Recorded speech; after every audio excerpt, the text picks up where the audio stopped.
There we go. Messed up the reveal there, and also then things happened out of order, so the mic remained muted. Well, that's fixed now, at least.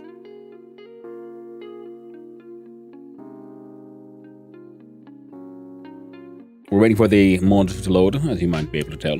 Because, yes, you might have been able to guess, as I've been telling people so far, my machine is not the newest and the most powerful. But my little war machine goes on. Meds. If you haven't taken your meds and they have been prescribed for you today, do remember to take them. Happy little Hannu.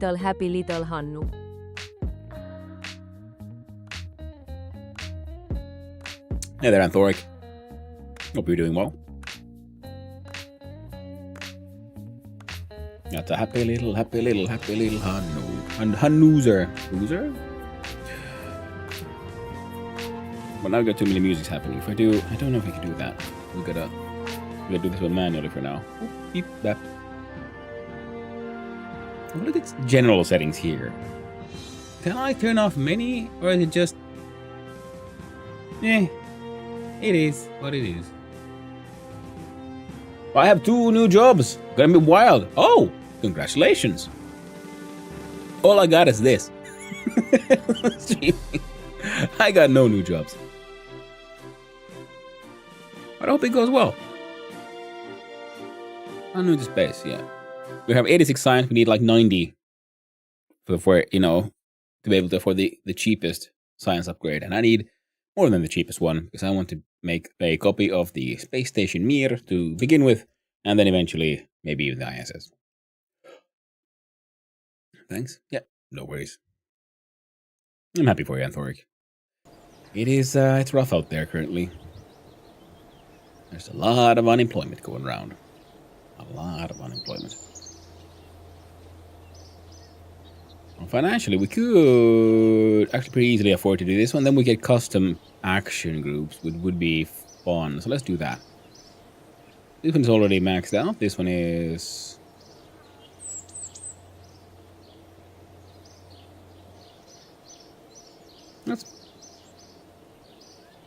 I thought that one's maxed out now too.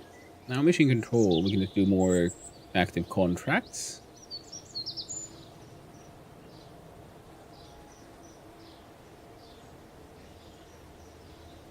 Let's max out the... Oh. That's true.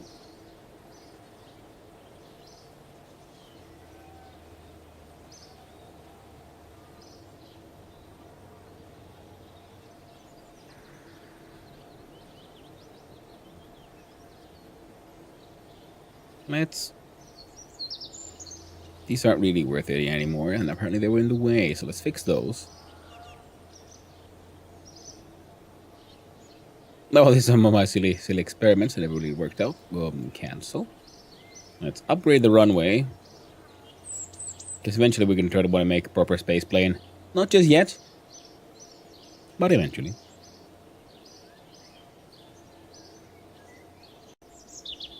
Now, if I were to look at my...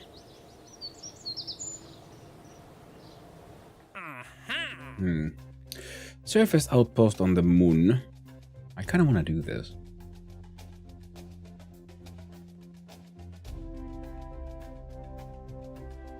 An orbital station around Minmus.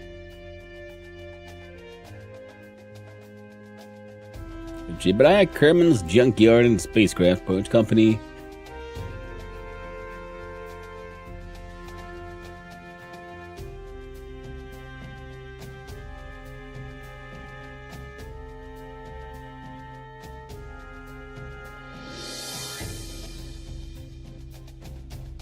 Money's okay. Science is pretty strong. 3 scientists on the station. Well, I kind of want to do this anyway, but we just don't need it for this.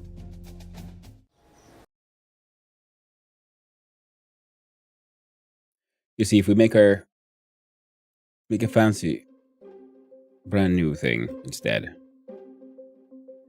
Contract parameters.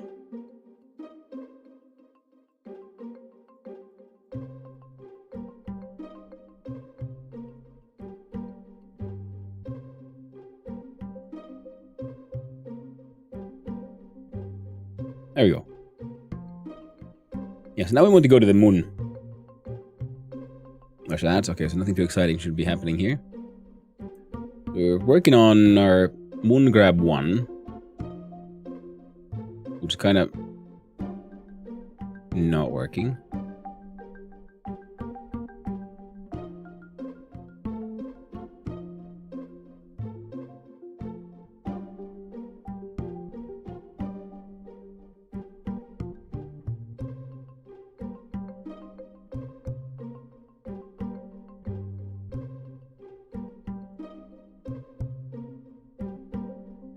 Okay, the thing that it wasn't working is not entirely true.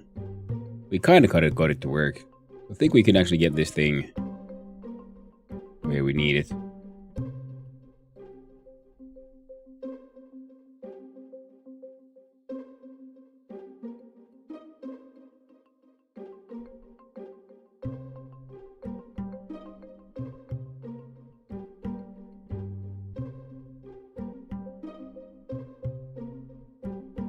Now we could of course try to build something better, then can't we?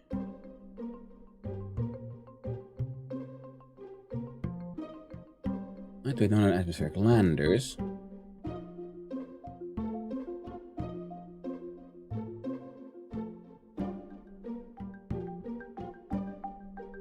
Welcome back from the ads, everyone.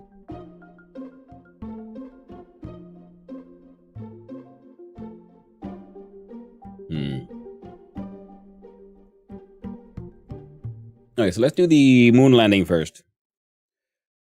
This thing should work. Keyword, should. So we'll just launch, I guess. Let's check on cargo and crew.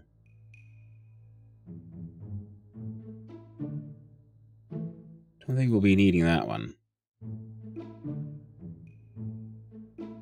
What are the other scientists, though? Should work.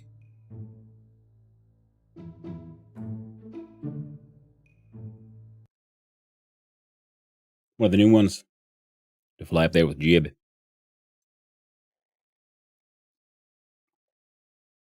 Oh no, I've dilly-dallied for too long. My coffee is cooling off. What a terrifying situation. Reorganize some of these here papers so that I have a place to put the spoon.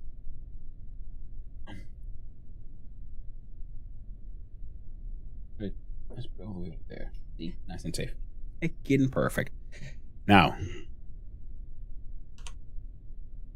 Jib will be flying us straight up.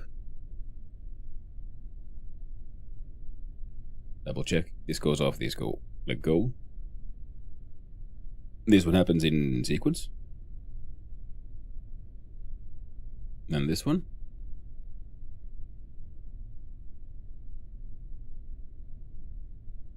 And we can boom this while we're in space and see how well that goes. Alright. Blast off. It's party time.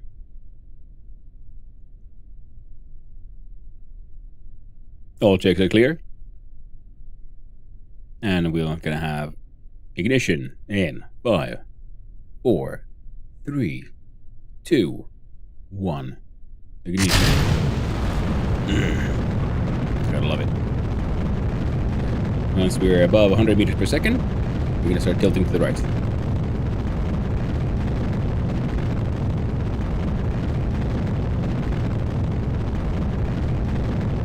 Hey there, Aurelia. Hope you're doing well.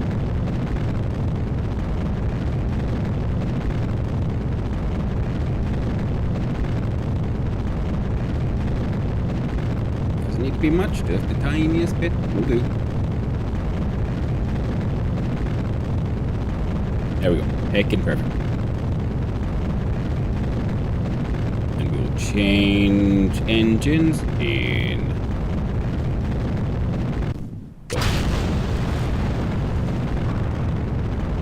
We can start tilting a little bit more aggressively. Doing alright? Glad to hear that, Aurelia.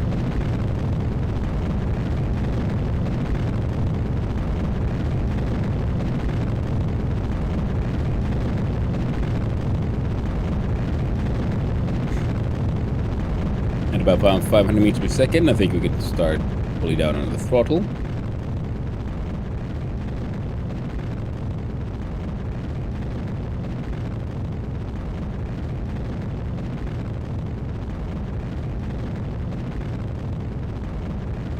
still have the wings, and we have some atmosphere. Let's make use of those and angle ourselves pretty aggressively to the side.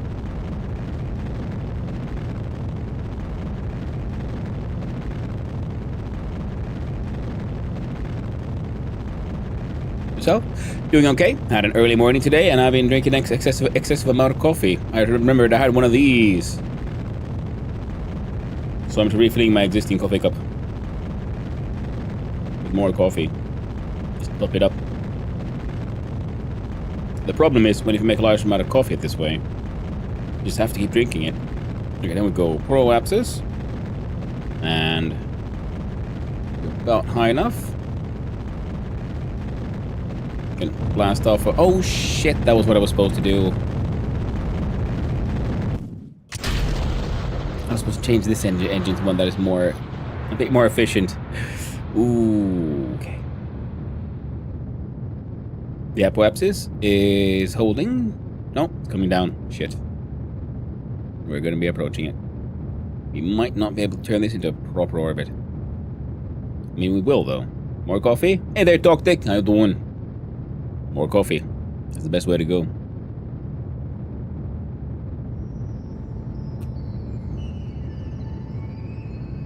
Well, this launch is less than ideal, but it should still work. Aim ourselves a little more towards the horizon. Yeah, this was I was supposed to change this engine. Completely forgot about that. Oh well.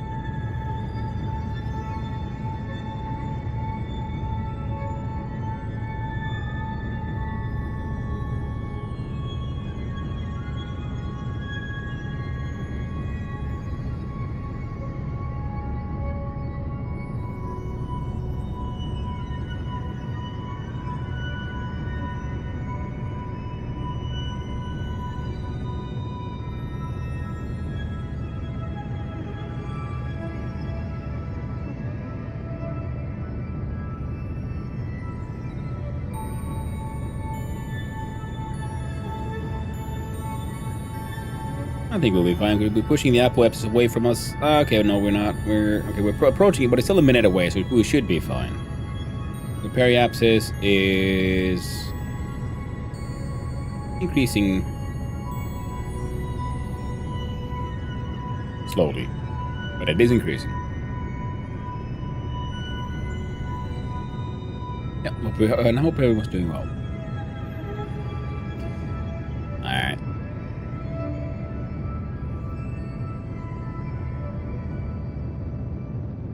Am I pushing the apoapsis away? I am. Excellent. So we are rising. So everything is a-okay. Periapsis is slowly being pushed up.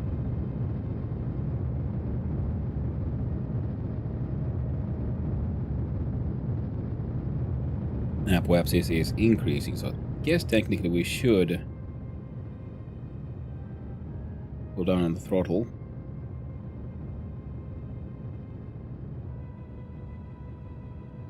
Because periapsis seems to be increasing at an acceptable level anyway. But we don't need to push the apoapsis up as high, so we can save some fuel like this. If I remember how all this works correctly. Been a while since I read a guide on this.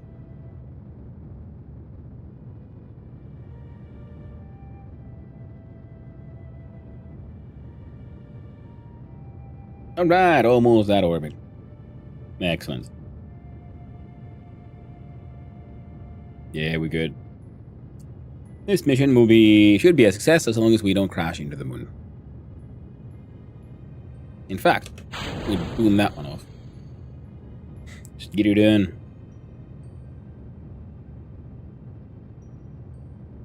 Ooh, we're almost not crashing. We're no longer crashing.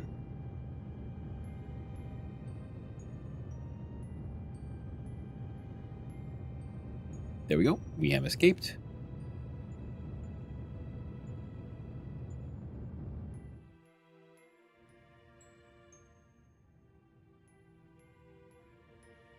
The Tinus burn is still pushing the apoapsis away. So we could wait, do a little bit of a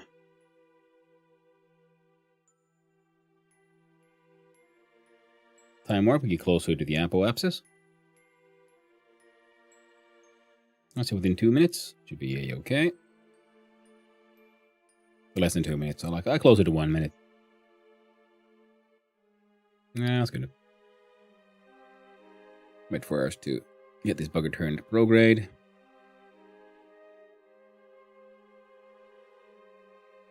Use the RCS if you have to. Stop streamer, man.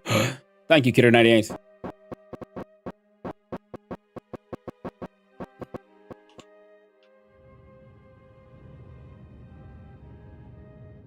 Turn up the throttle a little bit, and periaps is now above 70. So we are now successfully in a orbit. It's not the best orbit, but it's an orbit. Now then. There we go. Now, I did upgrade the thing above, so apparently I've unlocked some kind of like orb maneuver tool, or is this the maneuver tool, and it should only be like unlocked like in like hard mode or something if you unlock things all the way or something. I'm not sure what the maneuver tool is meant to be. We want to reach the moon.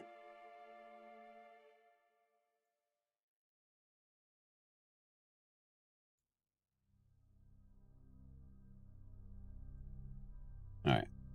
Zoom on out. Where do we have our... What a sweet, sweet intersection. There, you say. 800. Can we get on all the way there with this? No. I don't think we can.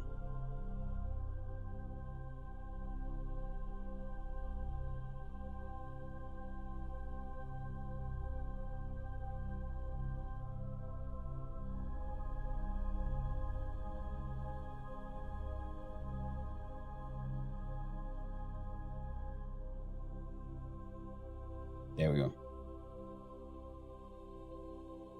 So pretty much this way. Node in 30 minutes.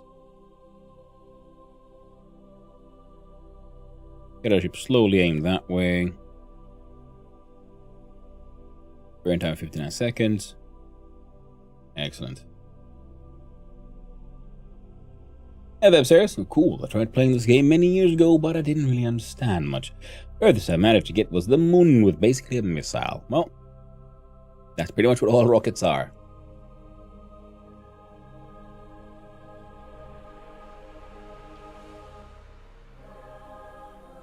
There we go. That'll get us to the encounter. This is like the minimum we need to reach. If we overshoot it a little bit, it's fine. No need to worry about it.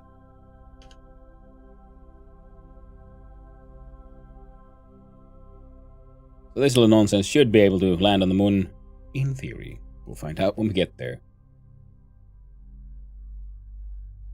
And we can do a time warp.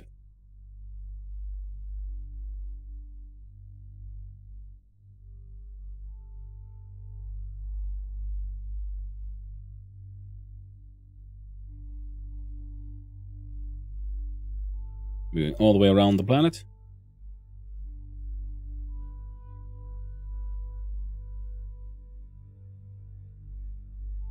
Turn off SAS.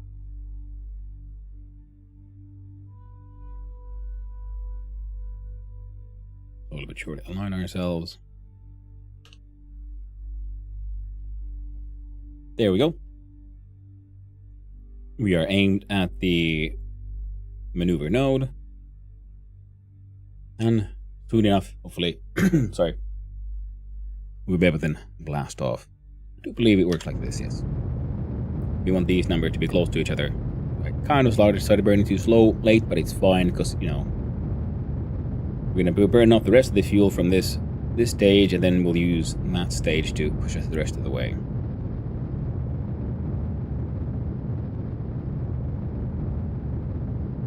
But yeah, I'm sorry. Hope you're doing well. Nice to see you again. And yeah, sorry about that. I really do enjoy. I like this game. It has, you know, a lot of this. Well, there's lots of, you know, lovely bits to manage. A lot of lovely little details. We need to make work. We are going slightly off course, but you know what? That's fine. Let's just aim for prograde. Actually, just go forward, go faster. Now, in order to make sure that we are actually making it, let's go here. Ooh. Gonna have to change engine soon. Oh, ran out of fuel. Next one. Jeez. The engine was slightly more powerful than I remembered. That's fine.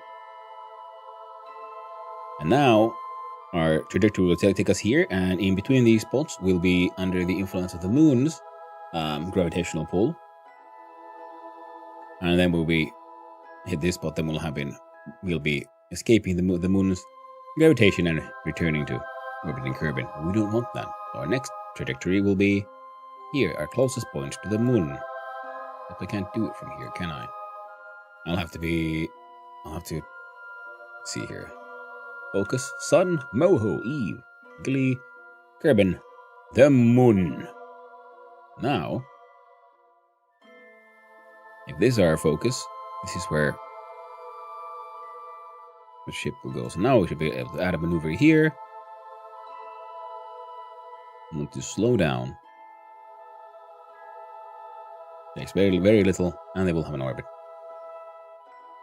Hope you're doing well too, thanks. Yeah. Having a lovely day. A little bit tired, had to wake up early, but that's why we have the option of excessive coffee.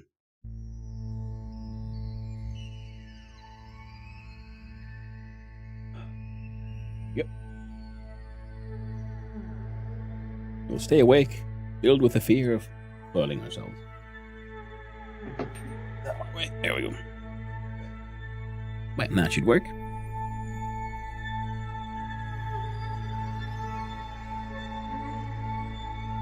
The water of life. It is true, Doctor. It is true. Nice. Caffeine, my lifeblood. Mm-hmm. This is a janky-ass lander. But it should kind of work. Keyword should. That'll be... I'm going to speed up time a little bit. I'll watch Kerbin recede as we fly away deep into space.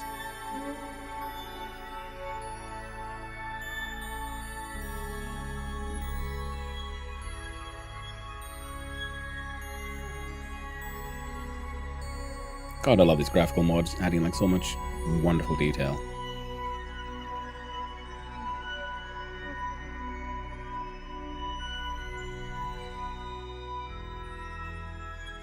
So, the sun has set. And the moon. We're going to visit the neighbors. Is the original KSP that has the graphical mods installed? Yes. Absolutely vanilla KSP.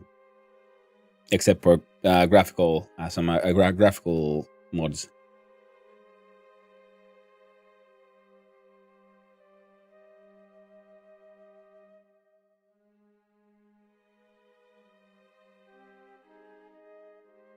The planets has passed.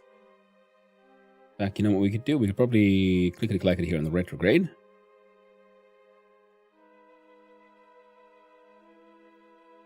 Are you... No. Oh, right. So I'm sped up in time. That's fine.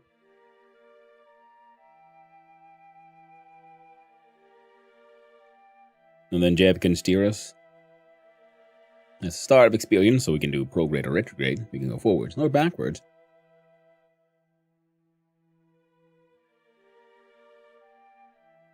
What are you... Oh, right. Yeah, that's retrograde in reference to Kerbin. What we want, retrograde in reference to the moon. But we're still in reference to Kerbin all the way here. We could go to a fast space warp, time warp from here to here. And here we see how the reference frames change. He is orbiting around Kerbin. Change reference frame. Now in reference to the moon. Oh, so the direction has changed. And now the ship is changing so that we're going backwards in reference to that one.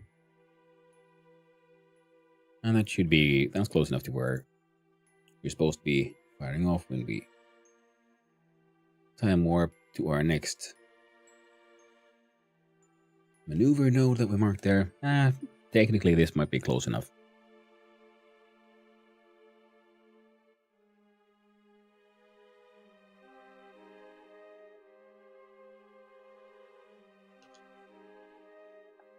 This is just to make sure that we're in orbit. So if I just fire off the engines,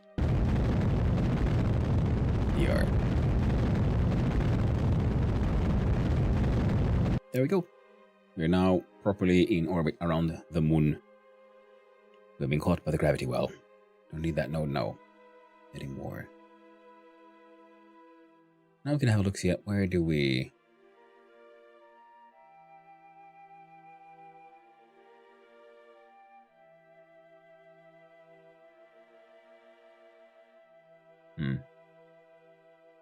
We'll wing it. We don't need no maneuver now. See what you go. Blast off.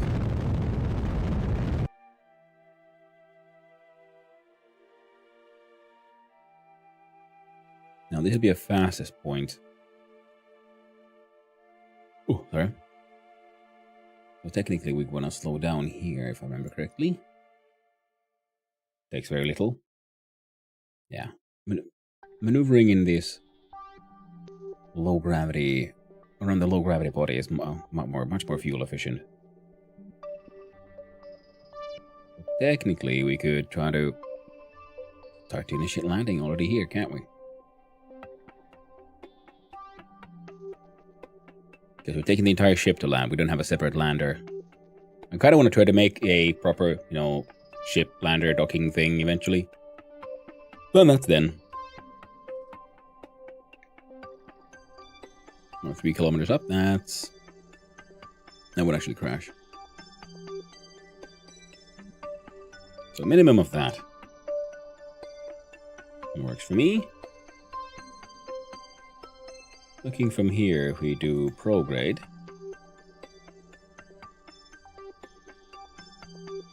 Need to be closer to the direction we want to be taking. Once we get here, yeah, that's what I thought. General stability assist, like remain in this direction.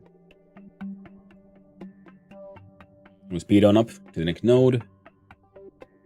We've been to the moon once already, but we didn't have the missions to do stuff, so now we have missions to land again, plant the flag, grab a rock, that kind of stuff.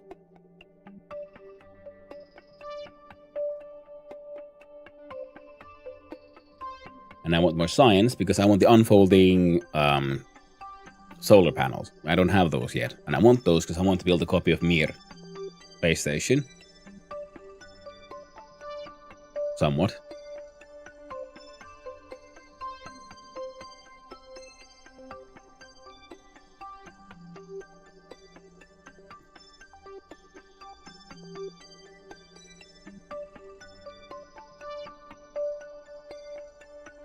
In that retrograde. Got my fingers on the ignition, ready for that to go to 6.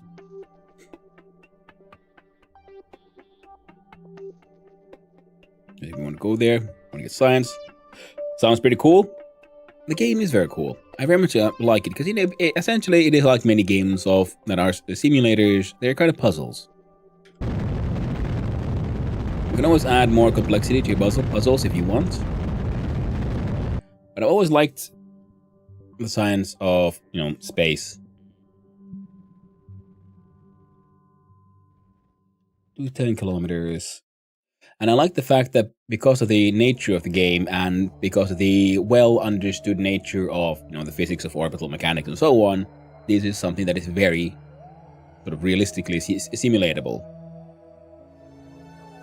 There's a lot of space games and space movies and series. Everything is moving, in straight lines and wherever they want in space and just come and they just land.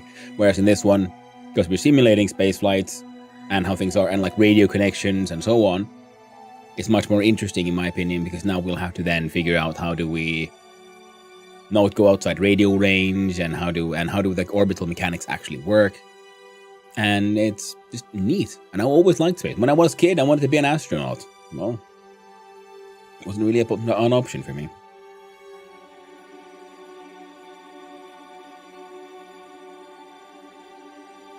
Now we want to land on the sand, on the day side. So I'm actually going to see if we can get inside the crater here. Because by the time we get here... Okay, wait, let's see.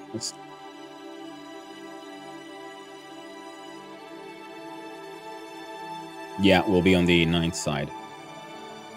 So if we aim for this one, should be fine. And then we're gonna we have to build a lunar base properly here as well at some point, but that'll be eventually. For now,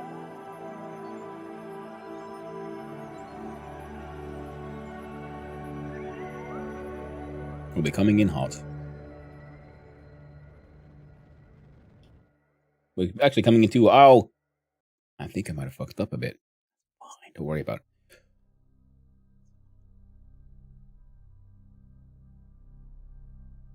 You know, could we do fuel transfers? I can't remember.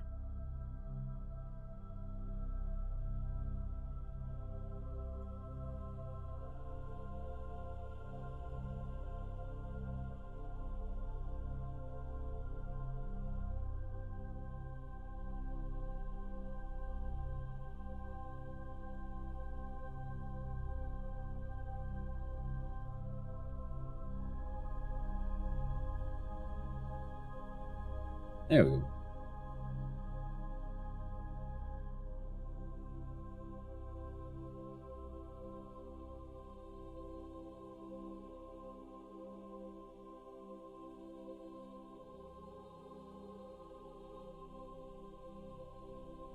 Because this is pretty much our lander. We just need that one to get back to Kerbin.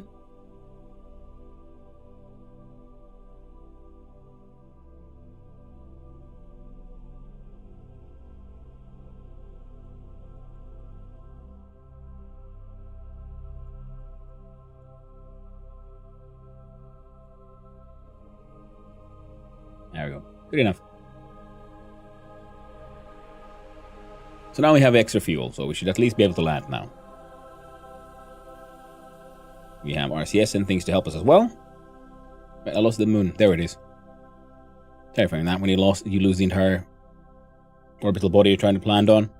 Yeah, that's neat. I also really like space science, and I'm always watching YouTube videos and documentaries covering all kinds of stuff involving astronomy and whatnot. It's nice seeing game where that can be applied. Yeah. It's a shame that, the sequel no one agrees, that everyone has agreed doesn't exist, was such a spectacular failure thanks to, as it usually is, thanks to management getting involved in the ways of publishing studios, going like, hey, yo, you guys should do this, rather than, listening to devs and shit. So, but the original one still, even with all its bugs, being an older game, with jank that is nowadays considered just bugs, well, what was it like, just acceptable jank-ish by that time? It's still a wonderful game. And with adding some graphical mods and stuff, now we got I have a feeling that this skybox is based on our actual sky.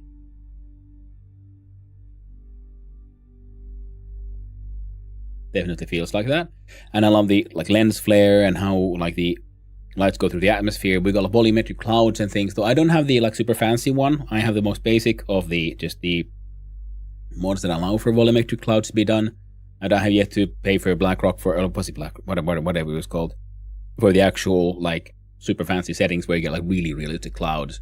Because the problem is it is a simulator, and all the cool graphics in the end add more mathematical weight to it all. And my rig isn't the newest, so I'm afraid of I don't want the game to lag too much.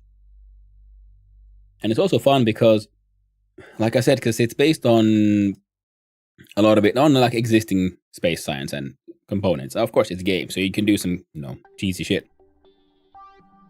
But you can then do stuff like I'm hoping to achieve here, which is build a copy of like the Mir space station, the Russian one, Soviet one, and then I want to make a copy of the ISS as well, and then just general space stations have science happening and so on. So you can really work on that, and even on my own single player games that I used to play back in the day, because this is just Kerbin, then there's the moon, then there's the Minmus, I have the second moon further away, and outside of these, we have an entire solar system we can visit. And I don't think I've ever been... I think I've landed a rover on Duna once. And I now have one satellite with that is escaped Kerbal orbit, and he has a sort of telescope, and we can now see things out here. Unknown object. Now seen 1 day, 4 hours. Science class E. View in tracking station. Unknown object. So with these things we can try to go visit, and then there's going to be comets and things we'll have to stop. And I do believe there's going to be a large amount of unknown objects between us and Duna, if I remember correctly. Oh no, there should be between Duna and Dress, I think, if we're simulating some sort of reality here, because there was, I do believe, Mars. Wait, which one? No, it's not Mars. There's some planet, in our solar system as well, which has its gravitational well causes there to be the Kuiper belt. Which is making sure that not that many space rocks ever actually get too close to Earth. And then eventually we'll have to then intercept them and try to make sure we don't have asteroids hitting the planet. But currently this thing, my Solar Repository 1, which I named just because it looks like the rocket and stuff looks funny. And this one has also a planned maneuver once it eventually reaches here, which is within half a year, I think, to then bring its highest point inside Kerbin's. Oh yeah, we're going this way, so you go here, and that should take 118 days in game, and then I can bring the apoapsis further in. But it's fun because it's also, eventually it does teach you about things like orbital mechanics. Even if, simplified in game form and so on, you understand more about things like, how would you use a gravitational slingshot? Why is that a good tactic? Why is it very important? And KSP has quests to stop comets and asteroids. Cool. Yeah, eventually. And then there's mods which I'm hoping to then get into, because I'm just playing vanilla for now. But for example, I was inspired by Casual Elephant and his runs in the game. I'm using his pretty much mod pack for the graphics, but he also has stuff like Kerbalism, because there are mods that add more content to the game. And Kerbalism adds more content, more science, but also more things that can go wrong. So engines can just fail because of it's an accident. So it adds more stress to the game. You have to really plan to make sure things go well. And right now we can pretty much leave Kerbals in space forever. Whereas in that one, they'll need stuff like oxygen, food, waste disposal, water. And I believe there's radiation sickness and so forth. So I'm really looking forward to trying that, but it was warned that it is much more intense than your vanilla one. So I'm thinking, well, we're going to play some vanilla first, just to get more used to the game. I'm relatively far, I don't know, mid-game-ish. Because when you get to the moon, oh shit, I'm supposed to be landing. Where's my... Yahoo. I just got excited about talking and I was not paying attention at all to how high up we were. Okay, there we go. Because you'll be able to do... Once you get to this point, you can then start building space stations, pretty much. And then you can have orbital science platforms. So then your science production will ramp up, and then you can unlock even more more objects and so on. Some of my favorite ones, of course, let's see, this doesn't tell of anything. The Firefly, which is the one that where the has improved all the burning effects you get when you enter atmosphere, and it just looks absolutely wonderful. And when you see some people play KSP, you might notice that this bar on the right is way longer. Because it has all the mods. I do believe it's that warning thing that they added. So mod clickety clacks appear here. Oh, maneuver tool. What is this one? Position, current orbit, time, transfer options. Active vessel needs to be in a reasonably circular parking orbit around the celestial body. Create maneuver. We'll look into that with the next chip, next thing.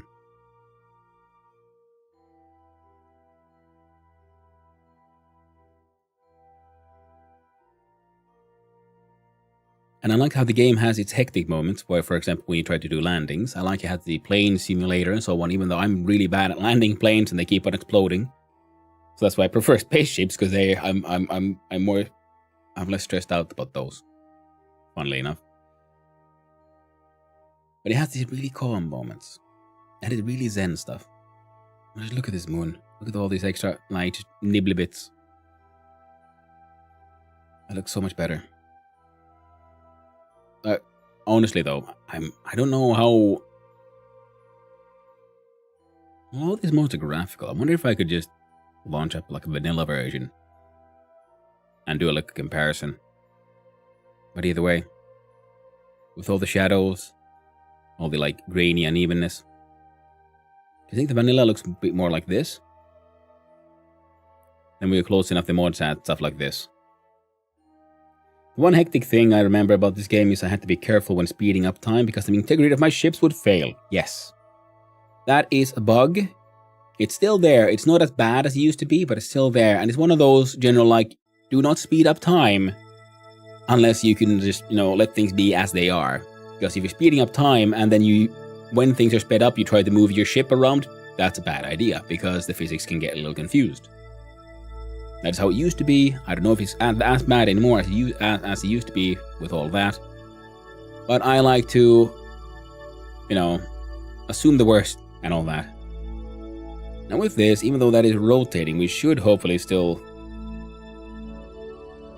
be able to get to the thing. You know what? How far away is this? We're gonna do a little. I'm gonna add a maneuver here, just so we have a timer for how close we are. Because then we can do a little speeding up of time. And I'm hoping to get land inside the crater there. Thank you, Kidder98, for the hydrate. I really do appreciate it, and I hope you have a wonderful day. We should do it with the coffee, because it's growing cold.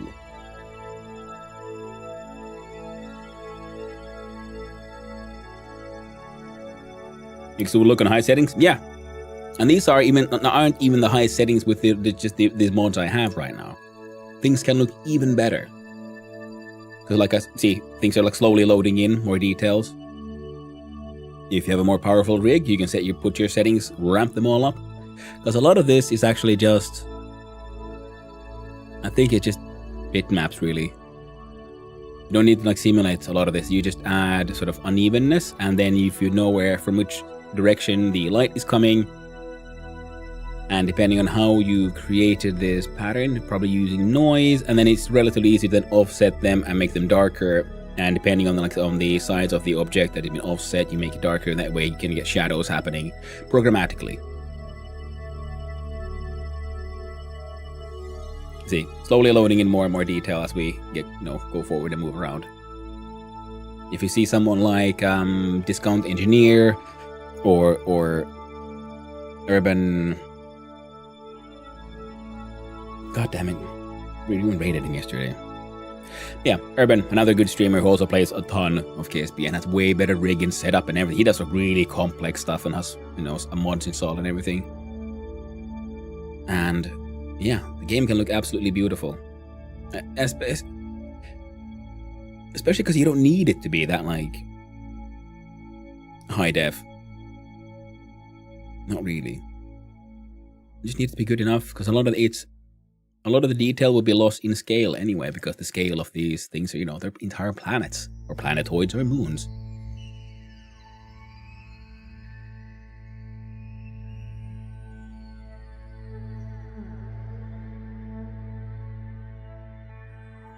Now this is the closest I'll get to my childhood dream of going to space.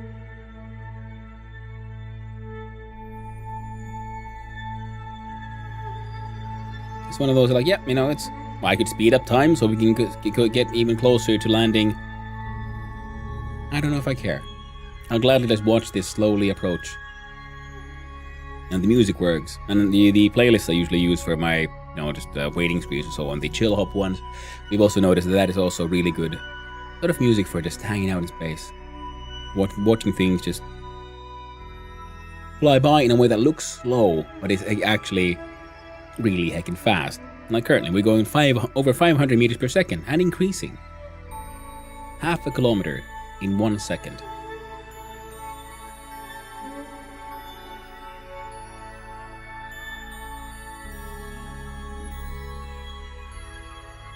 Also, if you ever had...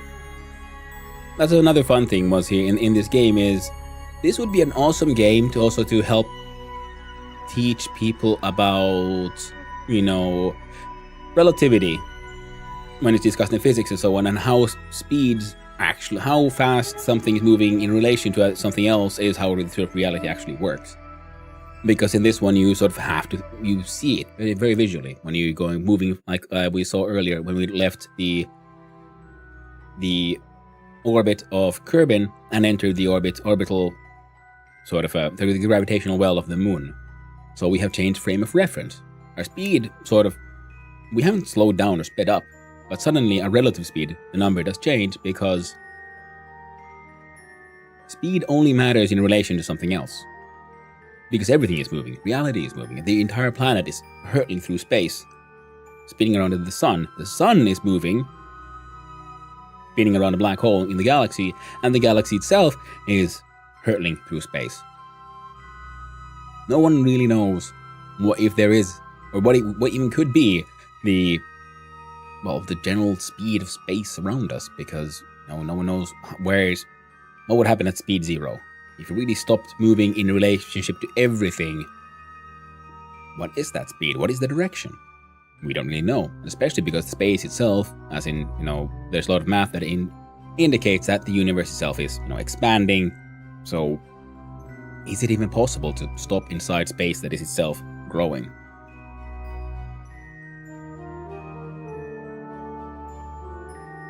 Bullshit. Now look at a map.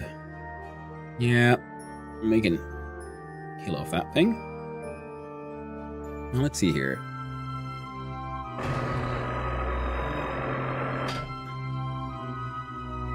Turn on the lights. Put down the landing gear. Oh, by the way,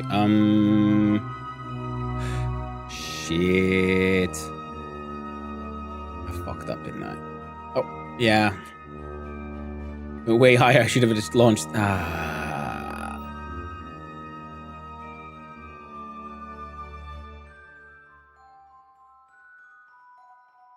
don't want to deal with it. We'll do it another time when we come to the moon. So right now, though, we need to speed the fuck up.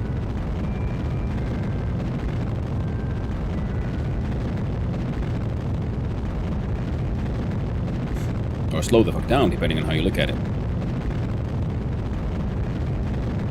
Right into the surface. Whoop.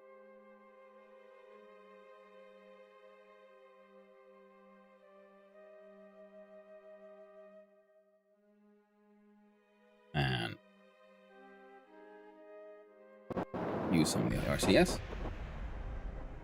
Oh, what the hell just exploded? Oh yeah, this was the ring I threw away.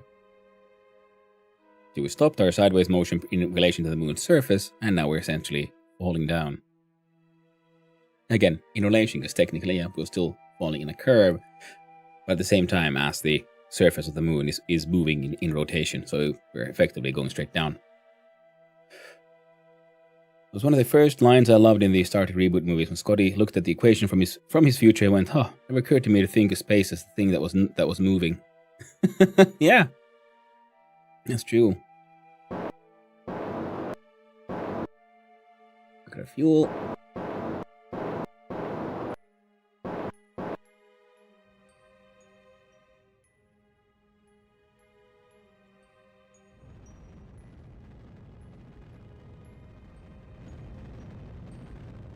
We're going down too fast. I'm gonna slow that down.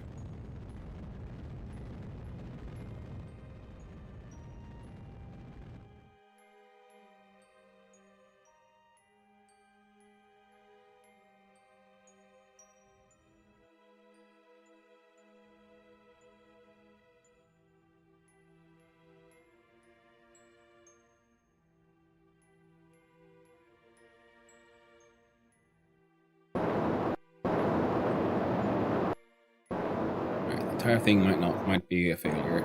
We might have to do a rescue mission.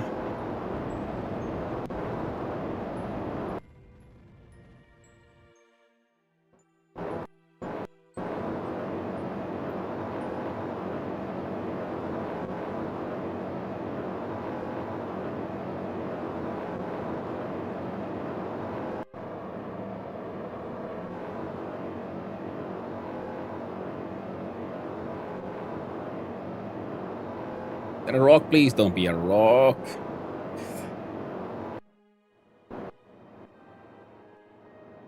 You can do it. You can do it. Just...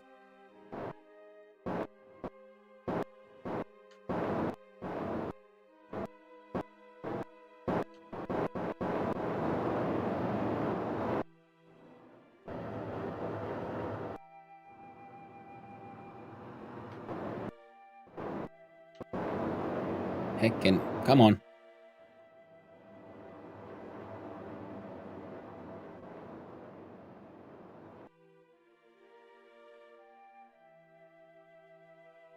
You're gonna tip over? It's not gonna tip over.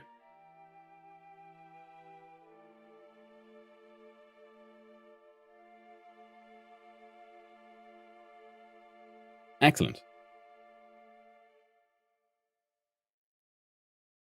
So...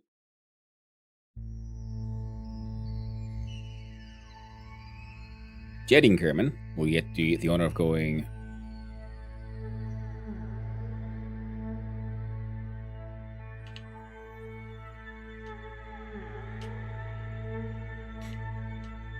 EVA. A little bunk. That's fine. Turn off the RSGS. Now you should be able to do a plant flag.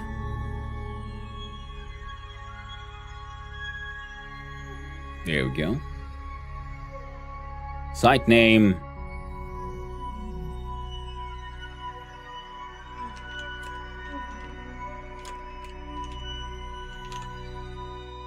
The second jebbing.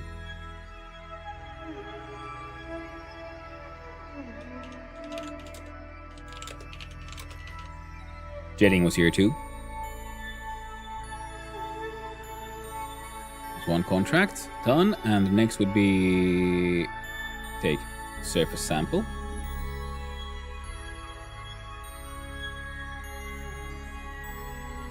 Keep experiment.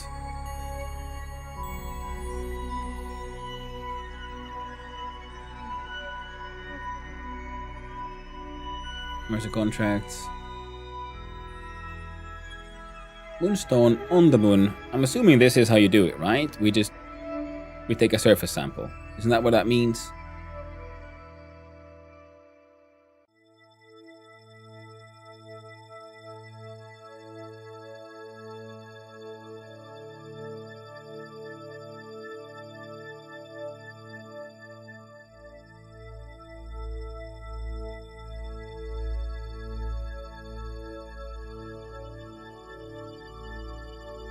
I'm like, yeah, keep it.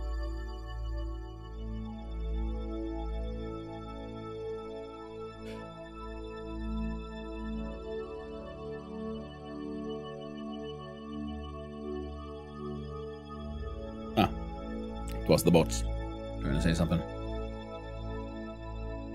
And I think that should be it, so we'll do another CS.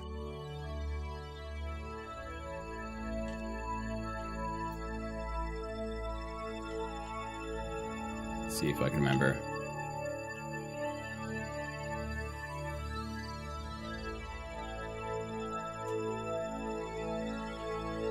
That's how I read it.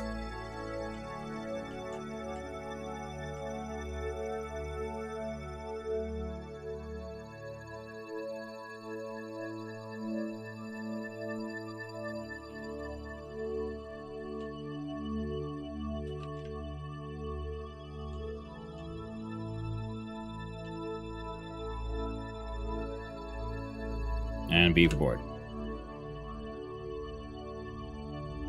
Then we do a crew report as well. Farside crater. Oh, hot. Yep, wait, we need it. Now, does this count?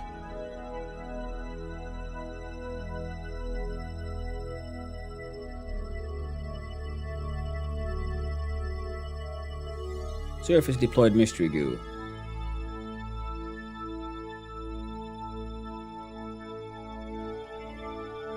Alright, guess not. So misunderstood that one, but it's fine. Like I said, we need to build a moon base anyway. And I hope We've completed this one now. Ah, you know what you can do? You can do another EVA. We can collect data. Remove data.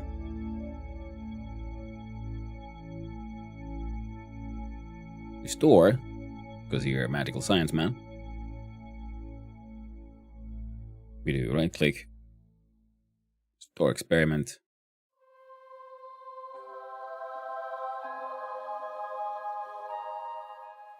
I'm gonna save that one for, because right now it says, well, like, it doesn't say when you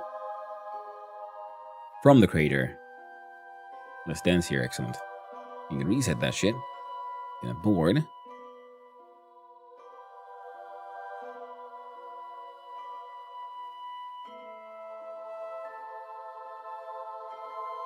In this one. And that one.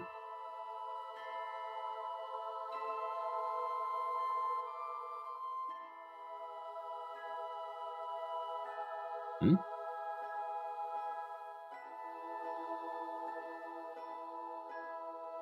Why can't I do the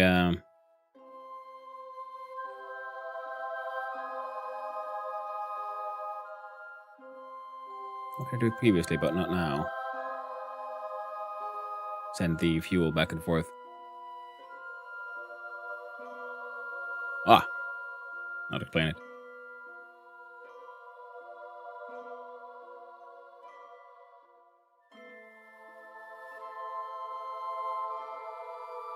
What we got left inside this one? Make it smaller, and that should be enough to get us into space. We'll come back from the edge. We're leaving this thing behind on the moon. We have a second engine, some more fuel for it. It'll be fine. What could ever go wrong?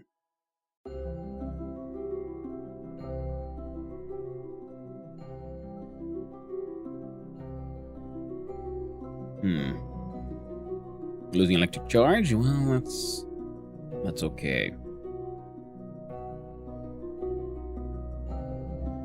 Let's try some dumb shit first.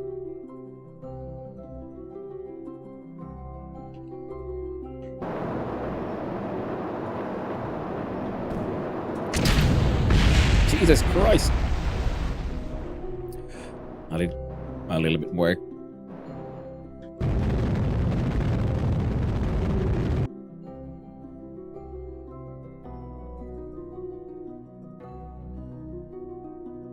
More aggressive than I thought. It's fine. It's fine. There goes your go. It's space, new one. That's fine. We are Apoapsin is 2 meters away. There's a question: Can I actually escape? We have nowhere near enough fuel for that. Oh no!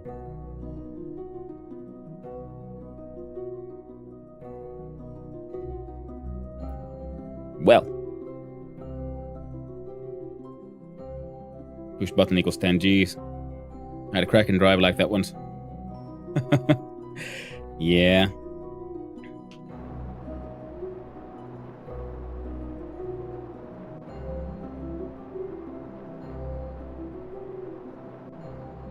I'll just have to hope for the best, I guess.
I'm just hoping. God damn you, stupid goober. There we go. What can I do? And hope for the best.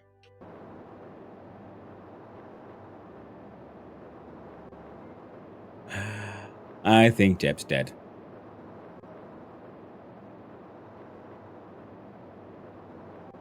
I think my favorite was the K-drive rig that was built to push exactly 50 Gs by mass trimming.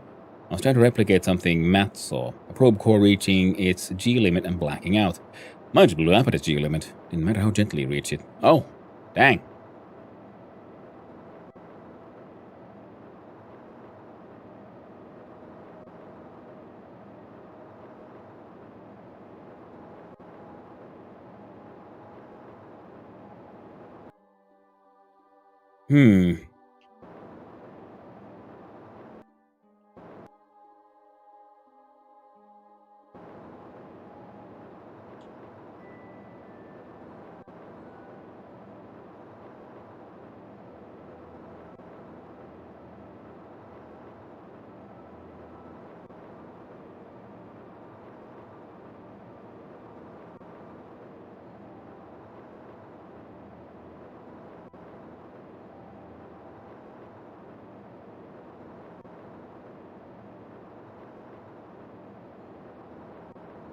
Yeah, it doesn't matter what we do.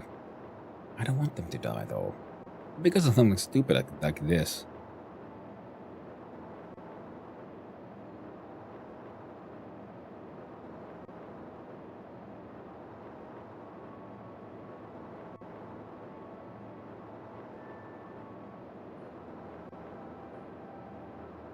Ah.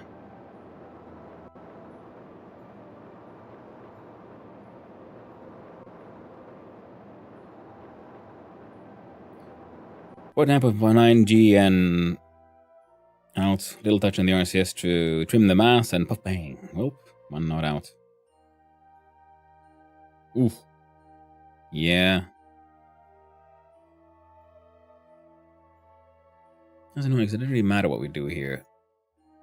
I'm gonna cheat.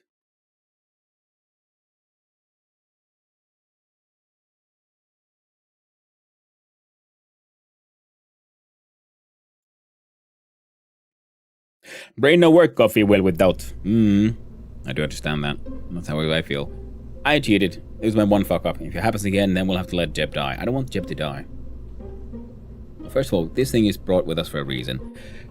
The entire lander is absolute nonsense garbage. So let's do it properly. First of all, it's annoying because I've done this already once. I just had to build another lander with even better tools, and now apparently I've just made a worse lander.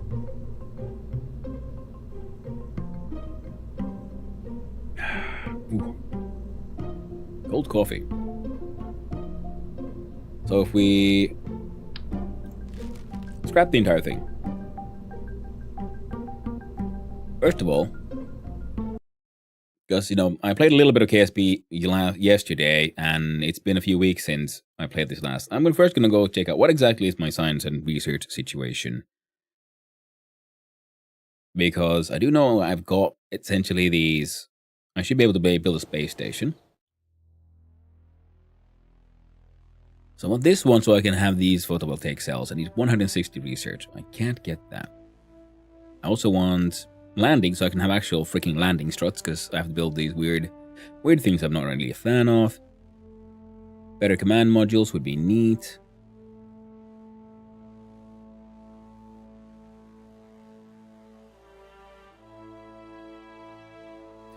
But okay, instead of a one all the way there and back again kind of thing, let's build something we can have an orbit around around Kerbin.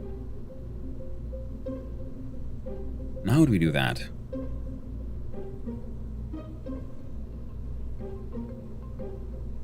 I want a station. Try to remember how one would do these things.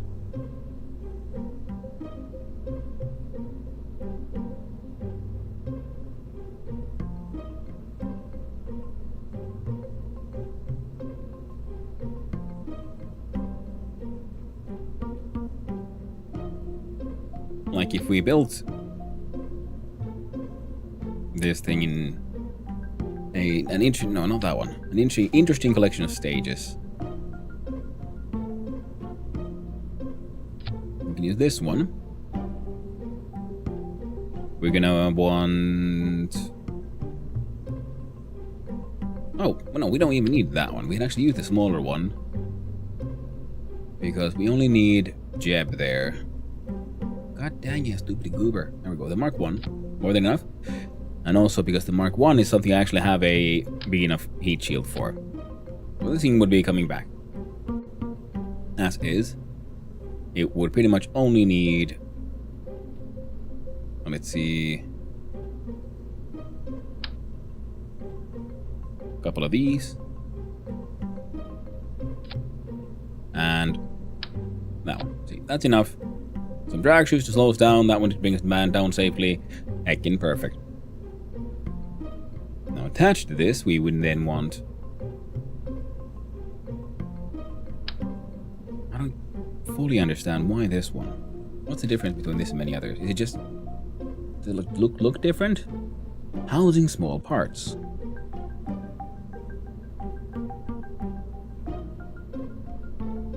Is it like cheaper or like less explosive or what? Even has a high ejection force compared to these. Meh. Don't get it. And also, not my problem.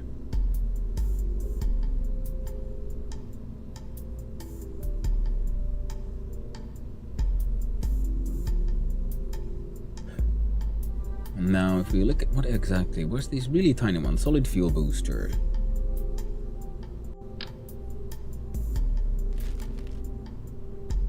This one could be handy for getting off of the moon.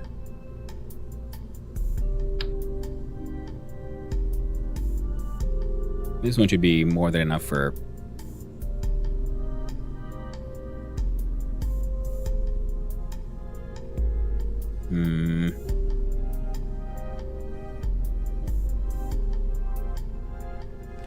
Because the thing is, I want to send up the science mobile processing lab. And once this thing is up, this will stay up, and then this will continue down. We're gonna plop in a couple of scientists and then just forget about them. That's the way to do it, yo. I'm just trying to remember what all I would want.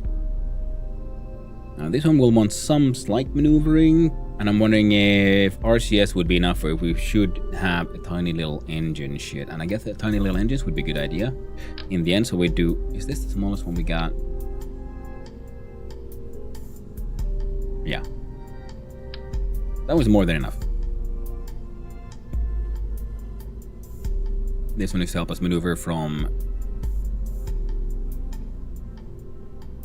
the station to landing. And that's what I was thinking, maybe if we put in like really small engines on the side, is that should be more than enough. 820. Oh, one of these might actually be more than enough. Because it's either one of those or some ants.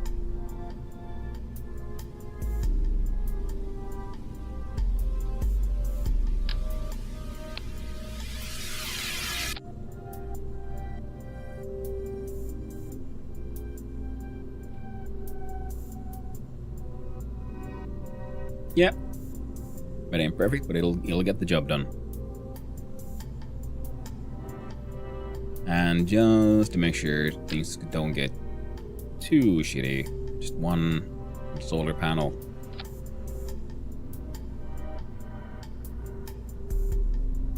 And one antenna.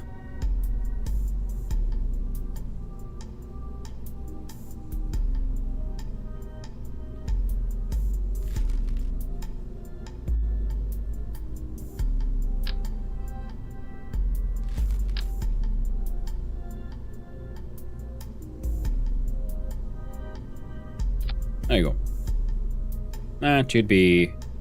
Because it has its own wheel, yes, good. And that's what we need for most of our maneuvering. Then we'll need to... make sure these are different stages. drag shifts to slow us down. Once they're slow enough, then the big one to make us come down slow. This booms off. This entire thing is safe enough, and they should pretty much mostly just get us out of orbit and into landing. There we go. This is coming back. What is not coming back? Well, now it's time for the fun shit, isn't it? Another TD12, no? Like with this.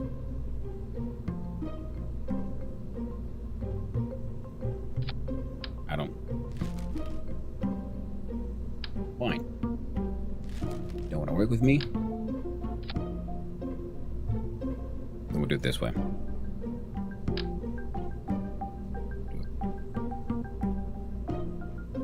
We'll do 2 ants. Right there.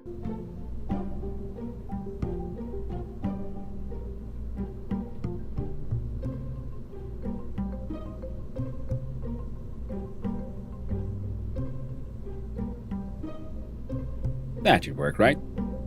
That'll never fail. It'll totally fail. But we'll find out.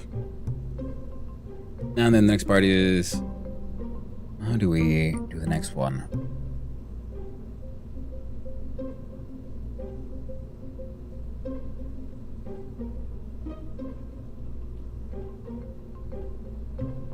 Because I think we could just put, of course, a... maybe under structural adapter kind of thing?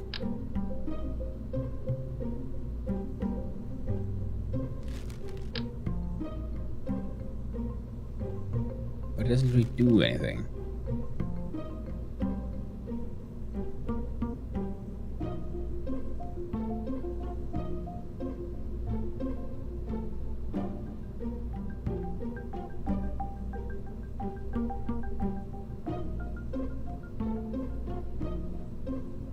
We don't want fuel tanks up there anyway, so we might as well find a decent enough adapter. There we go.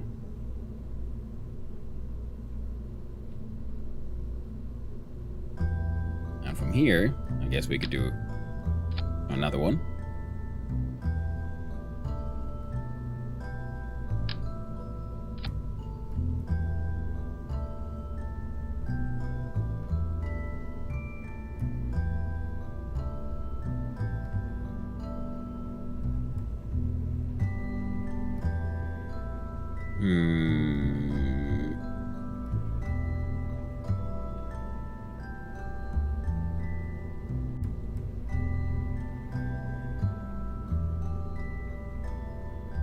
Minimum altitude is 2500, maximum 15.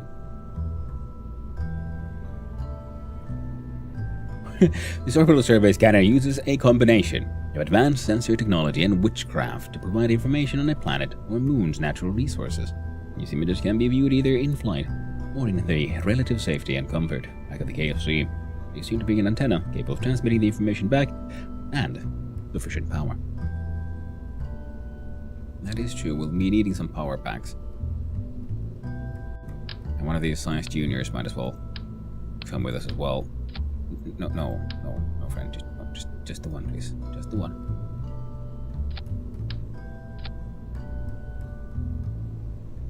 We do have a payload thingamabob, a service module. Service bay.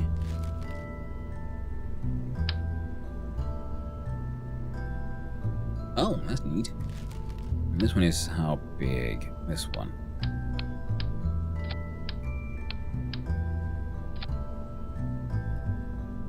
Off.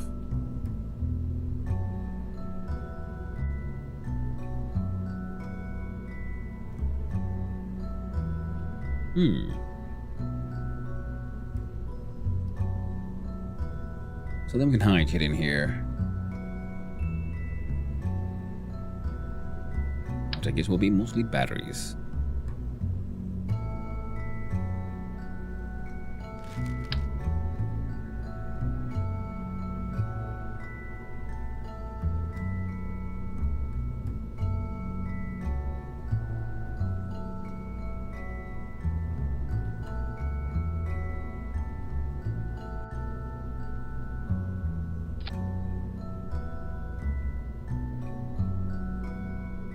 Electric charge 100, 200.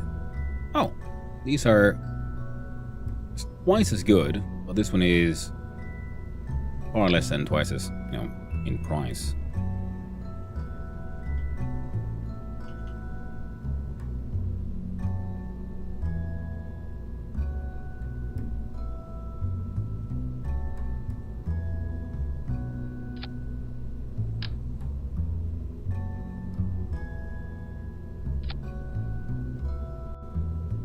Where do we have then the move tool for this one? We'll do just a couple of steps down.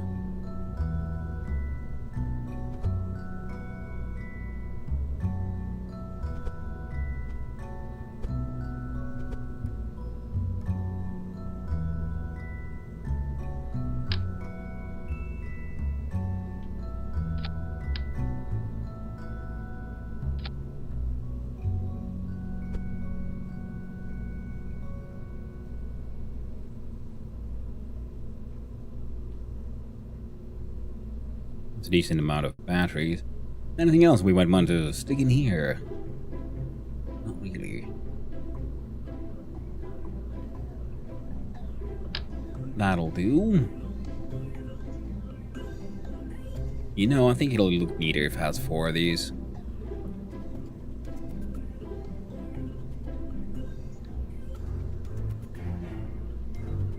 I know 1 is more than enough, but just for the looks of things.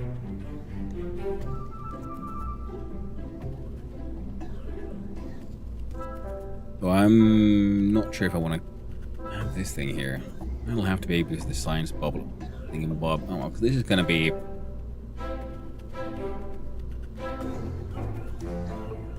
I don't know, space gibberish. We'll see how long we'll actually keep it. Now for docking, wasn't that under coupling? Oh. Stick those there.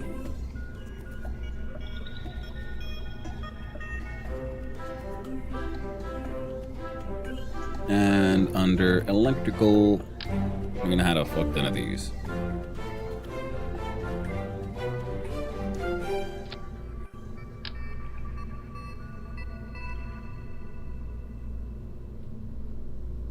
Because running out of power sucks ass. Just making sure the science vessel keeps sciencing, no matter what. I got this coming home. This I would love to have somewhere closer to here.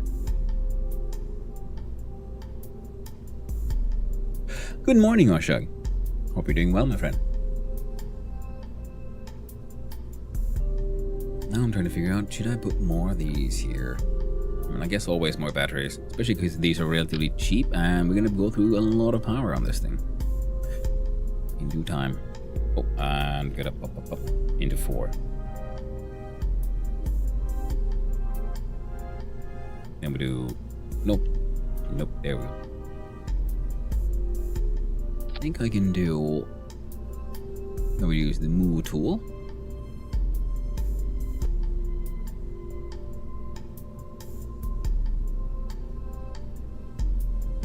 Yeah. And the move tool on this one as well. I think it's morning in Hollandium. Okay, thank you. Glad to hear that. It is 11 a.m., so it is technically, it's pre-lunch. Ergo, technically morning, I'd say.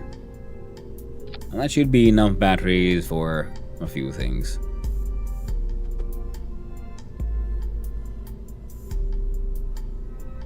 One would hope.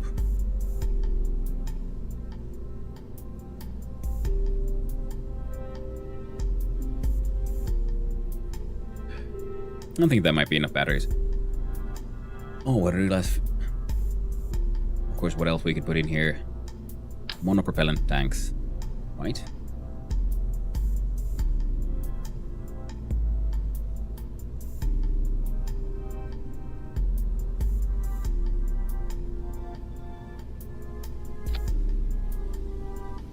Good thing we don't actually have to give a shit about things clipping into each other. At this point, at least. Ah! There we go. And then we right click. See, this thing would make even more sense with the mods that allow for add a lot more complexity to the game, like Kerbalism and so on. Because there you have to have spaces for your like wastewater and whatnot to add a shroud, and then we don't have to look at it. So now we have a bunch of monopropellant, we have a bunch of batteries, and we have some solar panels. It's not beautiful, it's not very good looking in any way, but it should get the job done. I don't fully understand what the point of the drain valve is, but I guess they got some. Now, what else do we need here? I think...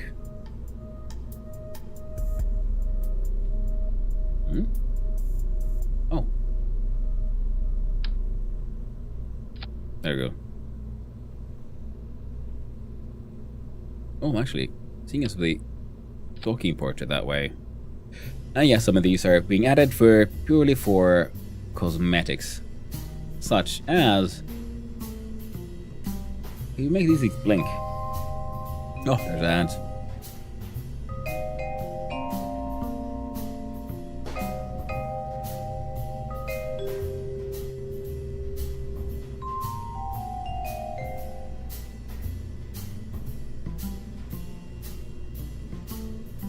Can be spotted from far away.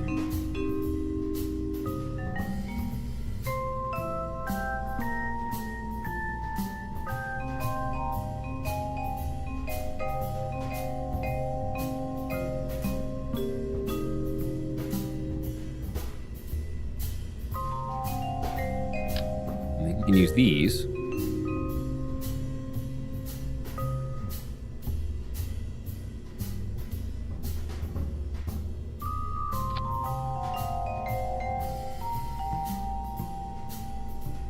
Yeah, they shouldn't interfere with its functions.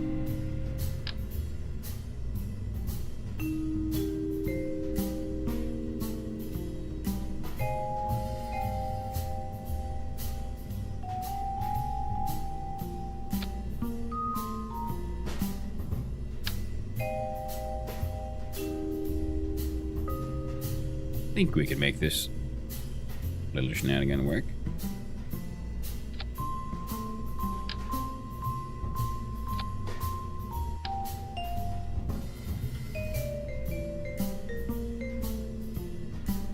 Oh, can't be there anyway.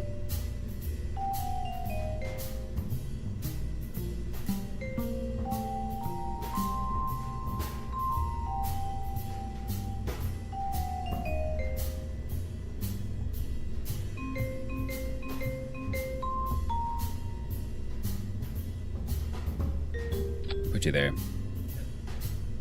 Look at our move tool. Clickety-clackety on that one. We do... Is it... Yeah? No. Yes. Local.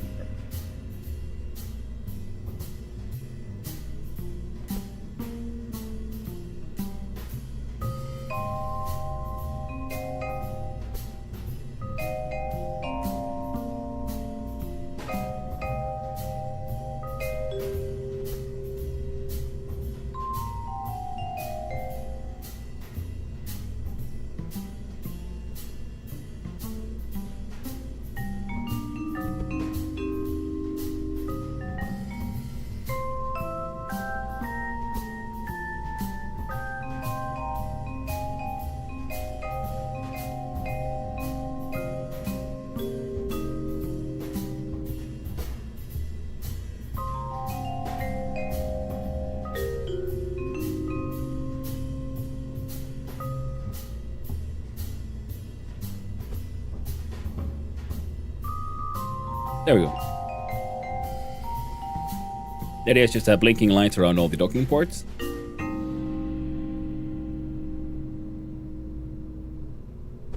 Yep. This one.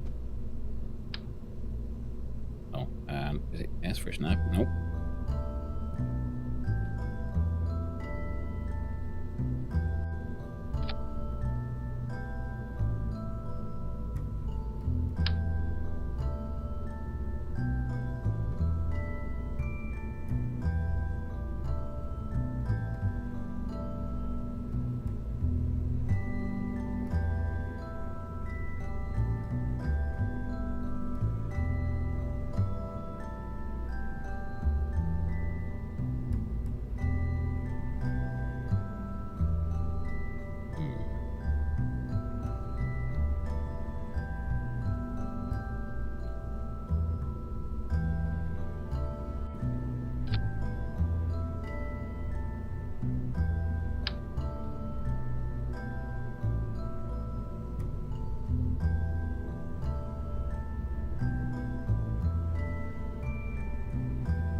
No, that won't work.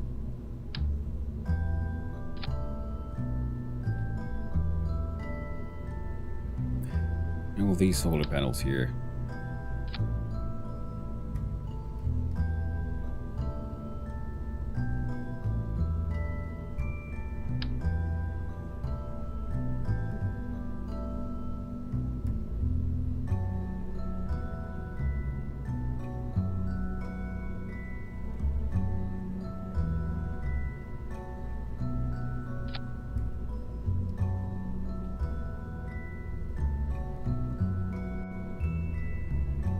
Yeah, it'll work. Good enough, I'd say. Oh, and then just 2 of these. No.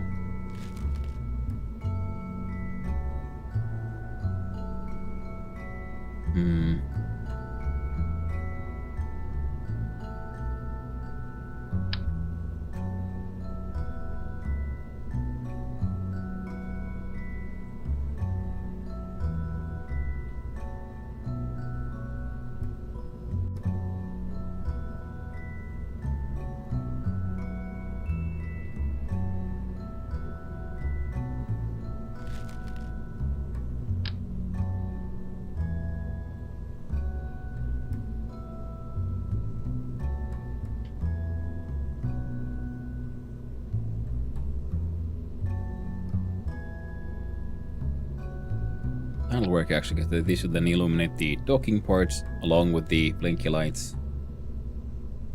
It's been a while since I did any docking, and I'm a little worried. And here we only need 2, please. So the idea is to just... No, there we go. No, it feels dumb as well. Maybe these.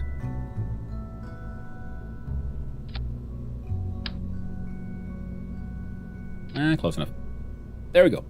Now the entire thing is pretty well illuminated. With a heck ton of batteries, we got some RCS. Thanks? No, it'll of course need some RCS. Oh, and one of these.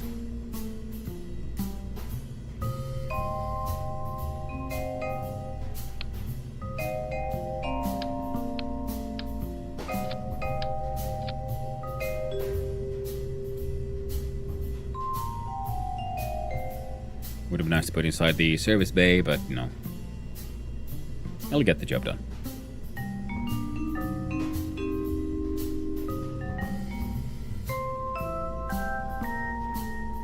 And these bad boys. We need, I don't know, 4. Ooh, put some there, because they'll look neat. And also, god dang, yeah, stupid booger. We can do the 5-horn variant. And I don't think we'll need more than 4.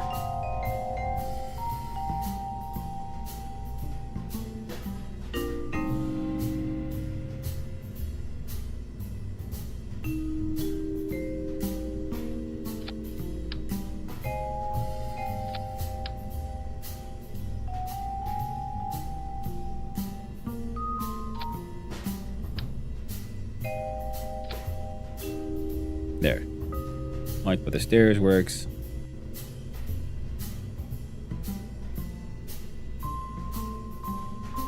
Five-horn variant.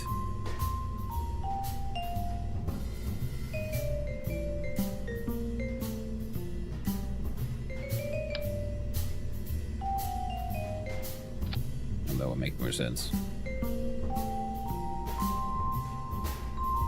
Yeah, it'll work.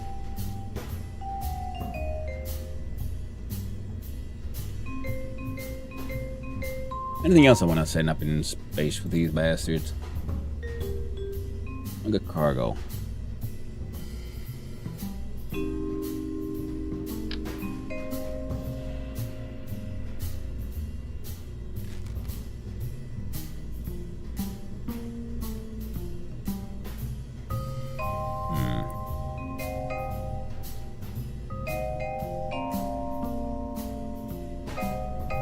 It doesn't actually have that much space. So doing something like this would be a good idea. Hey, Anubis Amethyst, or we'll be blowing things up scientifically. And on my way to bed too. Bedtime explosions are go. We might be. We'll find out. Hopefully not, though. I'm getting a little carried away in my designs of just your very first basic planet orbiting science vessel. But we're getting there.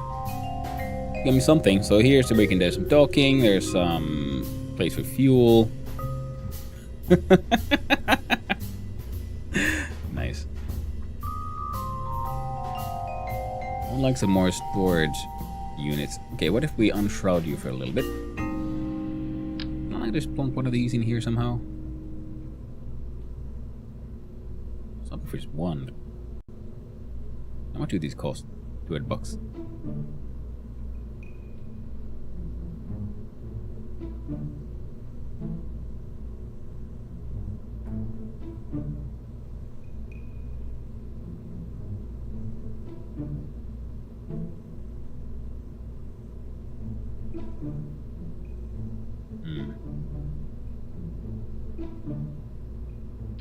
Heck it. You know what? We're gonna cheese this shit as well. Why not? Just... In you go. Out of sight, out of mind. There you go. A lot of the stuff there will probably never be used, but Along with the Gemini field to the shape so far. Well, thank you. I need more science so I can unlock more things, and then I want to try to build a copy of Mir space station. However poorly I can make it.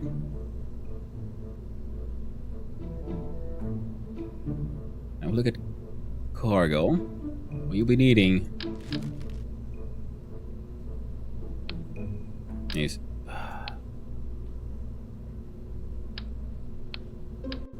to do this. I don't either have to do it. God damn you, stupid.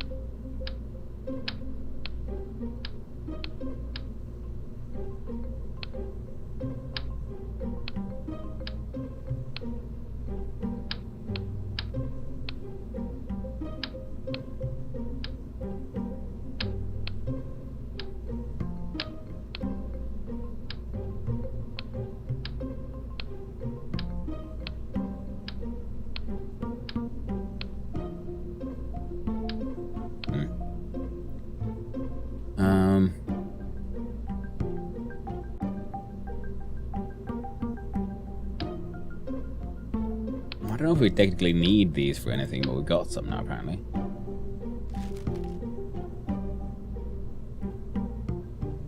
Oh, repair kits sound like a good idea to have.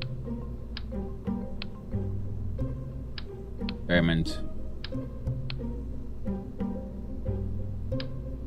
Things and photovoltaic cells.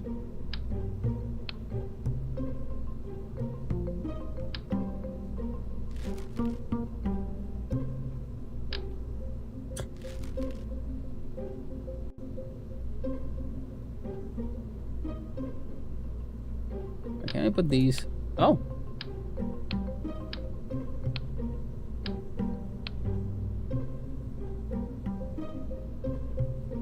There we go. What kind of stuff we might need. Like a flared base concerns me though.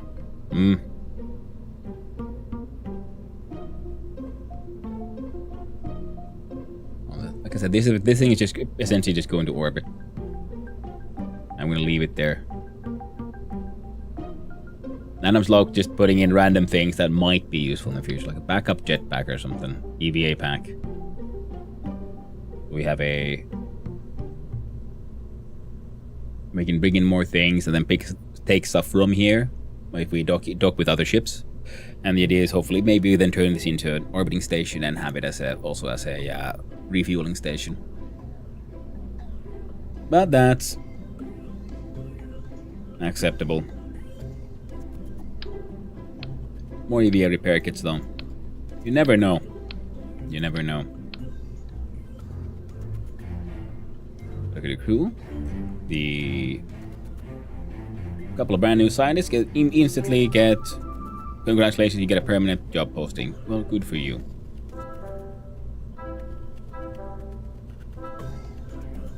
Which also does mean we might want to add something here that can actually steer this thing.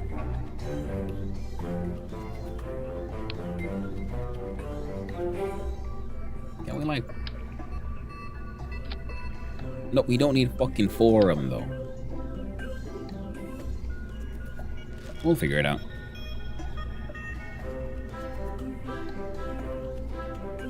I don't think you can steer it from here. Can you? There's some kind of like steering thing.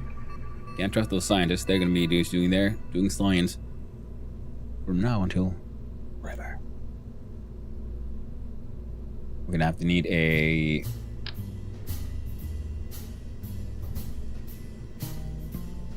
singular mystery goo. Put it there. Props to you for actually planning this out. Well, thank you. I'm doing my best. We'll see if it actually how much of this shit works out in any sensible way. That won't help me. That won't help me. We've gotten the most of the science we can with this one, but I think we can still grab some like just data for use in this thing.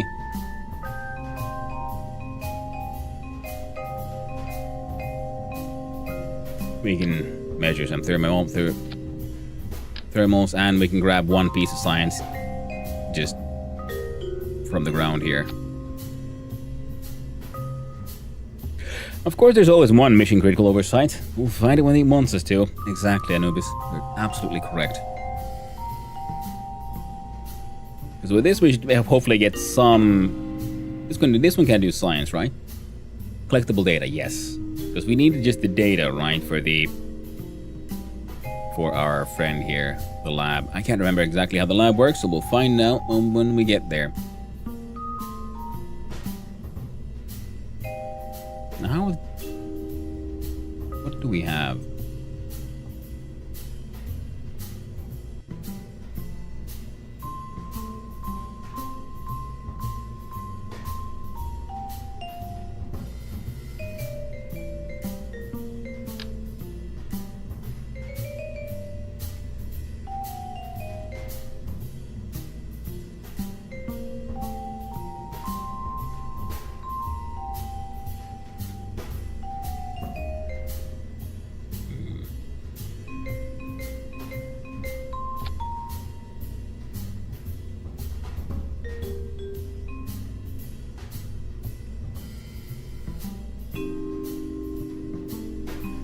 We had the extendable solar panels, but we don't have those just yet.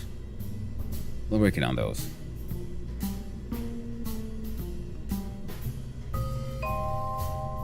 We got RCS, we got fuel. Should this thing have some sort of engine? Probably should.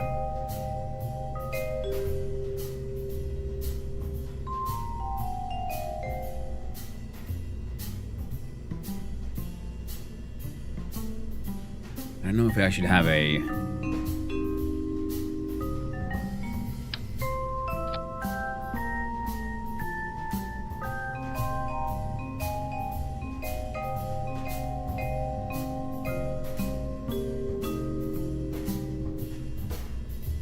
No, it should be enough. Like I said, we're just doing like some mild maneuvering around. It'll be okay. Now, we gotta figure out how to get this nonsense into space.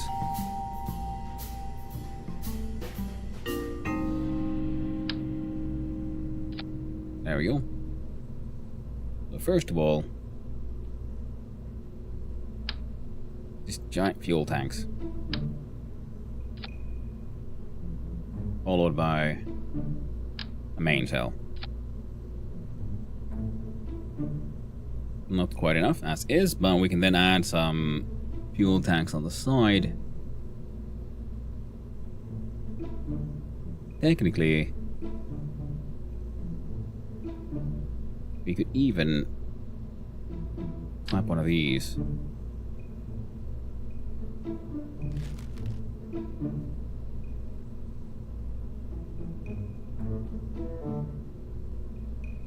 It's like 17,000. What about if we add a solid fuel? Because, we can't do much here.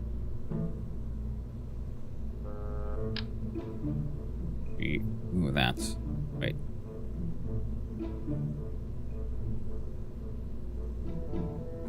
I feel like it's here.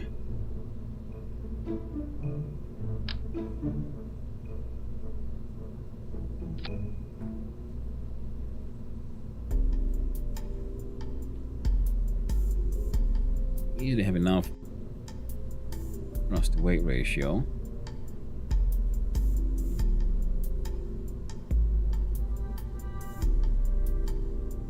Now, do we have a fuel tank to almost?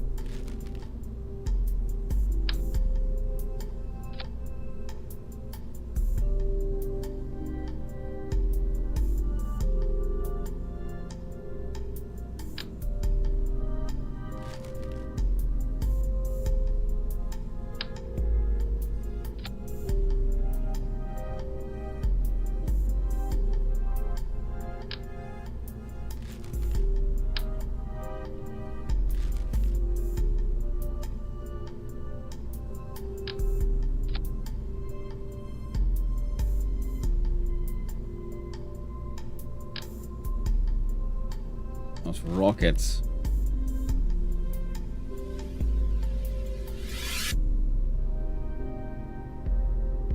Now we do Delta Deluxe winglets. There we go. I got decent control for all of that. And also, of course, internal fuel. From there to there. We'll do a structural...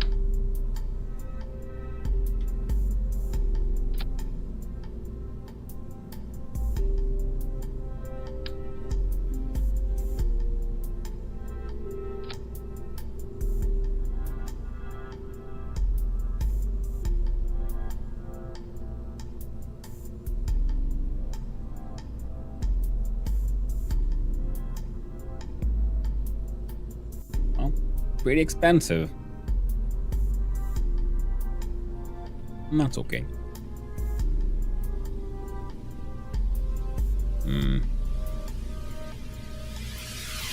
Now the problem was we still need something that can fly the thing.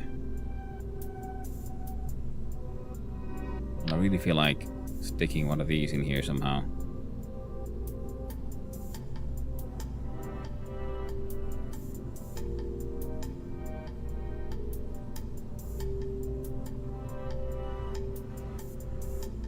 The idea is we're getting flown up by Jeb, and Jeb's coming back. These guys are not.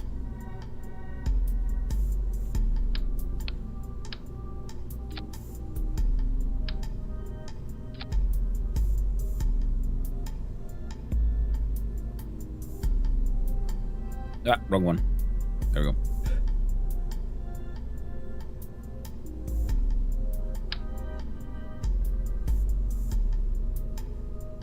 Dome light.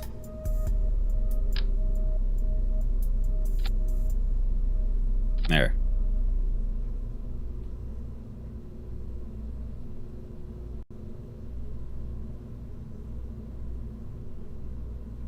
Now let's look at through these stages. Come on, scroll on down. That engine, we'll blow it off. This engine off. They go off at the same time. These engines go off. Then this blows off. And that one does shit. Oh, no, these should have happened at the same time with the big engines here. These go off. And that one guy's empty, this one goes off. Then these go off at the same time.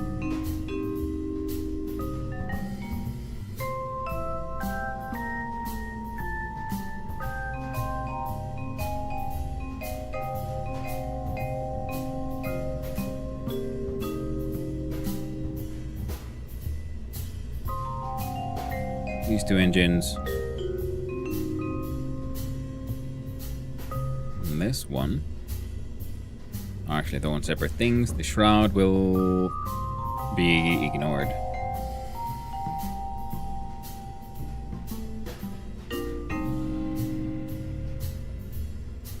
I'd rather not have this be something we can explode, but you know, it is what it is. Double checking again. These. Then that one. Then literally was space. So this looks there should be more than enough, like excessive amounts. We're getting this nonsense into orbit. Most likely we'll get the entire thing into orbit, so that'll be neat.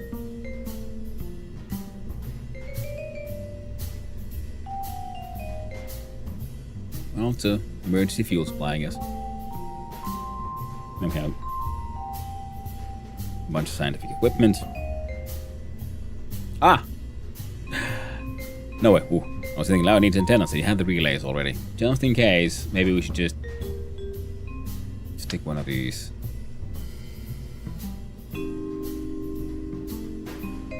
Backup antenna. That's just here.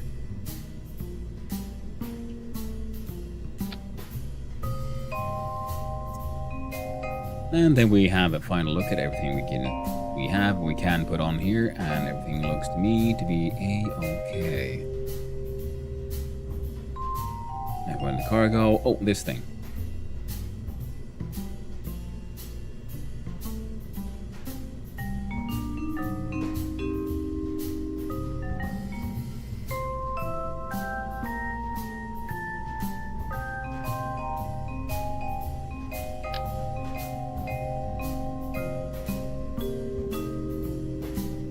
We'll have to wait. We're not putting that thing on that thing. And now we know. Too big. We're gonna attach it later on, I guess, or something with these, or send a separate satellite.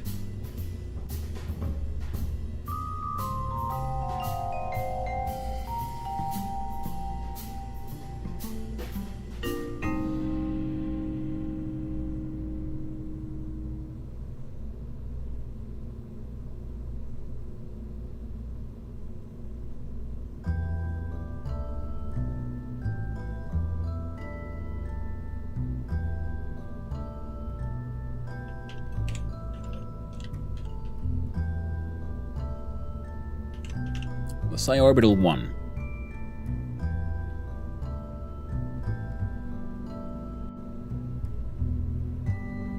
Save that.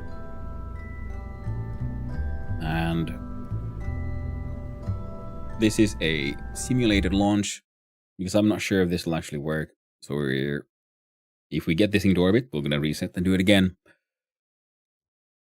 Because I call this a simulation. I should add a little text I can put up there when it's a proper simulation time.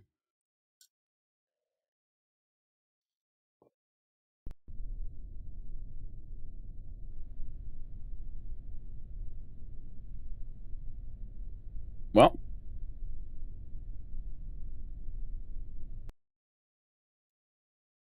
instant reversion. Thanks to all that wobbly. Now, if I remember correctly, we can do a structural support with struts, and it'll be fine. Because when that thing is ejected, that thing should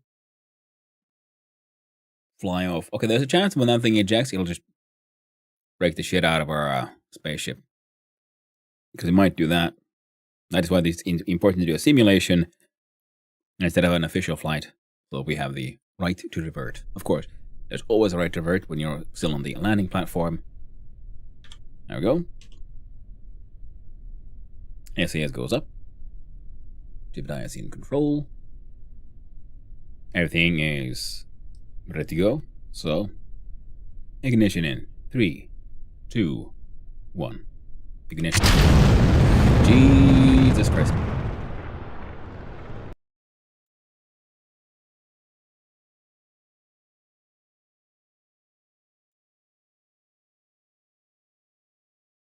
Okay then. Now we know. I mean, first of all, big hint was here. Thrust to weight ratio. Way higher than we need. So I'm gonna, in fact, chuck this entire thing. And we'll look at it instead of our fuel tanks. And what if we look at, say, not the Rocomax. This one?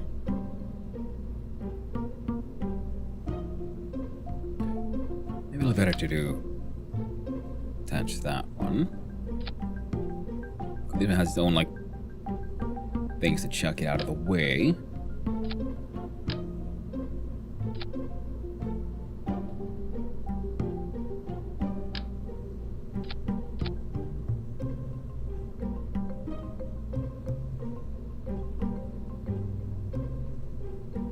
And there we go. Now this one, this boom, that's this boom, thrust weight ratio is high enough. Then eventually we let go of these. Gives us a whole total of 532 extra delta.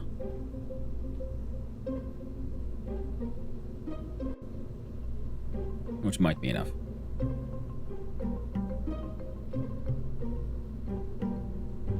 Oh well.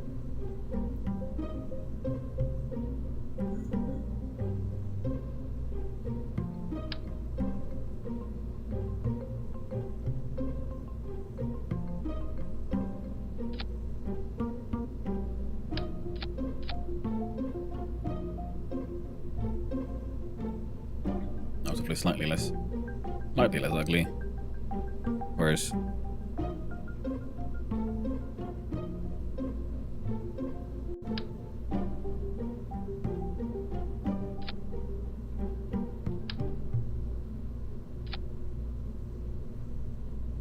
you know what, fuck it. We're gonna again simulation. See. Does the aerodynamics allow this nonsense to even fly? It should, and oh man, I should hide it on the other side. Oh well. The important thing is testing. If this works out, we're probably gonna put it on the other side because then we'll have slightly more left weight on the left side.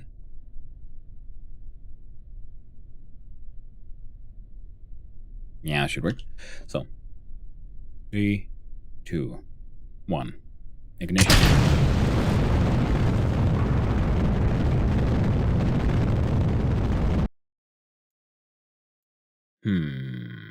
Yep. A lack of a balance is a problem, eh?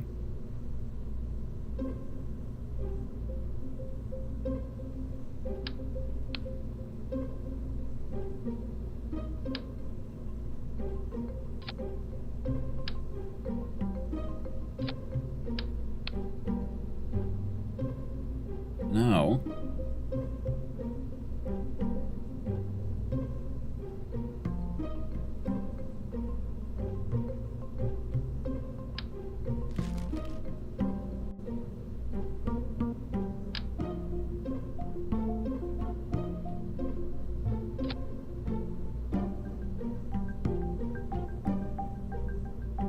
these go off. These go off.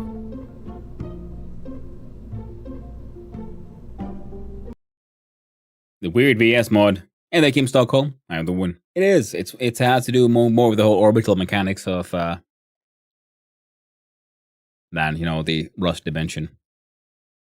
But it is also very classic. A truly vintage story of yearning to space, seeing the planet beneath you, seeing the horizon curve ahead of you.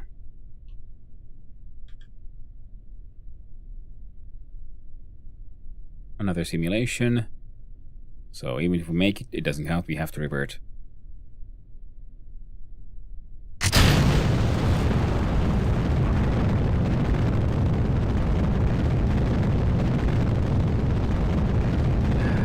That's janky looking. Nonsense. The speed is high enough to start doing some bendy shit. Also, gotta remember to look at this thing.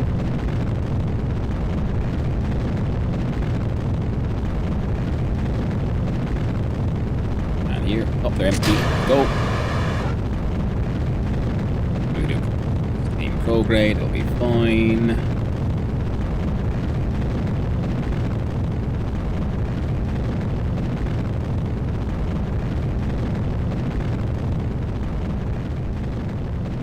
Go down a bit. Fall a little bit more towards the planet.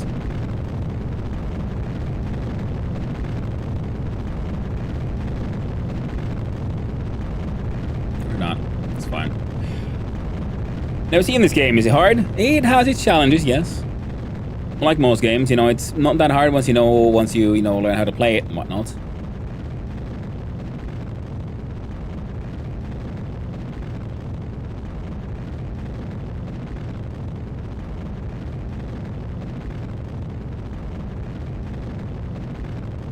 But yeah, Kerbal Space Program. It's slightly an older one, but it is one of the absolute best simulations of actual orbital mechanics and whatnot.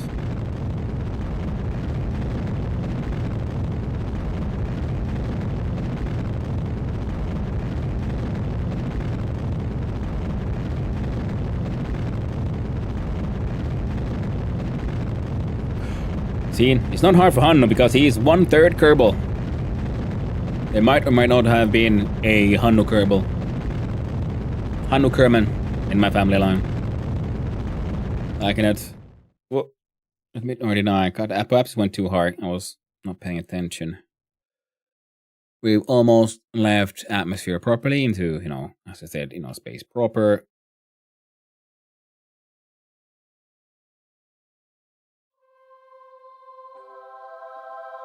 Yeah, it's about building spaceships, sending them to space, doing space missions, and doing all kinds of fun stuff. It's an awesome simulator of orbital mechanics and all kinds of other goodies. Full blast.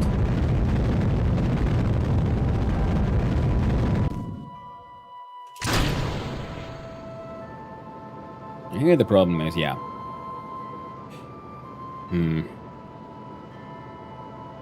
We have the fuel for this. Apoapsis is growing. Yeah. So now we die? I mean, no, not necessarily. See, the apoapsis is our highest point in our orbit. Our orbit goes through the planet, so we would be crashing. But instead, if we want to lift the periapsis, which is the lowest point in our orbit, we want to have that one above the atmosphere. That's what so here we see the nav ball, which you're using to navigate straightly towards the horizon, trying to push, because we don't want the apoapsis to go too high, because that's just a waste of fuel and whatnot. But we're doing pretty good here, actually. I'm going to turn off the engine, and we hope we get to the very highest point, and we see if we speed up here.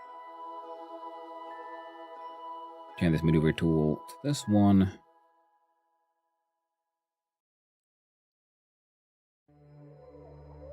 We have 1,000 meters per second of delta left, burn time of 25 seconds. The game does prefer for satellites and things a more circular orbit, so about 100 kilometers seems decent.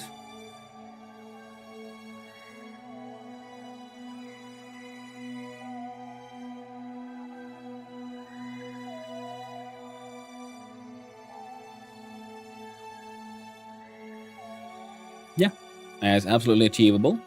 Yeah, and it's not just about the one planet and it's one moon, it's an entire solar system for you to adventure in. Have a look at. You can send in probes. There's going to be asteroids and comets to encounter. All the good stuff. And it's an older game, so I have some mods running, but they're all graphical ones. Nothing is changing the actual gameplay or, the in-game mechanics. But it looks like our system works, even though it's not quite as intended, but it does still work, which is close enough to me, for me. So now we do revert flight to, well, we'll just do the launch again. Yeah, we get space guns for the asteroids. I'm sure there's mods for that. Usually, if there are asteroids you find, like you saw the things. I have like a orbital, what's it called now? Telescope. in space on one satellite, and there are then like missions like, oh no, there's an asteroid coming towards the planet. You need to divert it. So what you need is to build a spaceship that has a little grabber, so you can grab onto the asteroid and then just push it, so it goes off course and does not in fact impact the planet, because that would be bad. Okay. All right. So this time, now it's for real. Means if we die for real. No takes backsies.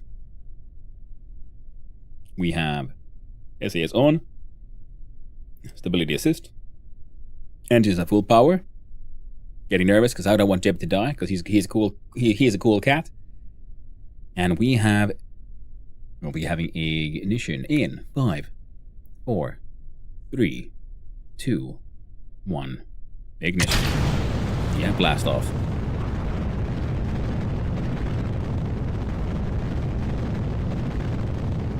Wait for our surface speed, get above 100 meters per second. We'll start tilting a little bit to the right, or I guess it would be towards the east. Just so we get even get a slightly more aggressive gravitational like bend. Auto aim prograde. Prograde meters forward. Oh shit, they're empty. I was carrying pointless weight. Maneuver known, so we see our apoapsis, our highest point. That needs to be above 70 kilometers, if nothing else. We're above 10 kilometers in height, so we can start pushing our steering slightly more east.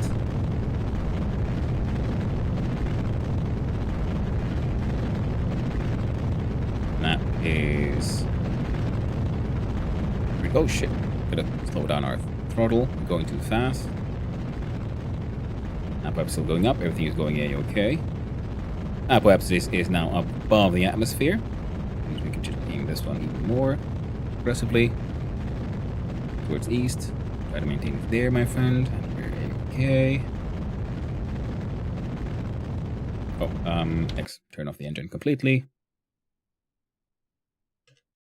We're 2 minutes away from the apoapsis, which is slowly coming down because we're still in atmosphere, so we're slowing down because we're hitting the atmosphere. So, how big of a burn do we need from here? See, the dotted line is the potential orbit. 1499. Way more than we have. What the hell?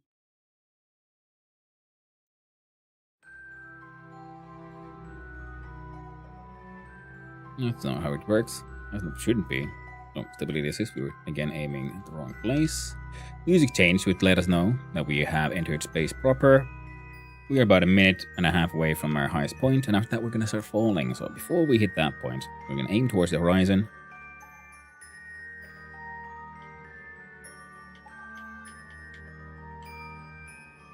And blast off. Burn the last of the fuel that we have left. And this engine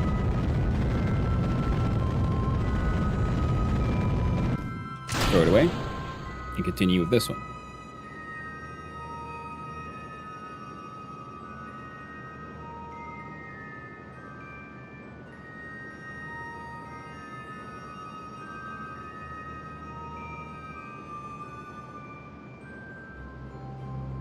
You can see at the periapsis the number here is getting higher than the negatives. Because the negatives means that, yes, like I said, that the lowest point in the orbit is inside the planet, which is known as crashing. It is increasing at a decent speed, and the immediate delta V that we have here, which is measured in meters per second, is, fuel to, thrust and everything.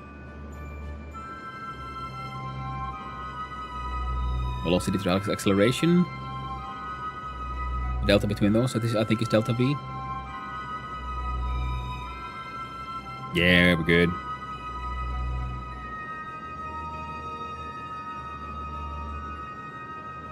Okay, we are now... might as well aim prograde. Oh shit, though. God damn it. I perhaps went too high without me noticing, because I don't want this thing to get too high, because then we'll have to slow down, and that would be a waste of fuel.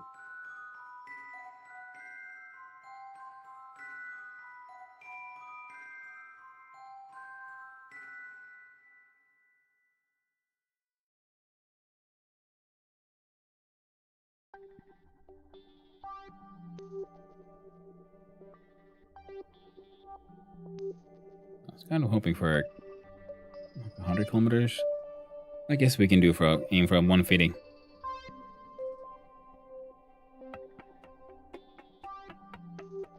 The burn time of 12 seconds,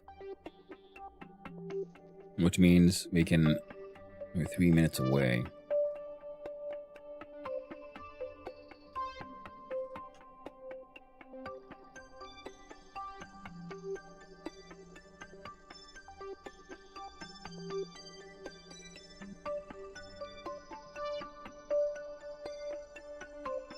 Might as well extend the raid. Oh, god damn. Supposed to do that before we left. Oh well. It's a shame.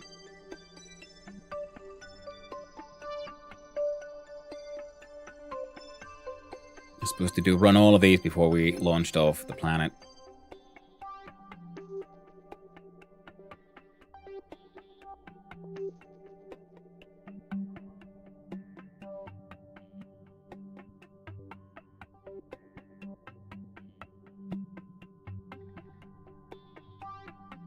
Could be a science lab thingy here. Alright, we're aiming. Very powerful orbital thing here as well.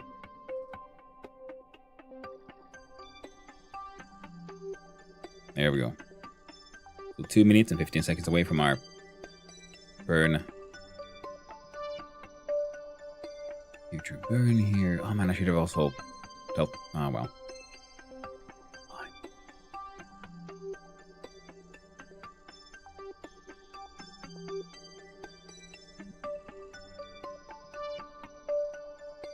Oh, I forgot you can do that on these things as well.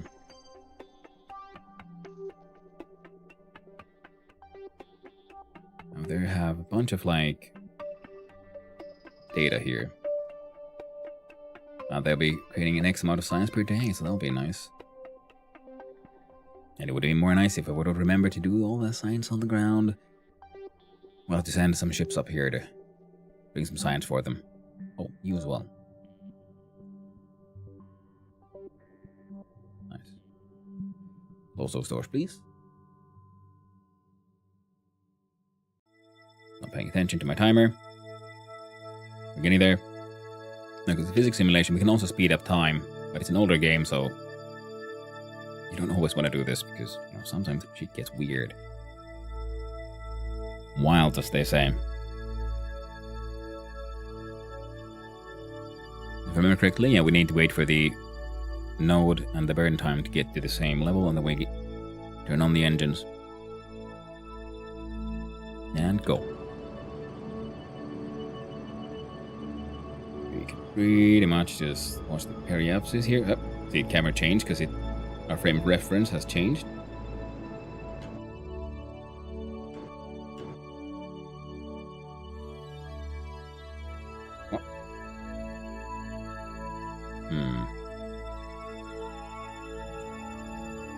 I'd say we've achieved everything we wanted to. It is 5 kilometers of difference between periapsis and apoapsis.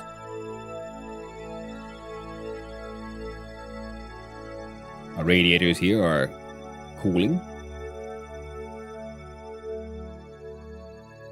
We're getting rid of excess heat, which is good.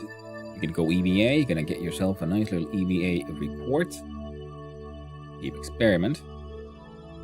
And B for board. We right click, we do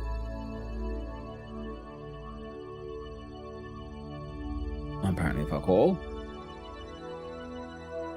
Okay, how about you then, science man? You do an EVA. And you do an EVA report. You keep it. Then you board back. Right click. How do I... We review the data we have and we turn that into a 10 data equals 50 science. time with 84 data, 39 days. So we'll be producing 1.1 science per day. Nice. Oh, right. If we go EVA. Right, what kind of EVA reports did you get, by the way? Above the grasslands, excellent. So we can do multiples depending on, as long as we are above different biomes. Shores. Board. Review. Process. Also, I would like for you... Oh no, did I? Oh, I did it, didn't I? I picked up a little bit.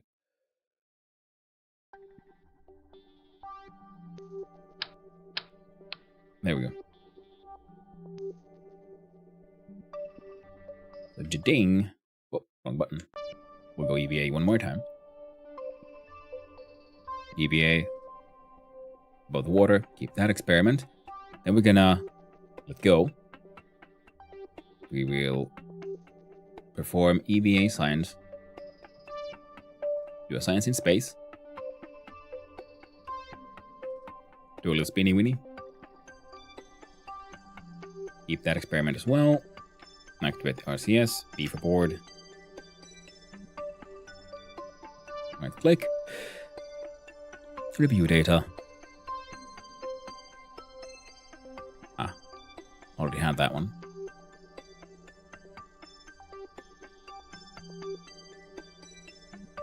Yeah, we're doing a lot of the stuff that we can.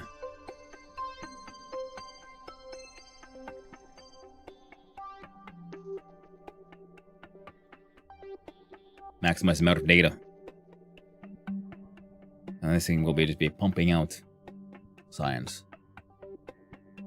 Eventually. 1.8 per day. It's not too bad. Slow and steady.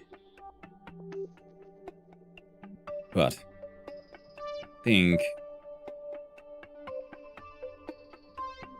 the fellows here are capable of doing their best right now, so I think we need to get just Jeb back to the planet.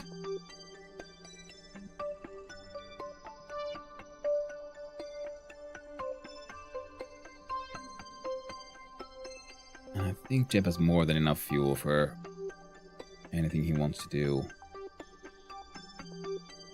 So if I launch this one, of course,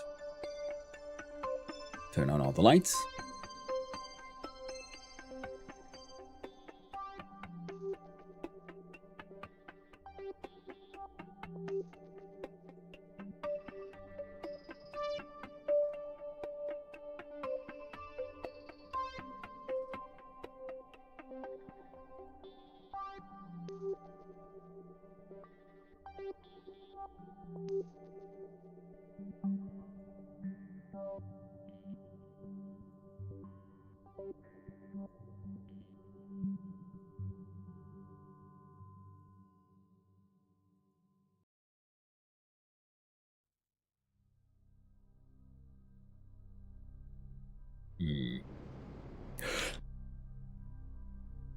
Shit.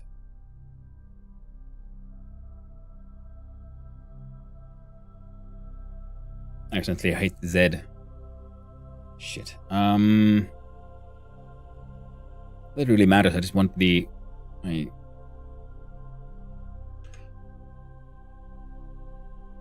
whole thing to be as circular as possible. So I guess we could do retrograde.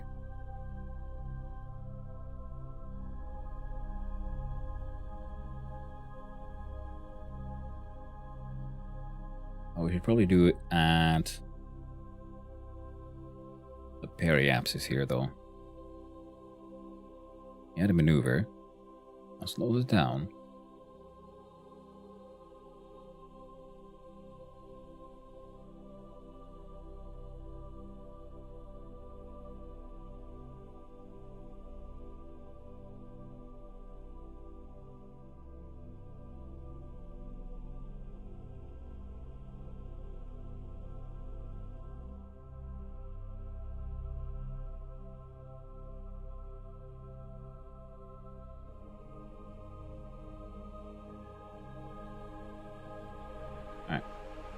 messed around with that one a little bit.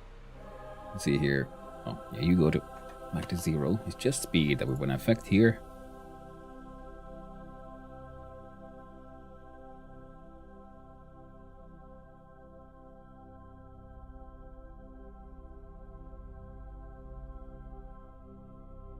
.7, you say?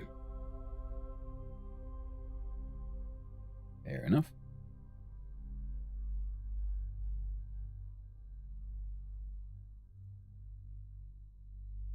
Ah, shit. Cancel. Seeing as we're here.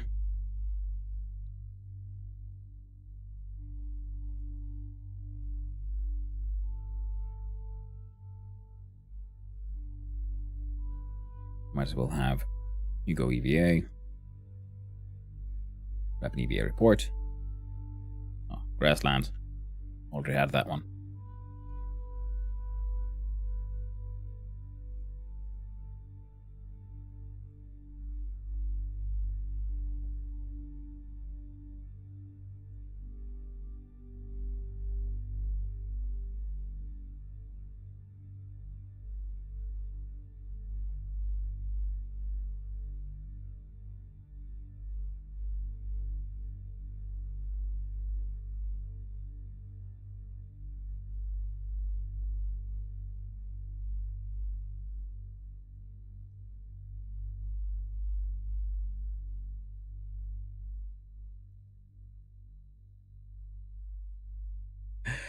Oh well, I should turn those into their own like action group and shit. Now we just got awkward blinking instead.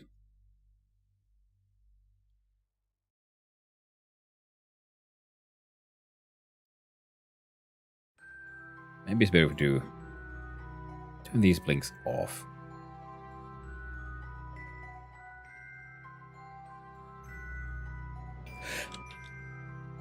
Again. Shit.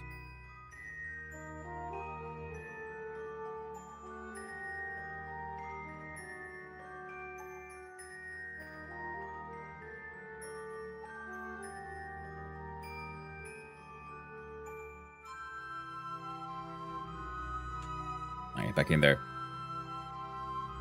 Okay.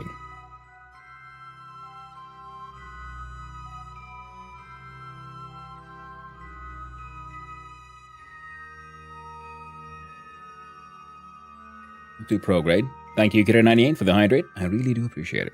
Still have that last bit of ice cold coffee. Lovely.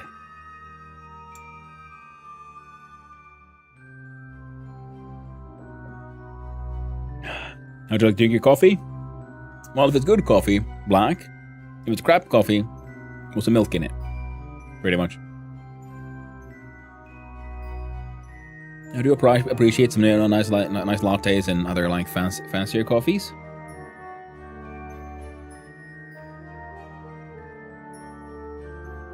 I'm gonna warp here. Oh, okay, fine. From here.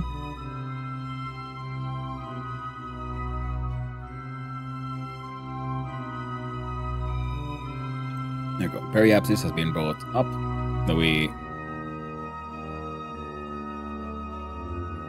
warp here. But aiming retrograde. How about you, Kidder? How do you like your coffee? Oh, do you remember what the VS mod is called, where you can carry things on your back? Alas, no. Hey, Ugla. Dive into this KSP thing, did you? Oh, absolutely. I love KSP. I haven't had a chance to play it in a long time.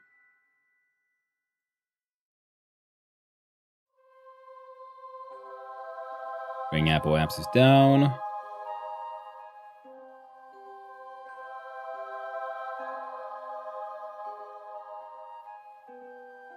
Four.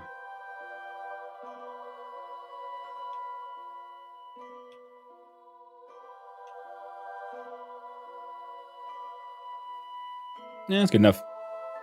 Shit, there you go. Nice. I really should have then put some more fanfare to that one. Now let's see here.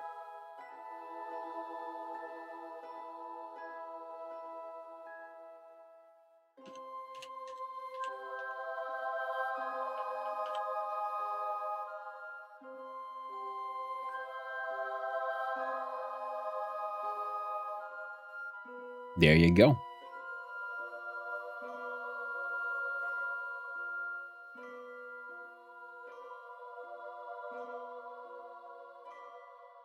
Boom. I like black if it's a good coffee, but I need to find one that I really like.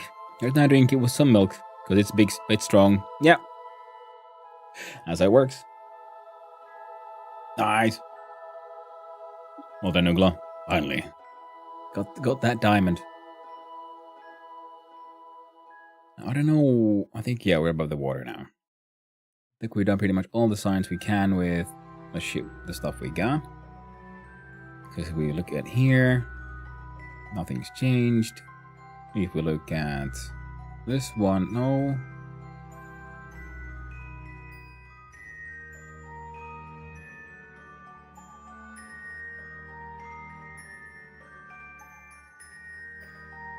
Yeah, it's all about space near Kerbin.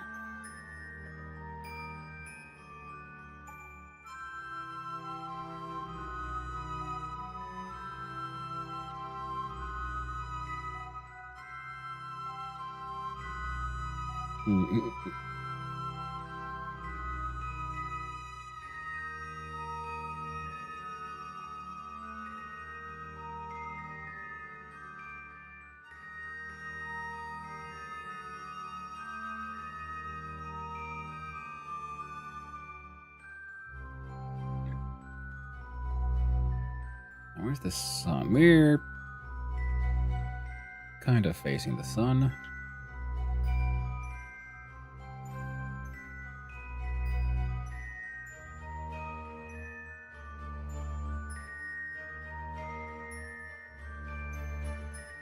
There we go. That should be fine. No. I think start doing research.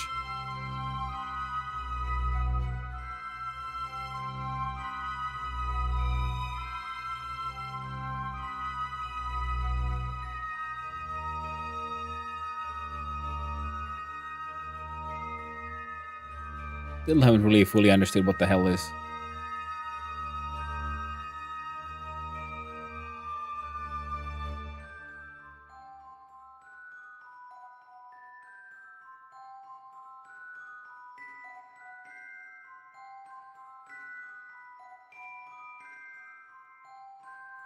Okay. We can see.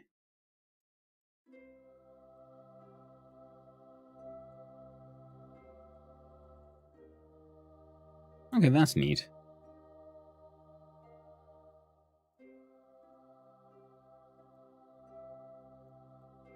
So we can double check what kind of biome we are above. We got grasslands, we got shores, we got water. Got all those three in here already. Now it's time to send Jeb home. So, I do believe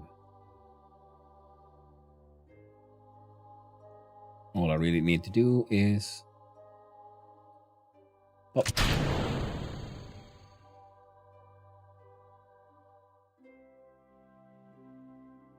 Of course.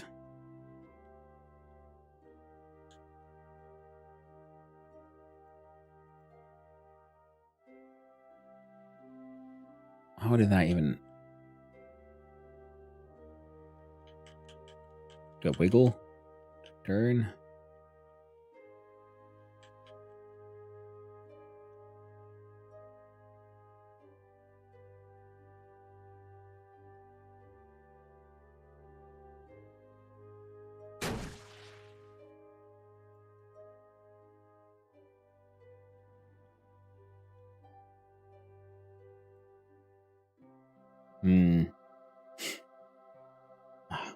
I mean, this thing didn't detach properly. I was afraid of that, something like that happening.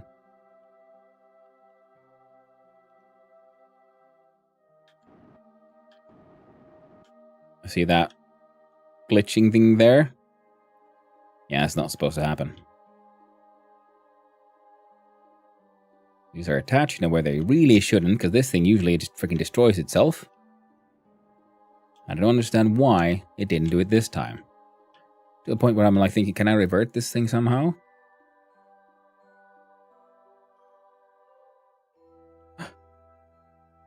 We did it. We're free! Well, the ring can then pretend to be some kind of protective ring or something. That's fine. Tiny little engines.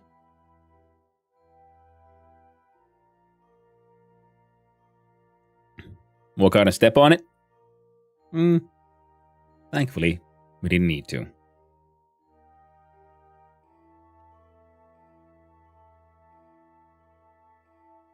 I think we're gonna just speed up time. Leave those behind.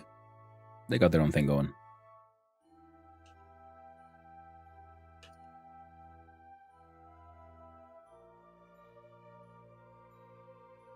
Because I want to come in where I can see.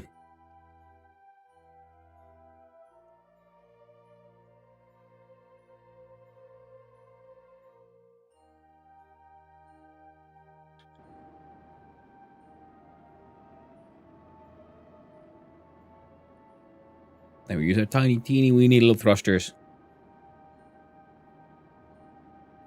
And hope to God it's enough.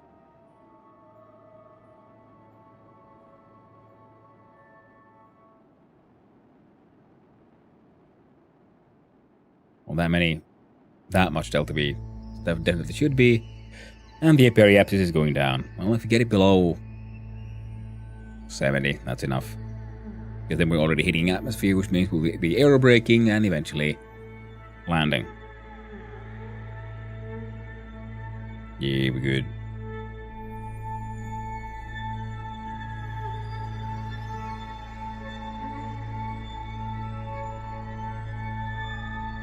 Our lowest point is there.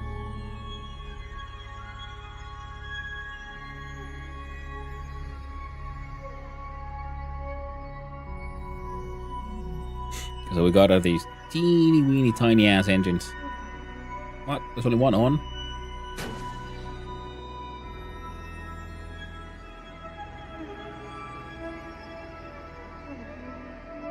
I was thinking I should probably have... There we go. Hello, Invisible G. How you doing?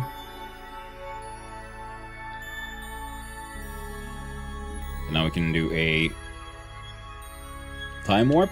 Speed up our time. And it'll slow us down when we hit the atmosphere. Our lowest point is very fucking low, so it shouldn't take too long. There we go. And we'll just burn what fuel we have to slow us down as much as possible. There we go.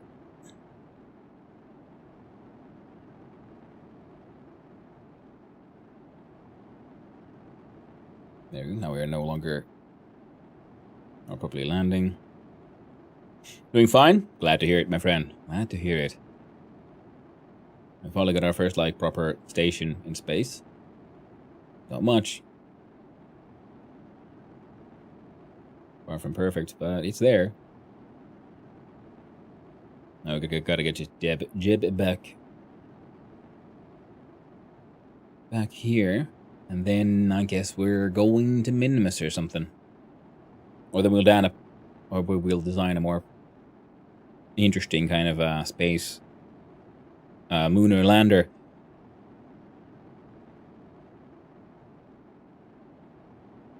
That could work. Yeah, fuck it up here. Now we're gonna land on the ground anyway. Well, doesn't matter. Not with this ship.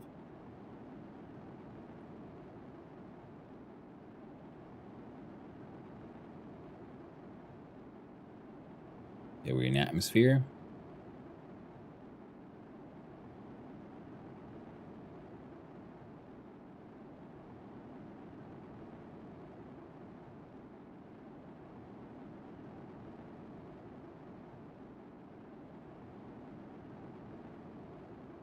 Oh, I just realized.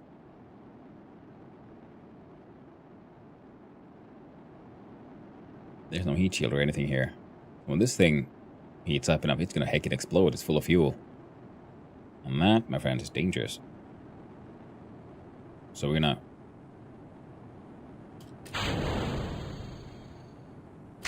throw it away. So it explodes, far away from us. Because we got a heat shield underneath it.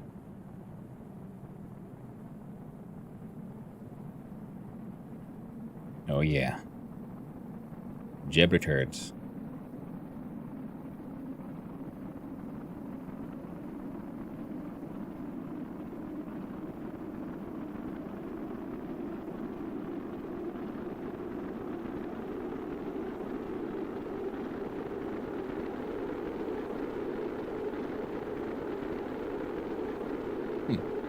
We might make it to water. Kind of unlikely though.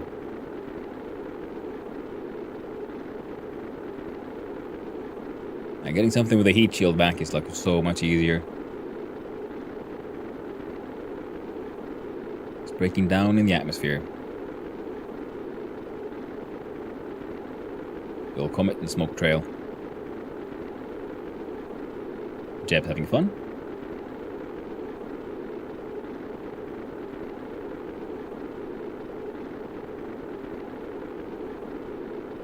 And here we see actually some fire trail from the actual ablative surface itself, and here we see the cushion of burning air. Slowing down, now we're only going about 1 kilometer per second, rather than 2 kilometers per second. And the air is no longer burning. Surface speed goes down. And now we can release the drag chutes. It will add drag, it slows down, and we can't really, and now we can activate the proper chute as well. And might as well. And yay, we are successfully landing in water after all. I love the cloud simulation, even though this is the most simplistic version of it. The volumetric cloud system do allow for, like, very realistic looking clouds. I just don't have the settings and all tweaked for that kind of coolness.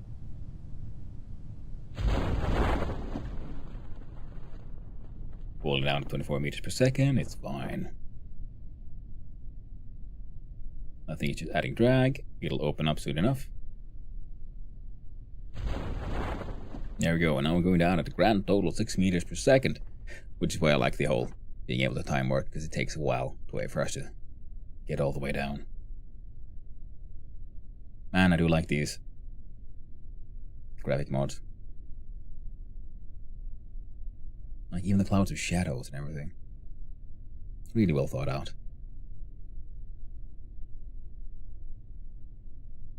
Approaching the water.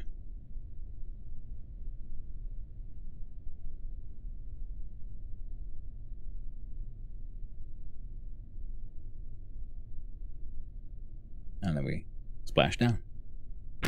Nice and safe. Cover vessel. Yes, successful mission. You left those buggers right up there in space. Jeb safe? Yes, just blunders. And Jebediah Kerman.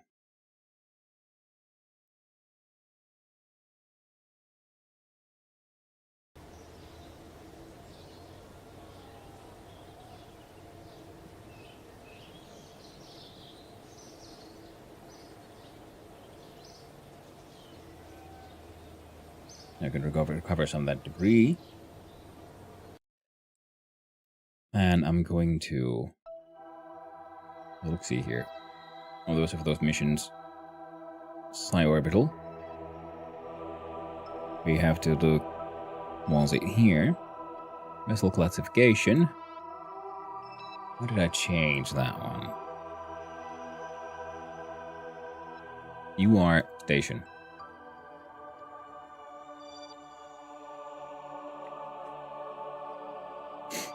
Orbital 1. Accept.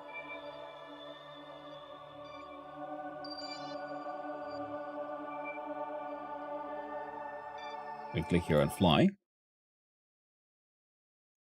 Then we'll have direct control over the station itself. I just want to make sure the orbits didn't get too fucked up. Yep. It's all a-okay.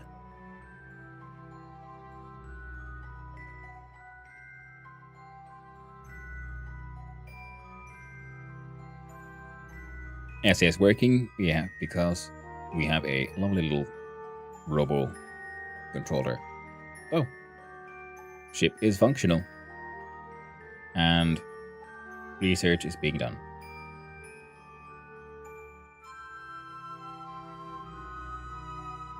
Eventually have enough science and we just transmit that ship back. Doing that data into science. Jidding in Tantal or Tanful? Is it Tanfal or Tantal? Tanful. Well, we're like, guys, you leave there now. Right click and just shut down the engine so we don't accidentally start flying off again. Monopropellant high, electric charges. Going down, actually. We need better solar panels. That's what we need, that science. Well, eventually they'll run out of power.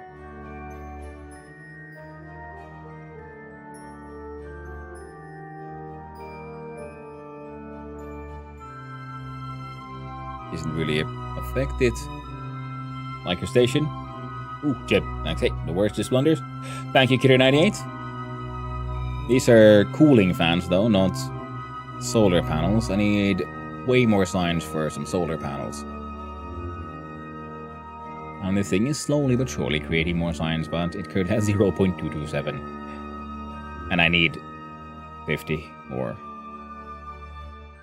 That's why they had the docking ports, so we can send in more components and attach them so the spaceship and the station can grow. And also then maybe be used as in between refueling station. And all these lights will help us then, find it in the darkness. Helpful feature when you try to dock with it. For now though, go back to the center.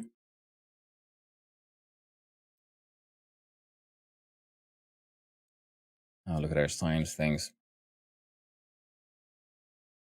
Ah, ads were on as well. Sorry about that.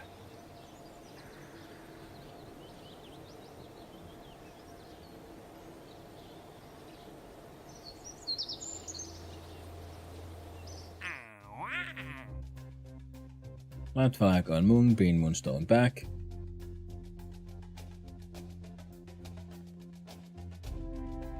Ah, perfect. Get that done pretty much.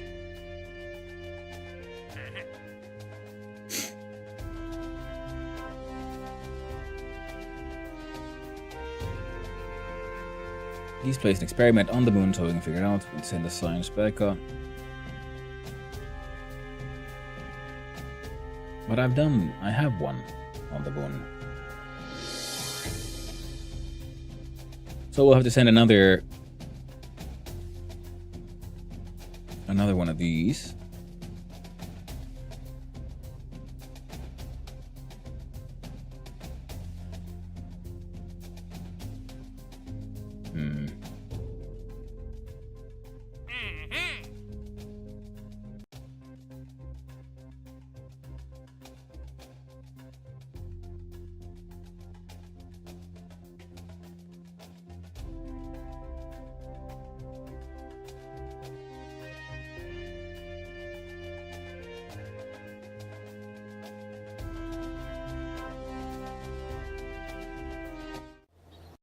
Alright then. Now let's see here. So do we try to land on the moon again? That would make sense. How would we do it?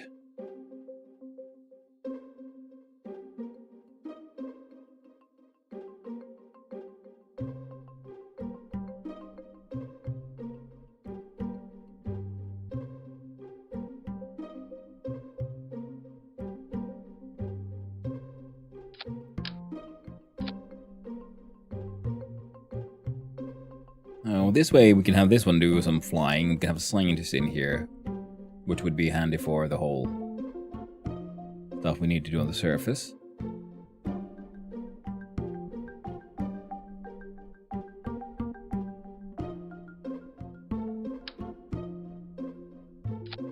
At least in theory. Then if we had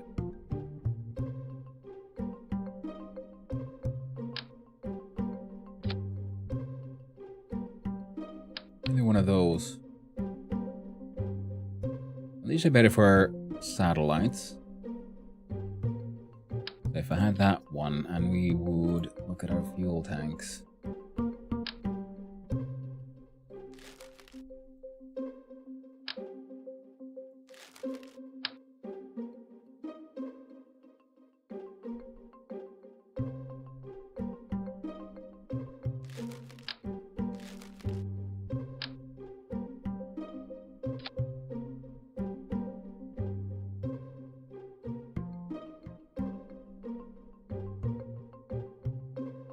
Where's the... Here we go. Body, the moon. I would have more than enough thrust to weight ratio to bring this thing back into space.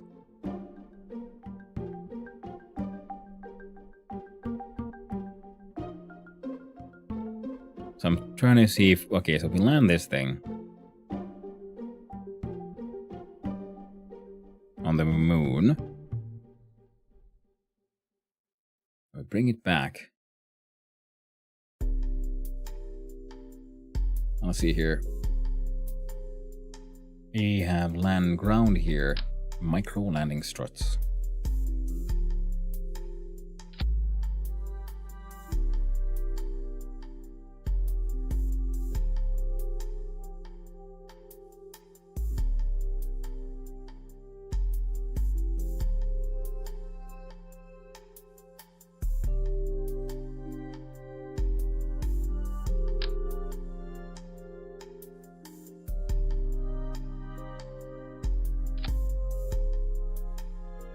(1,683 meters per second).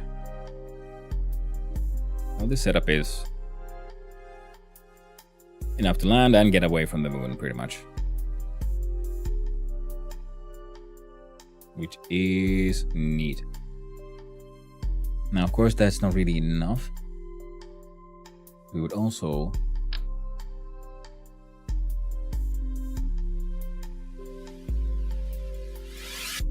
need shit like this.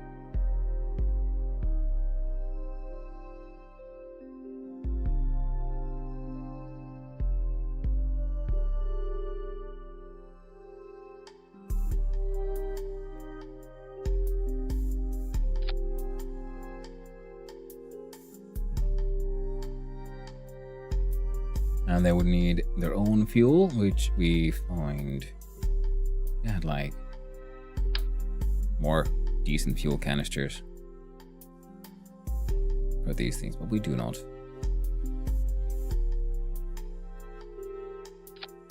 Now, I'm pretty sure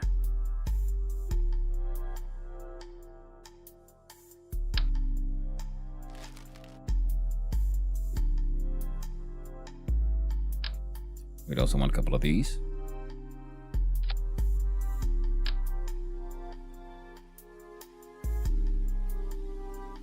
And some solar panels.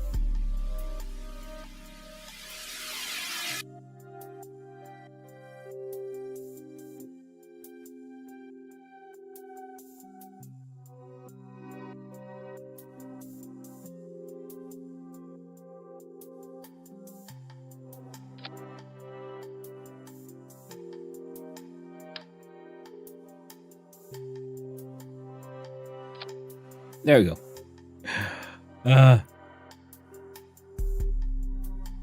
And then a docking port.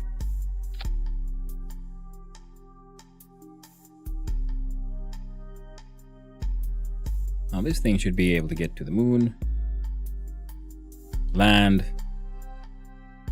do its stuff, and get back again.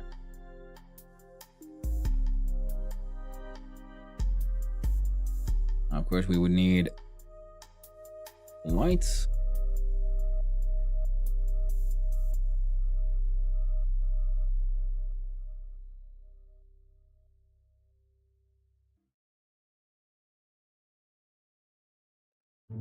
Let's see here. Try mass packed volume.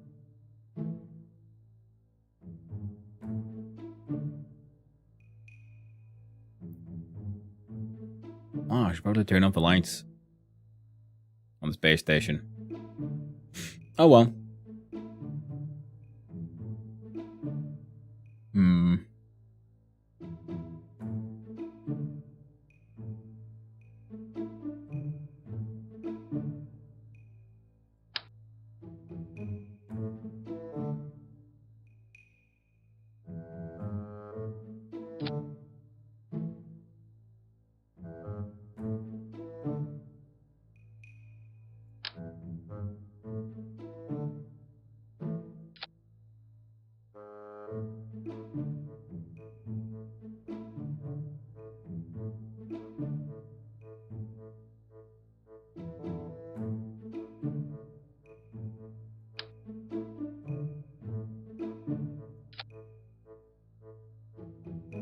Looks a bit funny, I guess. But it should work.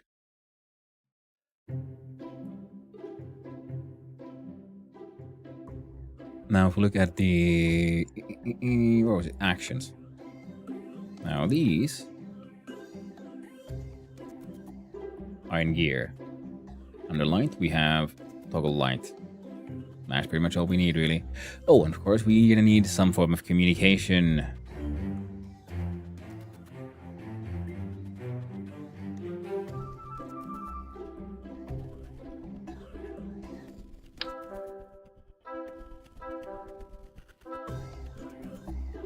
There you go.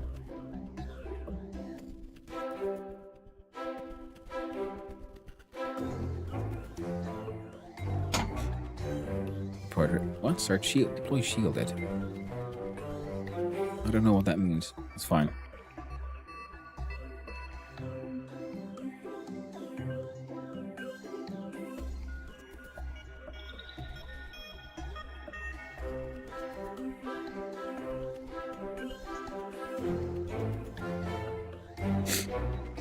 We'll go with the moon bucket. Our very first sort of dedicated landing lander thingamabomb. We'll save that one, and I do believe we should have under advanced mode. We should have somewhere subassemblies.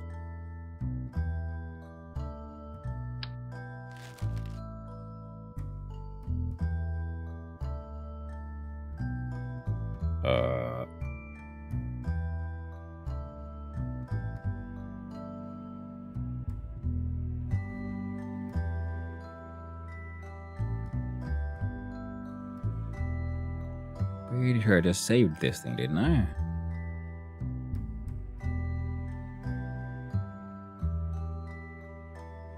Load this thing in. Good.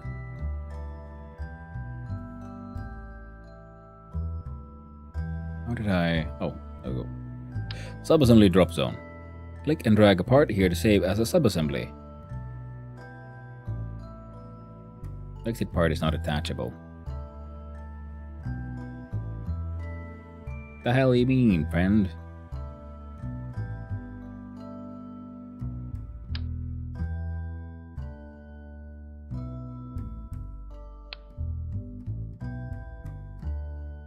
Do you mean I need to have a... Let's see here. No, wrong build.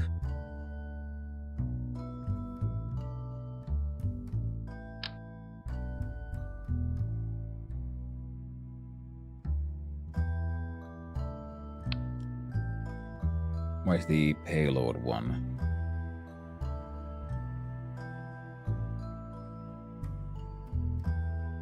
I'm not here. There we go.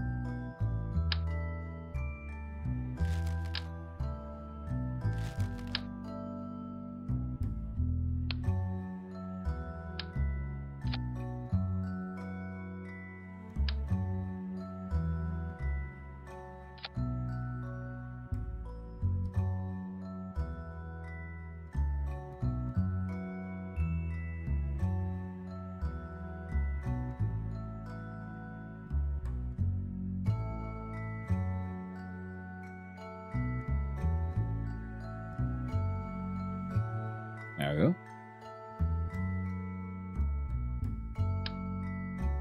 Oh. Advanced. Sub-assemblies. What do you mean he's not attachable, you fucking liar?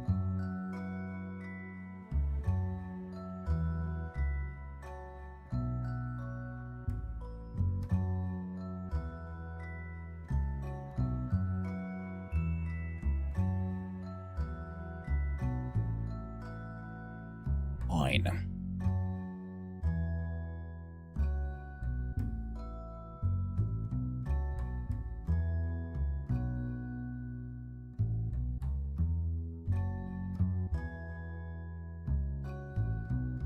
The fuck is...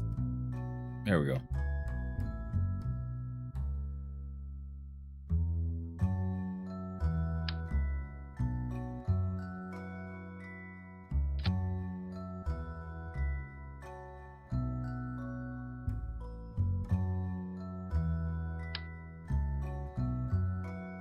So we do that one.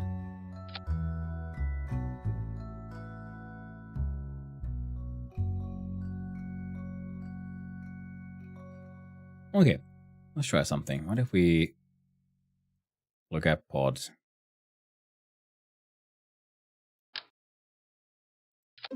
Attach you there. Right click.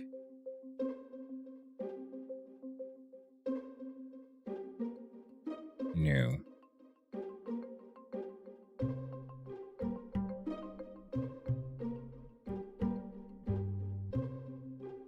I think I messed up a little. That's fine. We'll click on new.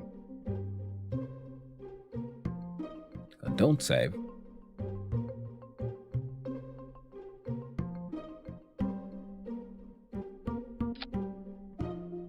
Now this is the one we want to bring back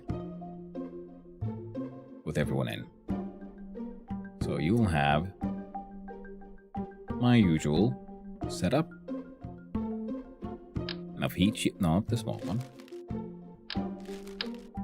Ah. Now that was the problem with this one. We can't do a two with a heat shield.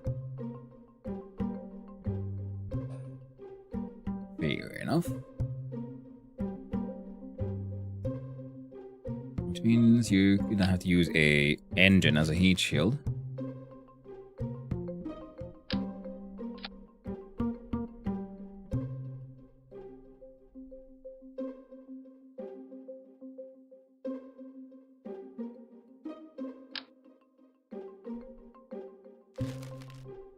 No, a heat ice maybe. These are too small.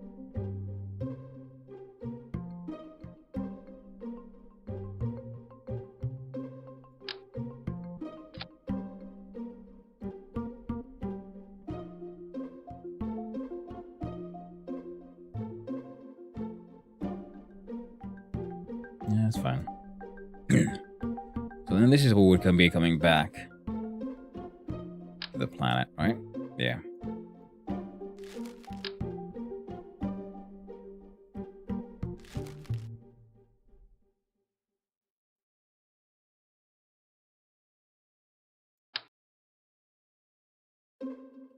Yeah. Look at our utility.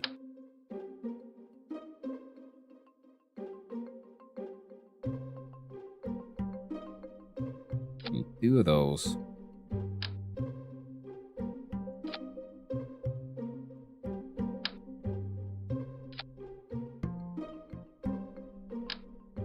There. Probably more than we need, but that's okay.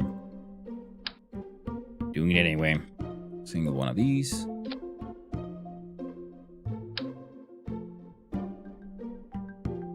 And that guy.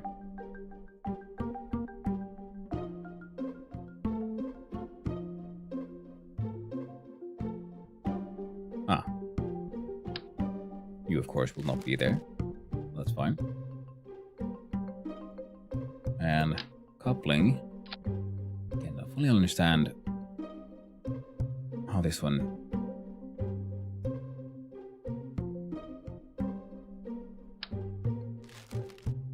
Oh well, Not for me to understand. The 25 is too big. Is it the 18? The 18 is what we want. I want to look at the Kerbin's information.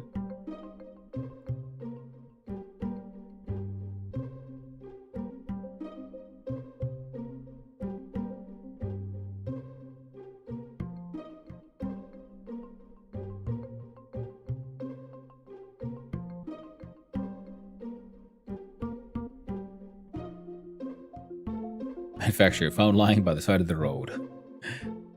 Nice.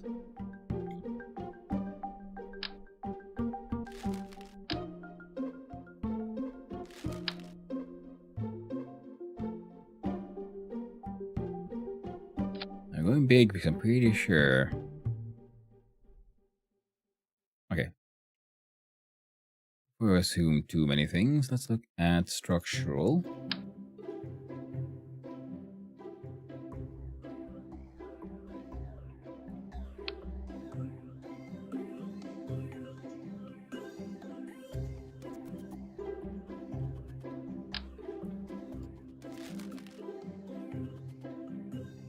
The 06.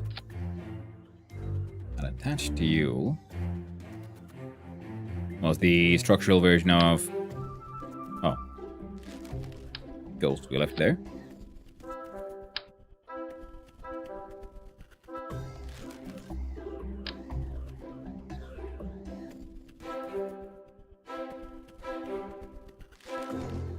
So look at the payload options.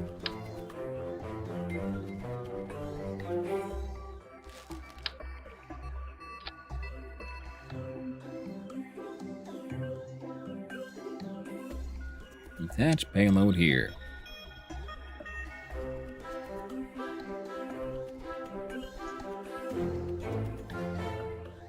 The 18, no. Number 12. And attaching to this thing, then we'll have... See if we can build that thing again. Where's the spark? Then... a lander can. Followed by... Now we could just be actually sending this Jeb all the way down again. Bring an engineer just in case it goes just up.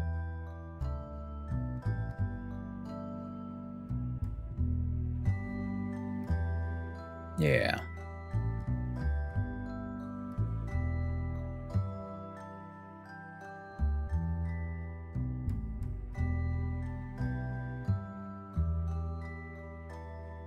Oh, practically we can even build the entire thing upside down. Well, let's look at these here things then.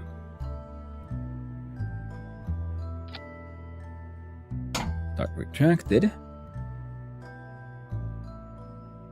Fuel tanks.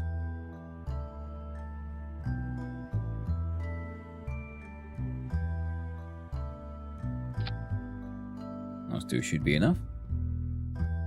Pneumatic control. Small inline wheel should be more than enough. You're gonna want some batteries.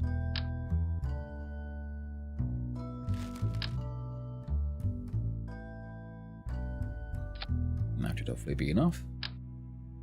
And then photo will take cells. Now, if we send down someone who isn't Jeb, flying back will be difficult. In other words, we're just sending Jeb up and down. It'll be fine. No need to worry about it.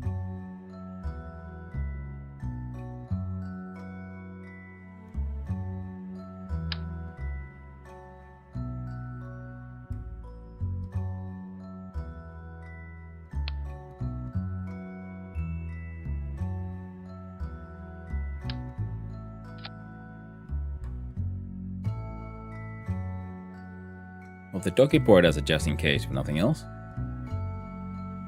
Now we'll look at the couple of spotlights there. You couple of some dome lights. And these are the more powerful ones.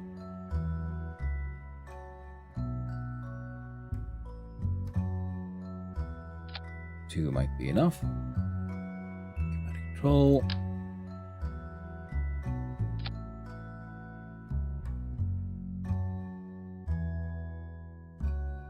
All the extra control we can get.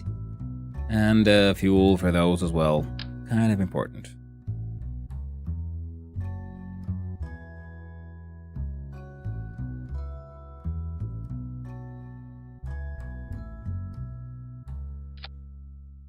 There you go. The RCS. Spinny. Big fuel. Small engine. How to say okay.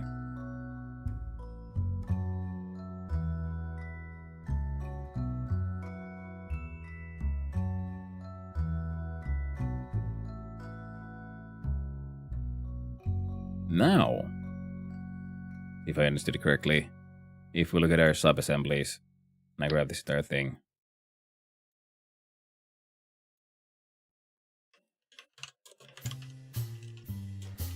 Call you the Moon Bucket 1. Say.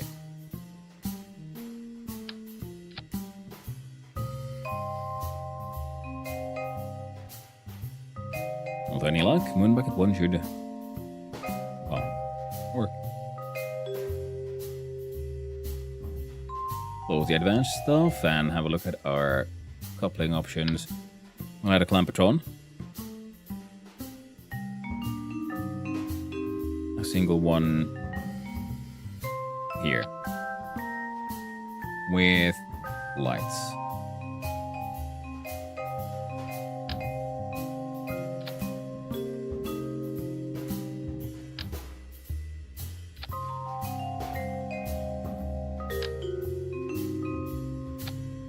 Making perfect.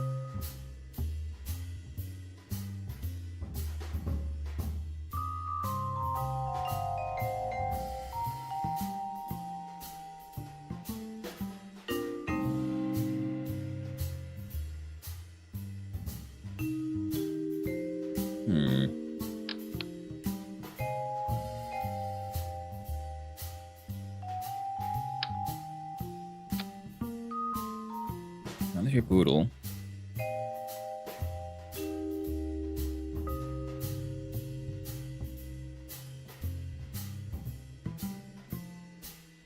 Whoop.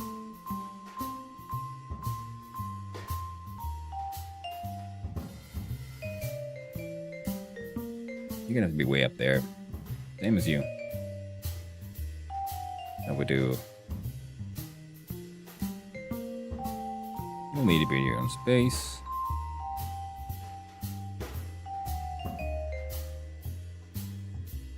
Yeah.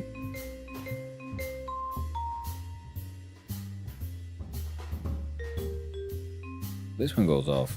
This one goes off. It says this would already achieve that much.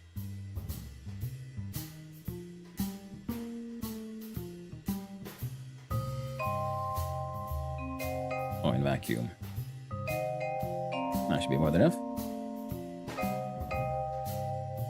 And sea level. Do coupling. I'll use 25D couplers. Now we need to get this bastard into base.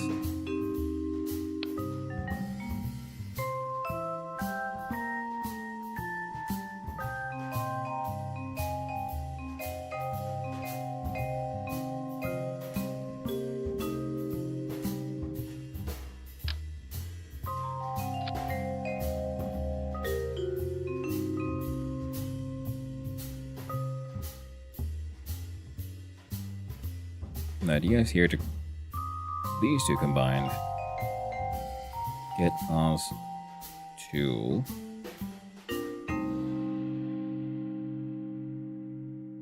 orbit. I think that would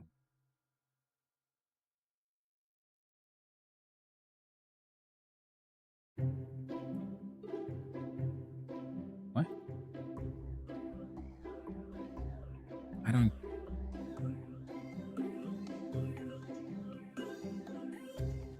first you.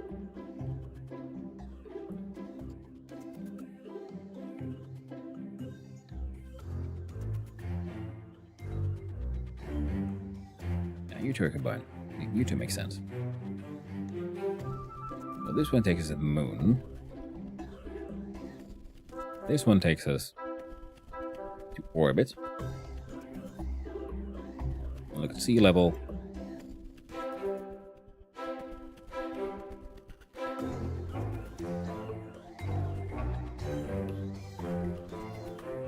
And we'll see if I can understood how all this shit should work. We'll do one more.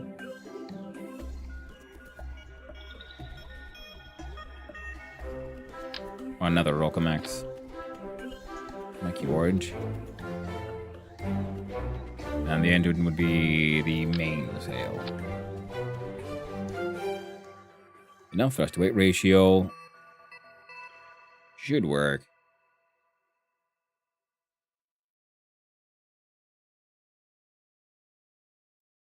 That is more than enough. Which means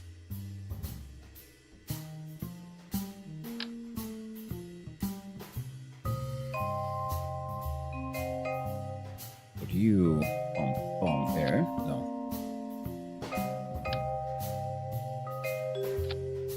There. And we do a couple of these.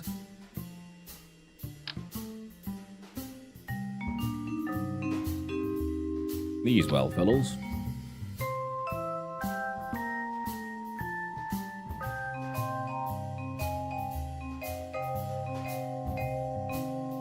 What the hell is this? Oh, for fuck's sake.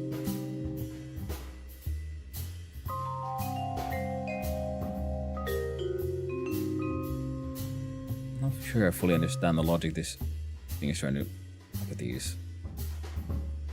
Yeah, that makes sense.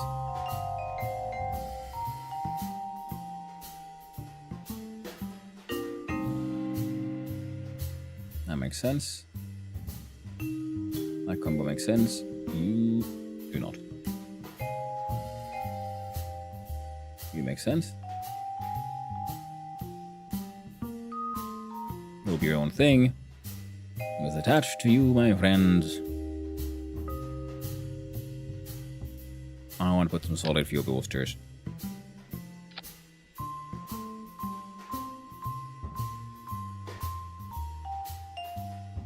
Thrust to weight ratio is taking nuts. Fine. From those go, we let these go.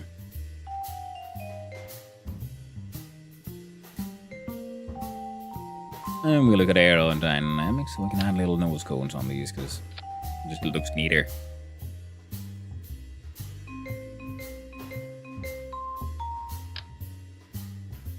And a couple of these to hold on to the rocket. So these go off. These ignite, and that one ignites. We boost.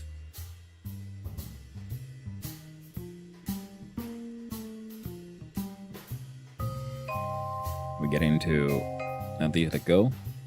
How much time these do their thing. In fact, I think we can investigate the efficiency of it all.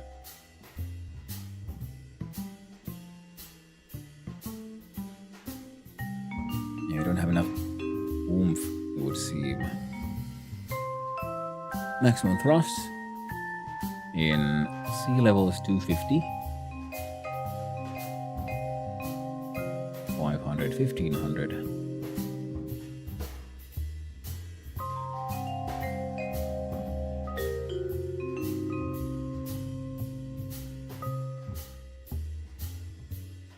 I think it would still work. That is why we do have. That's why we do simulations.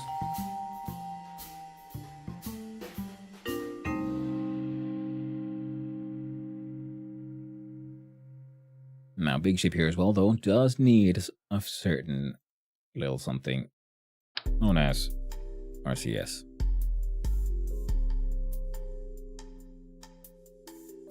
Four of them there. Four of them there.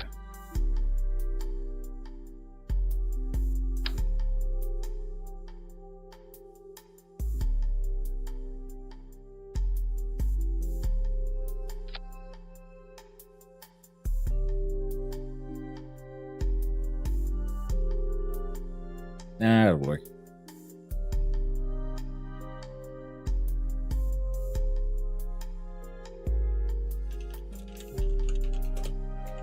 Bucket delivery 1. We save this nonsense and we launch the simulation that we are completely allowed to undo, or we have to undo, no matter what happens.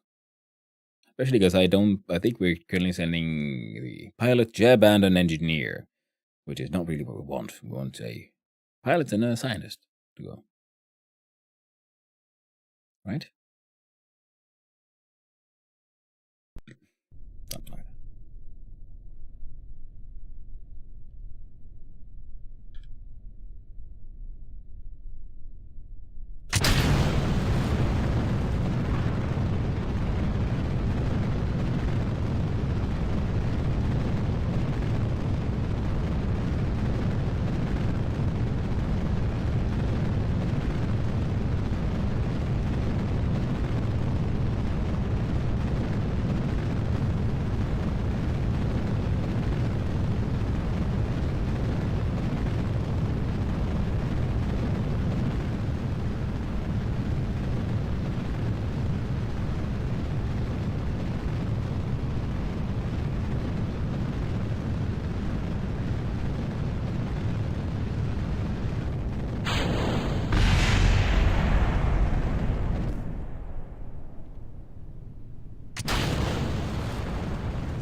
Over to the vehicle assembly, and unless there's something I would like to check, which was, can we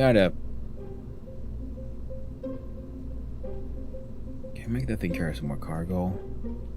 I mean, maybe.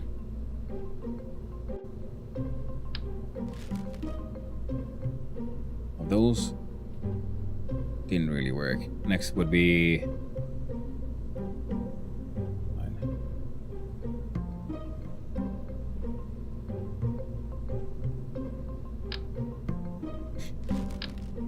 Some of these bad boys.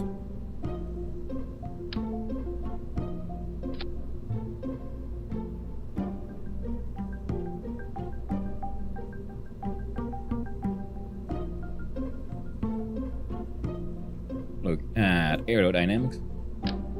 The nose cones.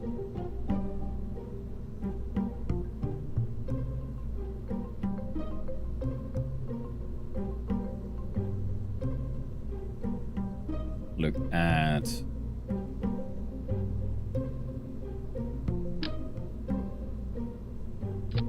a couple of wings there, which hopefully help them and then lean out when it's time to, bugger off. It's either that, and these cost, how much was it? 6,000 per, compared to these, which would probably do the same job.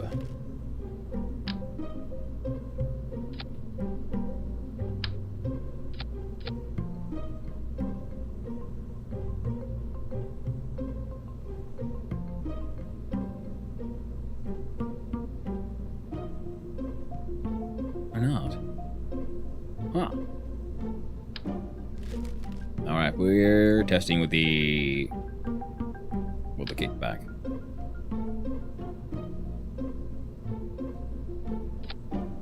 Kickback has a 500 maximum thrust. Bollocks. Has a... but why is the price as well?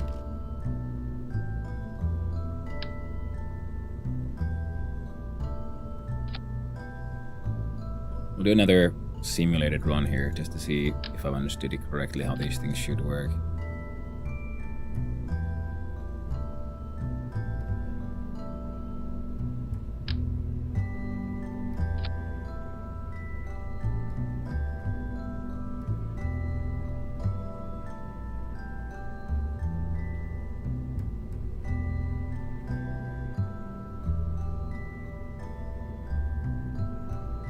Engineer does allow us to repair things, but we don't really need that many things repaired per se.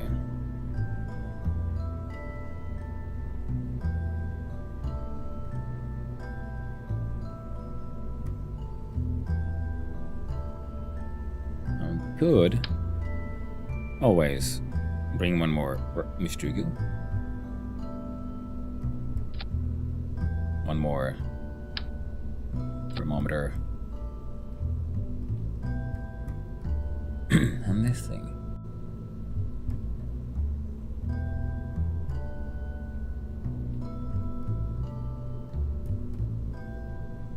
I haven't fully understood how exactly this thing is supposed to work.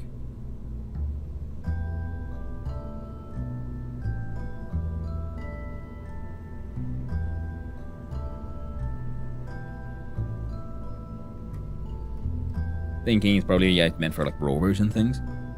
Which would be neat.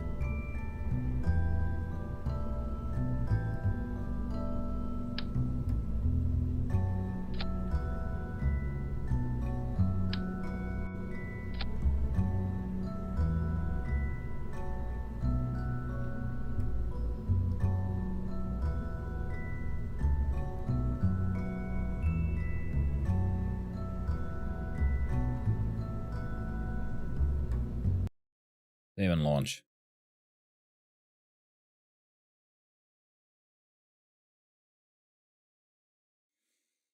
We'll see if this works out. When I would hope.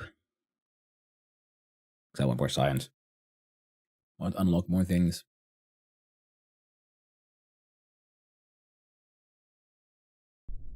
I should make a custom action group for grab all science.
Okay, perhaps this is now 100 kilometers.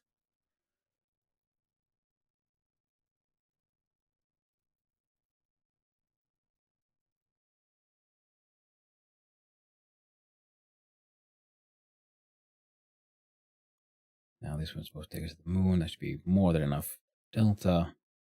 And more than enough for the orbit. Okay, so current setup works.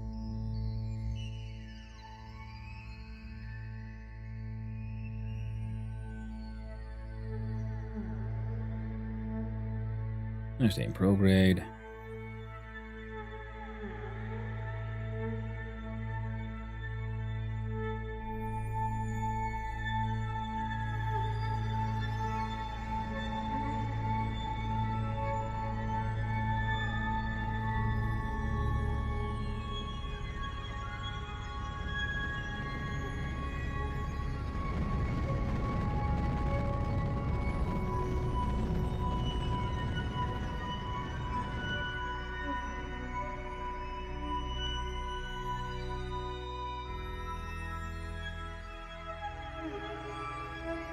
Let's get closer to horizon. There we go, and just, I don't know, freaking blast off. There you go.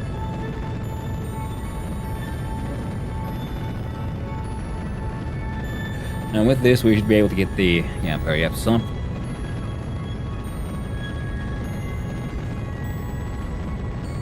We're pushing the apoapsis away, which is good.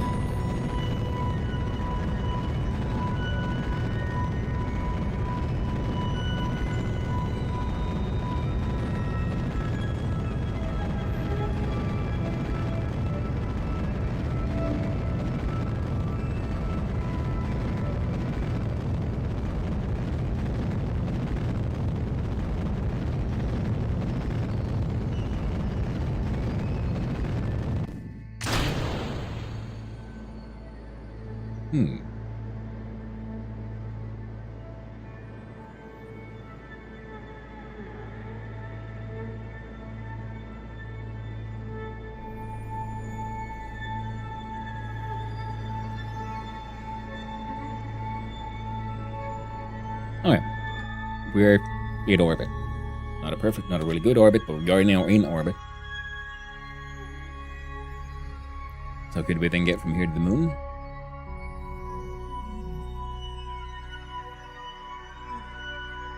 I'd maneuver. I don't know, I could speed up by...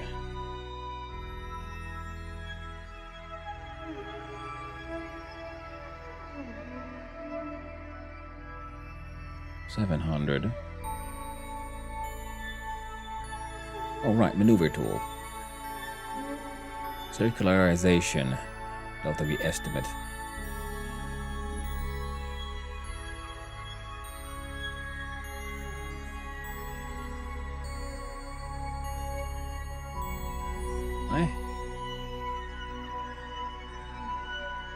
This is existing maneuvers before the one that would be changing orbit. Invalid maneuver, they'll be deleted.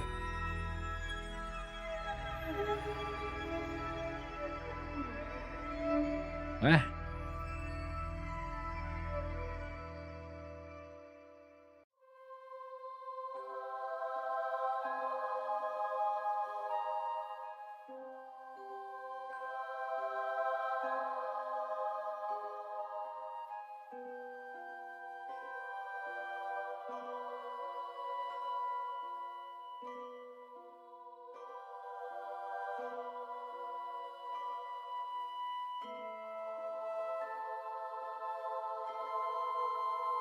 If I'm here and I click on create.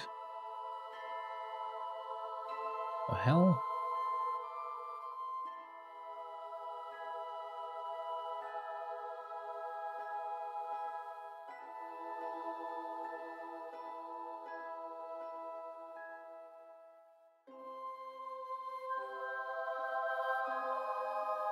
What am I trying to do? A create maneuver.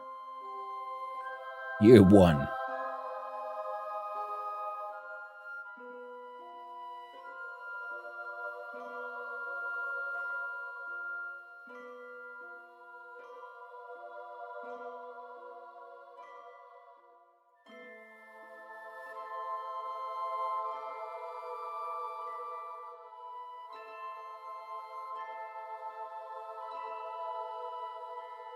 One year.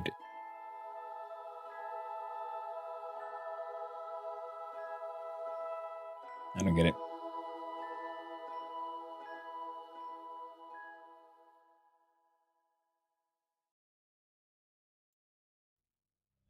Eligible G looks is complicated. Yeah. In the existing lines here, the white ones. So this is the moon's orbit, but these are like satellites I've put here.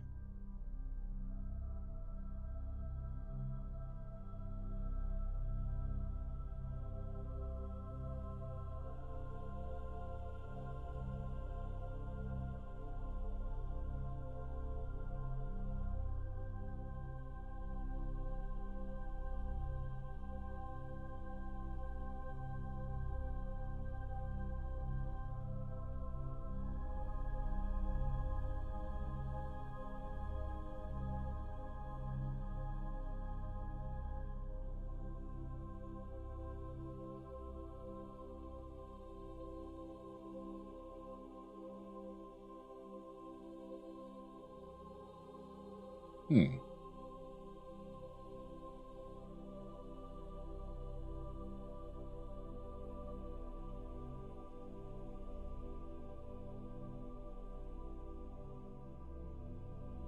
That's strange because this looks like I could make this in less. We do this.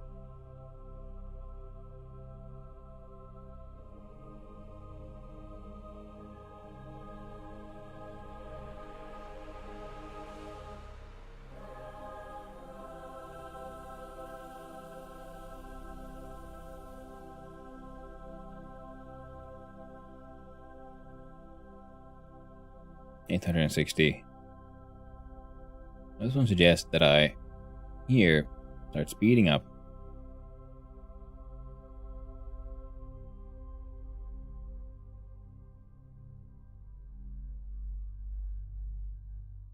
I'll approach the moon from. I don't understand. I disagree. We're not doing that.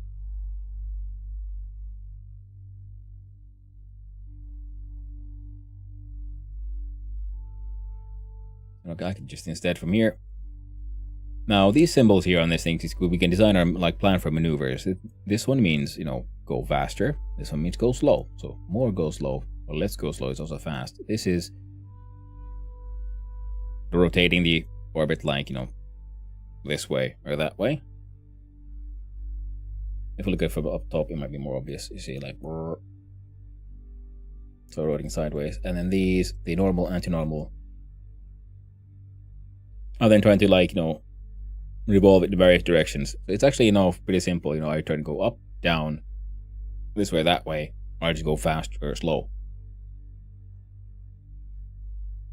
Now if we go here,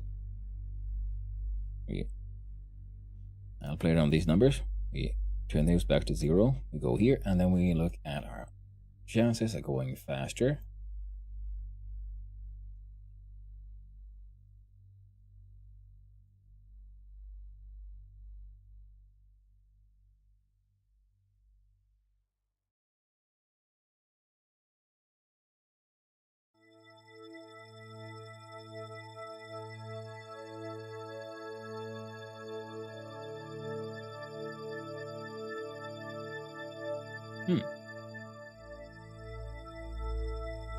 We get really close to the moon this way.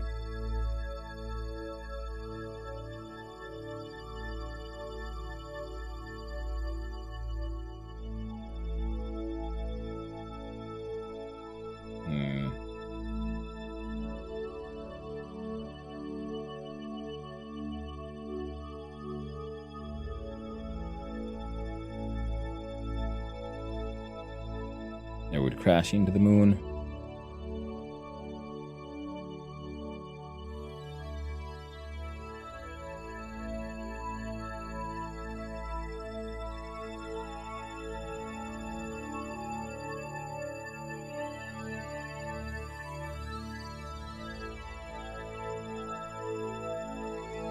Yeah, it works for me.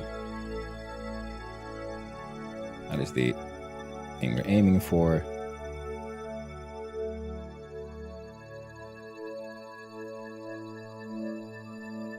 Speed up the thing up until we get there. Apparently, I'm eating my words. This was supposed to be a simulation, but I can't be bothered to do that same flight again. So in a way, you need to set up a maneuver that will make you cross with the moon in a correct way. And then from that, you'll make another maneuver that will make you land on it. Yeah, first I need to get into a potential. We have a flyby of the moon, so the moon's gravity well will start affecting us. That way, when we slow down, we won't be falling back towards Kerbin, but we'll be essentially falling towards the moon instead. And then we have a orbit around the moon. And then we can, from that orbit, slow down and do a landing.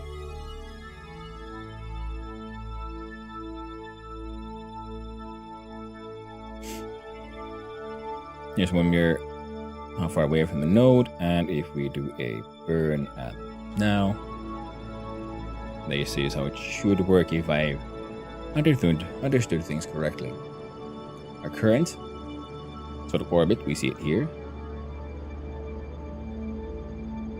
And the apoapsis is the highest point.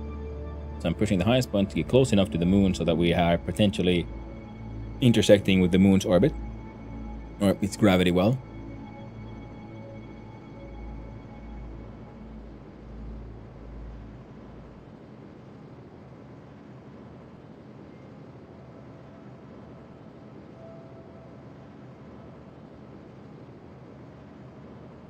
There we go.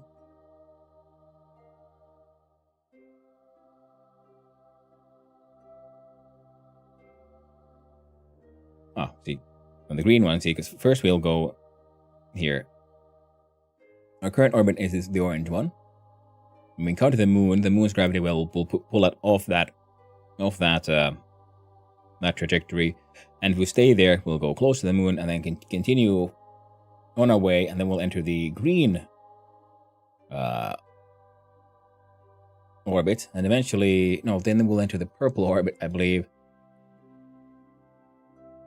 Let's see if I can read this correctly. Yeah, eventually, then we'll go visit the moon. We'll go close by. Then we'll leave the moon's orbit. Then we'll enter another orbit around Kerbin, and eventually we'll get close to the moon again, and it'll pull us slightly further. And then if we do that enough times, eventually we'll just get thrown away out of the Kerbin's orbit itself, and we'll just be orbiting around the sun, pretty much.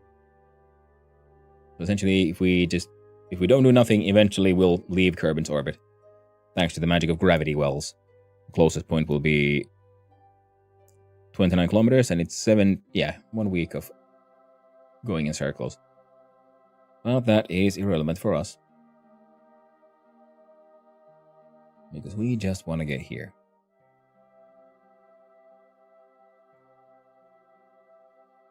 Now, if we just click here to warp here, you see the moon is arriving.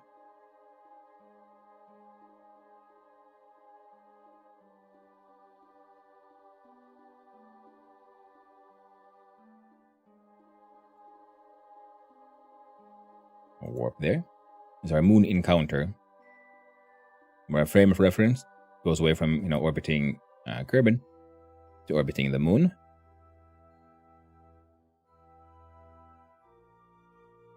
Almost there. We're going to speed up time a little bit, like manually. And so we'll see these lines change. There it is. Because now we're like what it looks like as our movement in reference to the moon here. And slow down. And here we can see, okay, we'll add another maneuver. We'll just slow down. What'll happen? We'll slow down that much. And we're, pretty much orbiting the moon. Takes 200 delta. Quite doable. And we do retrograde. So retrograde, so backwards when we were orbiting just on this orbit, going on Kerbin, would have been, away from here. Backwards now in relation to the moon is a slightly different direction. And we do the time warp to this location, closer to the oncoming. There we go, time warp complete. And it's 8 seconds of big burst, and then we'll be orbiting the moon instead. We're right on the edge of it where things might happen depending on where we go, and that's why the simulation of our future orbit is looking a little hectic like that. We sort of already start slowing down. I mean, our future orbits are being affected. I might as well do nice and strong from here already. It's fine. Doesn't need to be a perfect one for this. And then, up. Now we're caught by the gravity well of the moon. And here we can slow it down.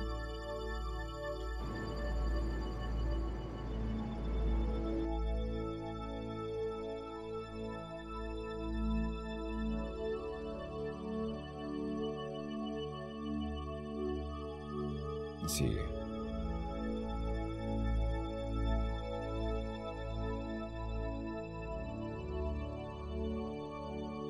Go down slowly, looking at my delta V here. And if I add a maneuver here, nope. Up with these maneuvers, make my new one right there. If I dare to try to slow down, I want to know how much fuel I need to use to circularize our current orbit.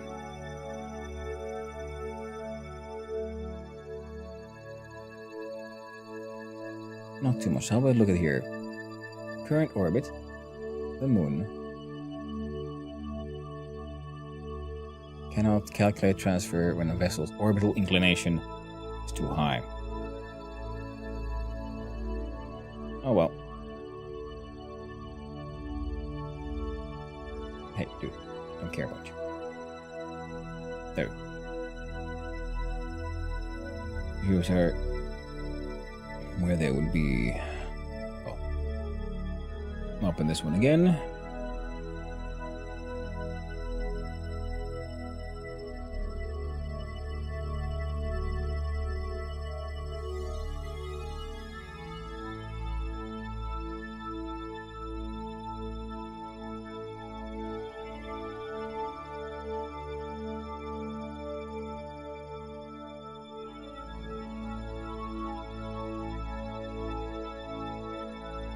Something like that. Should hopefully be okay. Burn time of 3 seconds. Time warp. Time warp usually brings us like within 1 minute if we use this like automatic one. Do retrograde. Good enough.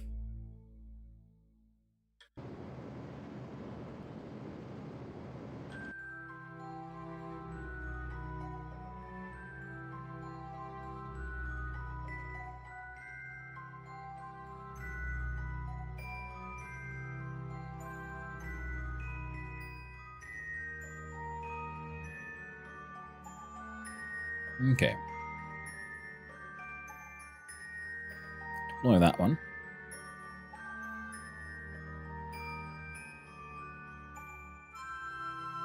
Mark 1 lander can. We'll do an EVA with Jeb. Do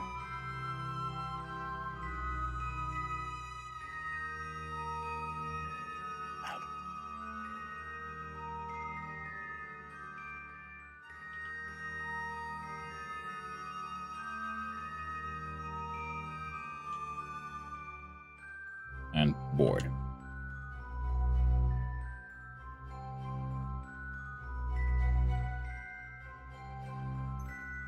Build caravan in here. And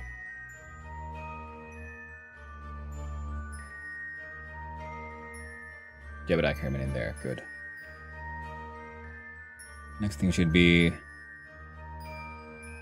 not that one.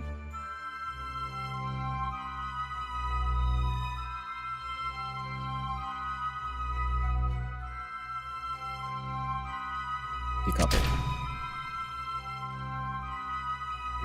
Second right click. No.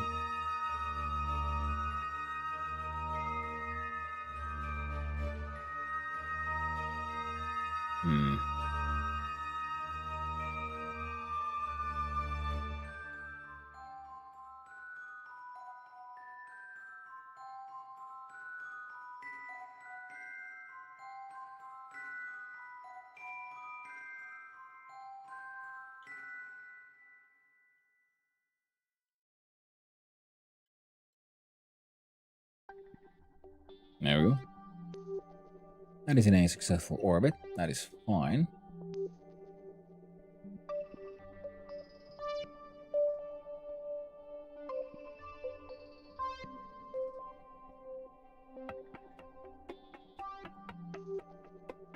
Why can't I control the other one?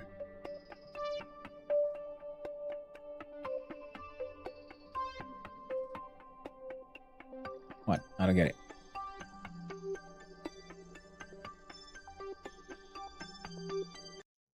Well, at this point we can still save them. Depending on how things go, but we can no longer revert.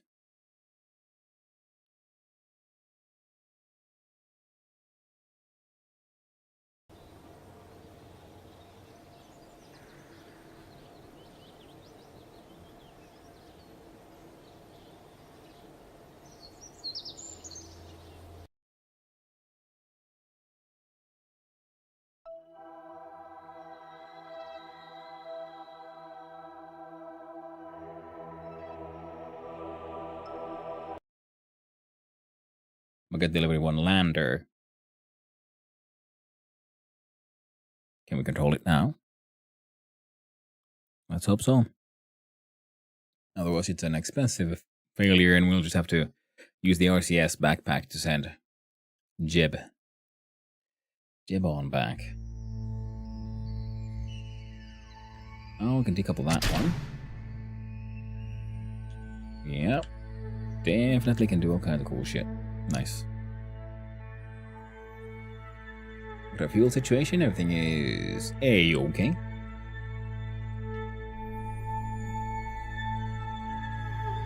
And it's looking like we might, in fact, not have enough fuel for anything. After all. Tragic. And then over here, where we slow down.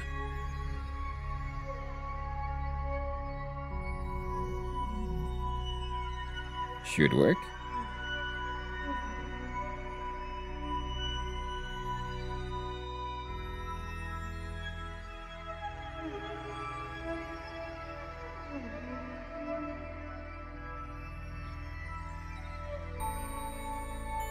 Mark around the time a little bit. Speed it up.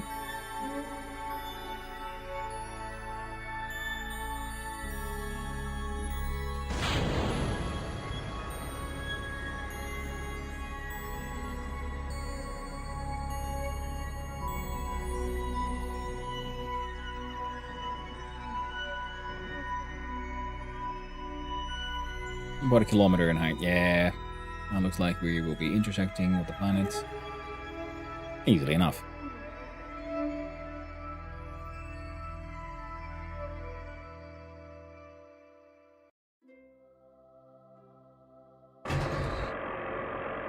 Landing gears down.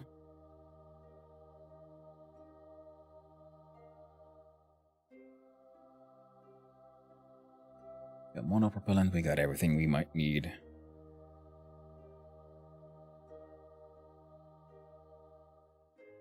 At least we'll be able to land. Signal strength. It's fine.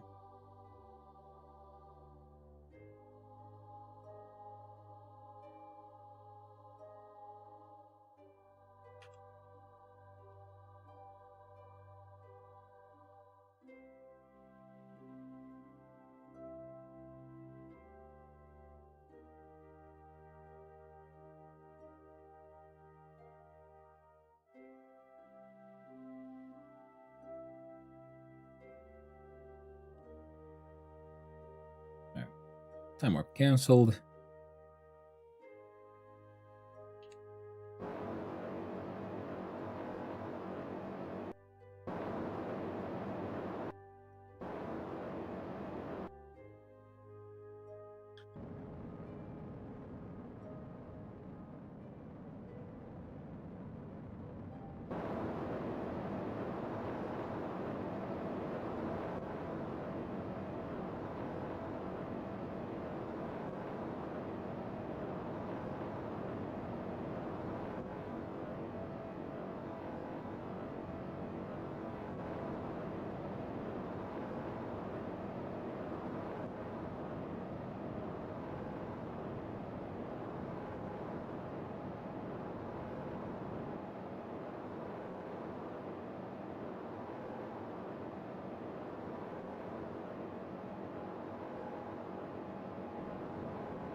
Lights.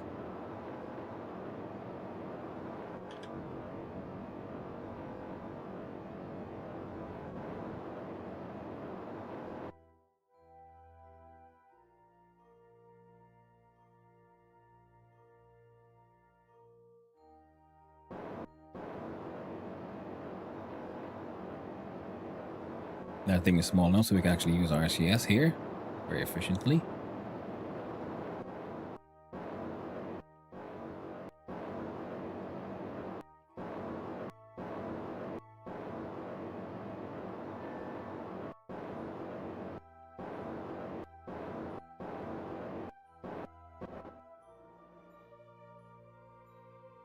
There we go. Successful lunar landing.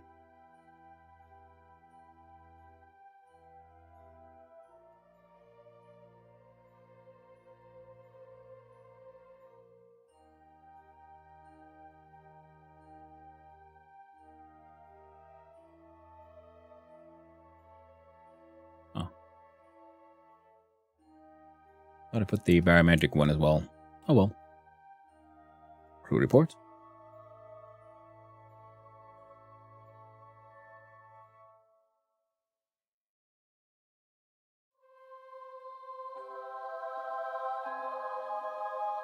Like to charge the AFK. We do an EVA.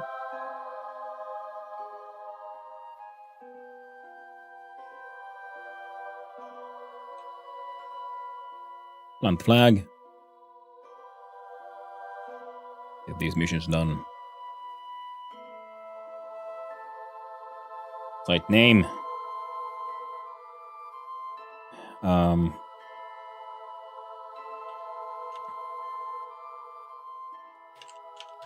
Jeb's return.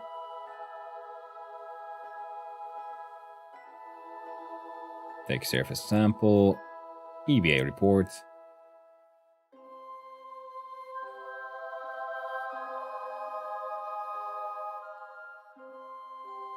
Blank.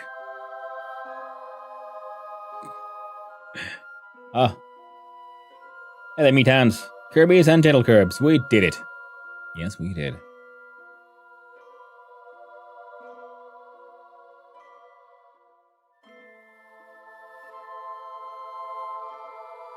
So we store experiments. Take data. Store experiments.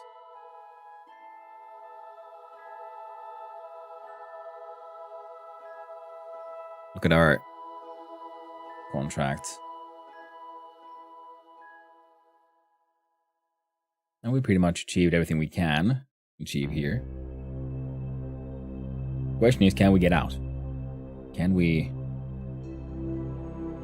from here,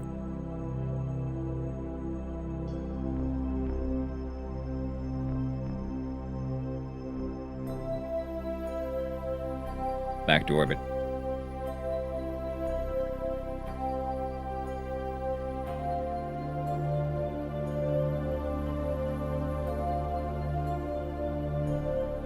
Bucket Delivery 1 can do a bunch of stuff. It can't really help us too much.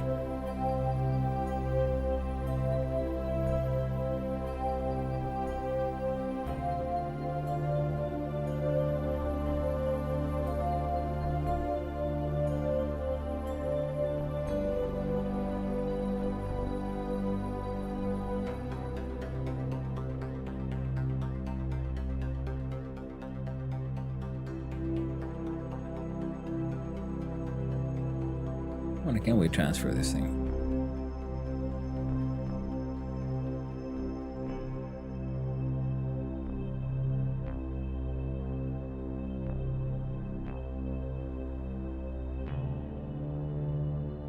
No usual in-range comms devices on this. What do you mean? Oh, did I forget to put the goddamn antenna on this? I did, didn't I? Oh well. Whoops. No science equipment on lander. No, there was a couple. You got a thermometer and a goo. It was more like, can we get back into orbit? I don't know if we can.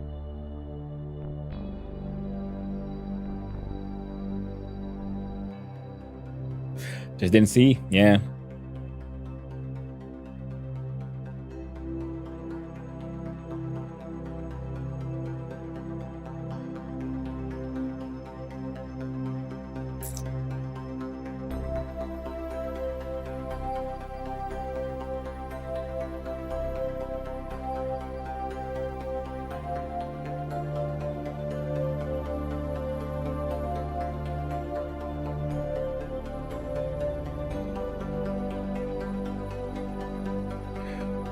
Okay.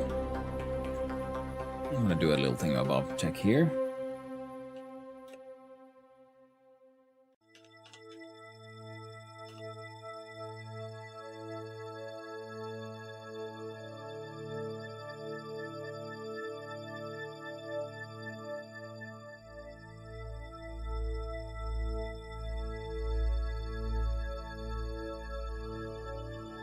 Alright, claims we need 580 delta V. Get into stable orbit at like 14 kilometers. So we might have to send in a rescue mission for Jeb.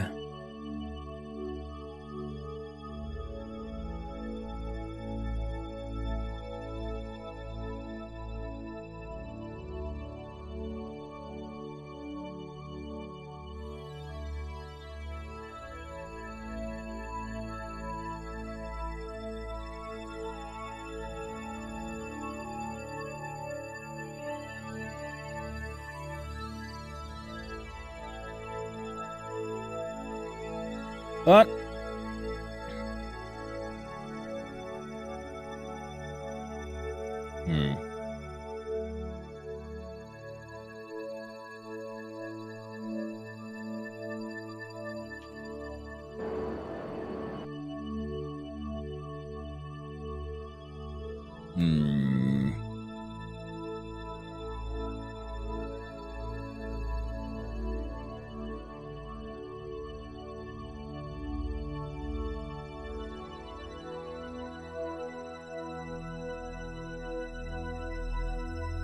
I'm sure we can make it work.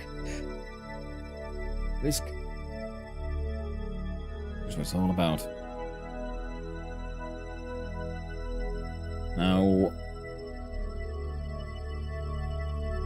if only I knew which way things are facing here.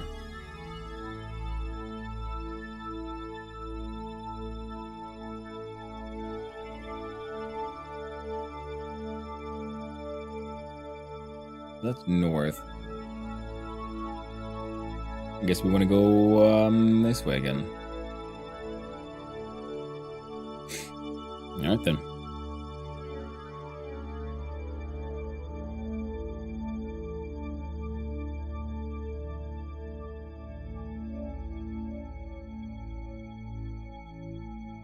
Oh, ads. Well, I guess we'll wait over the ads and stress about the situation.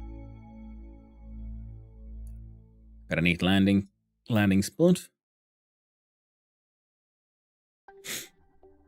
And then we see if we can get away from here.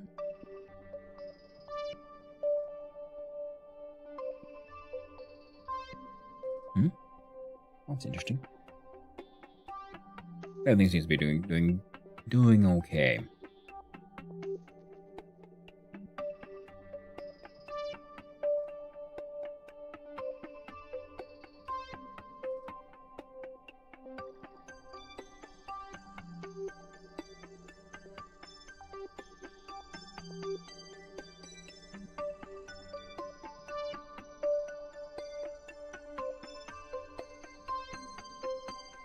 Alright, not long left, and the ads will be over, and then...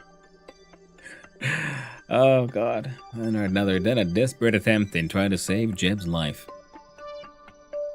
I'm feeling we'll probably lose, though, so, that sucks. But we'll do our best now, won't we?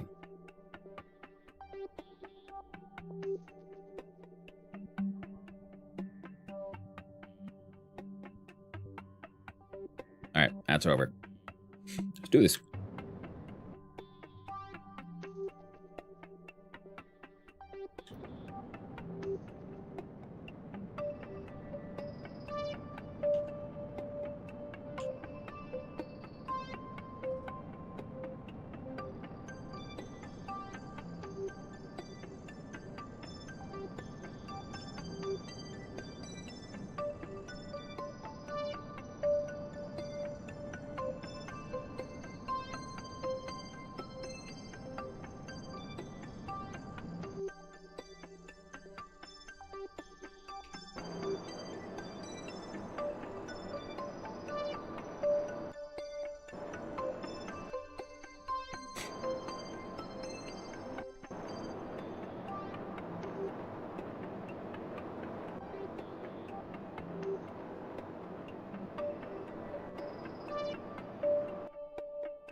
Take data.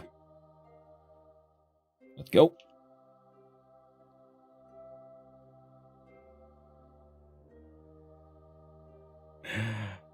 Enter orbit.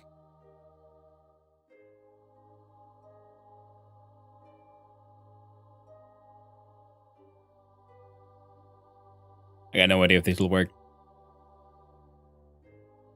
Maybe you can save Jeb this way. Ah.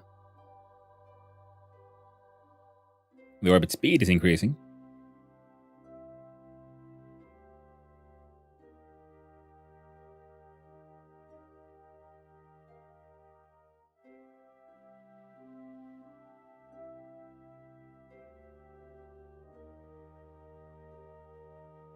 Our general direction is... Oh, I think we just left orbit. I mean, entered orbit.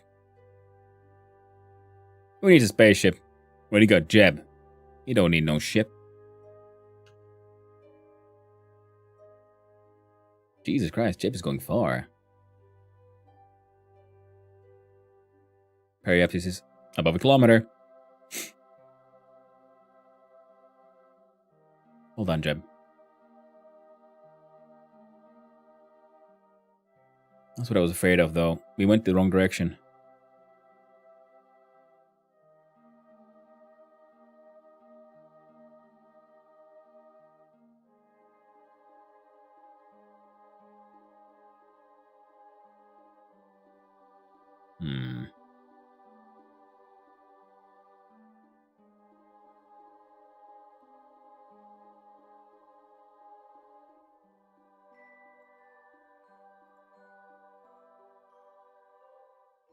Kind of maneuver. Add a maneuver, saying.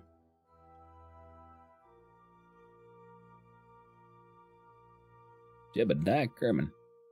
He's his own goddamn space machine. Space vessel. Nothing's about to crash. And it is gone.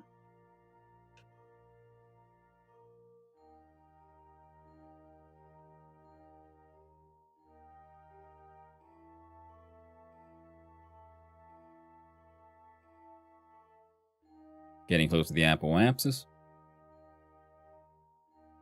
Alright, Jeb, my boy.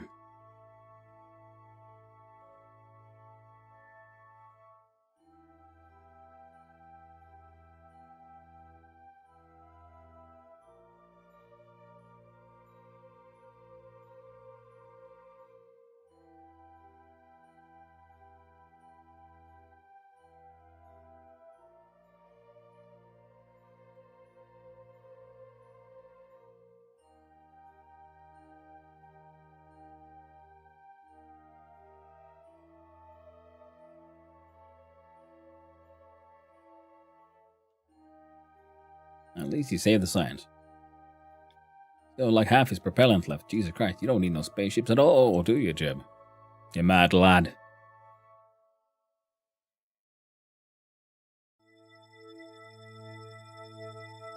Absolute madman. Yeah, well, he has reached stable orbit. Alright, now how the friggity frack do we do this?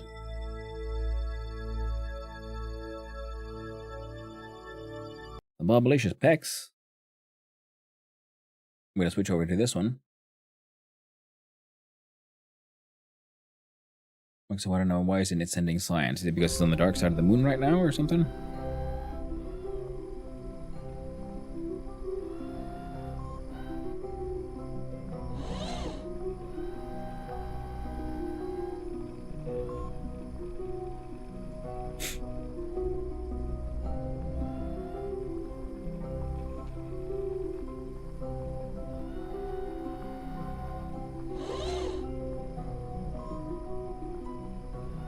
Transmitted 20%, 27%, 0.3 points per hour. Fair enough. Now we gotta go here into bucket delivery and see if we can figure out a way to turn it around in a way that we can hopefully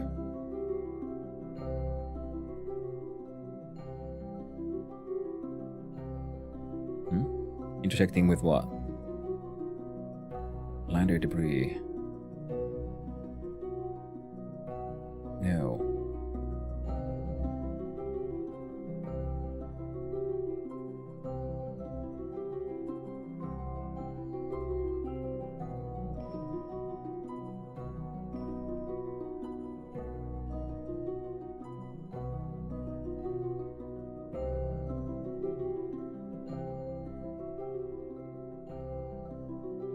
Could you fucking... There we go. Didn't really help that one. Okay, so if we need to like go all the way around, and I'm pretty sure we didn't have anywhere near enough a delta V for that. I think it might be more realistic for Bob here, Jeb here. Might be more realistic, actually. Really might be more realistic for Jeb to turn around himself. Hey there, Andre. Back and posted the vid yesterday. Nice. Hope it all went well, my friend.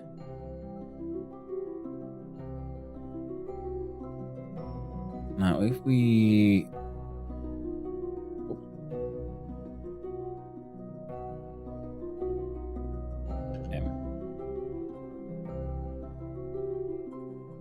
To go that way.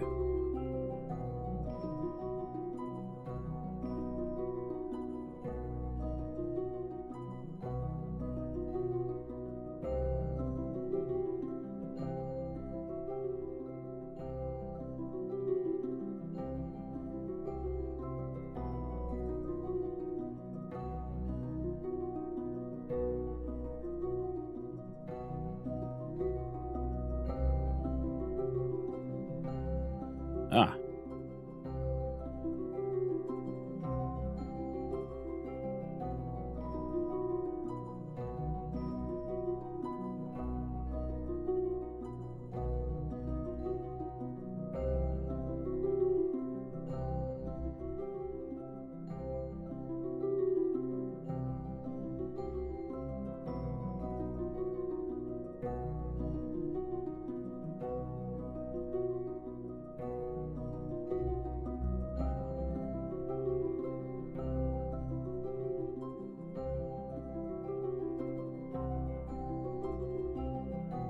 Okay. We are shifting our trajectory pretty okay, pretty well. Yes, yes, yes. Got 30 views in 16 hours. Time is the Gmod real is OP. Yeah. Yeah, Gmod makes sense.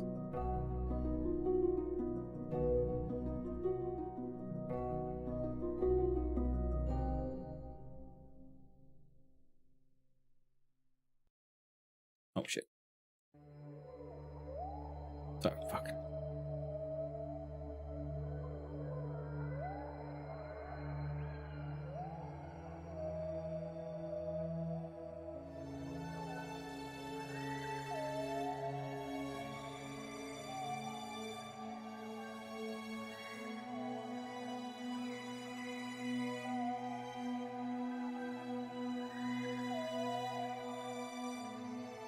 There we go. Now it has very little EVA propellant left. Now we must see if our non-pilot friend can actually help him. Thanks, Andre. I'll check it out after stream. Okay, can we help this bastard?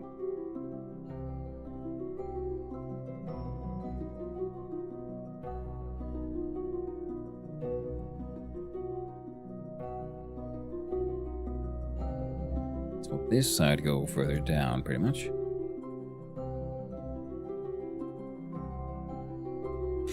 Come on, mover node. No. Choose the node, thank you.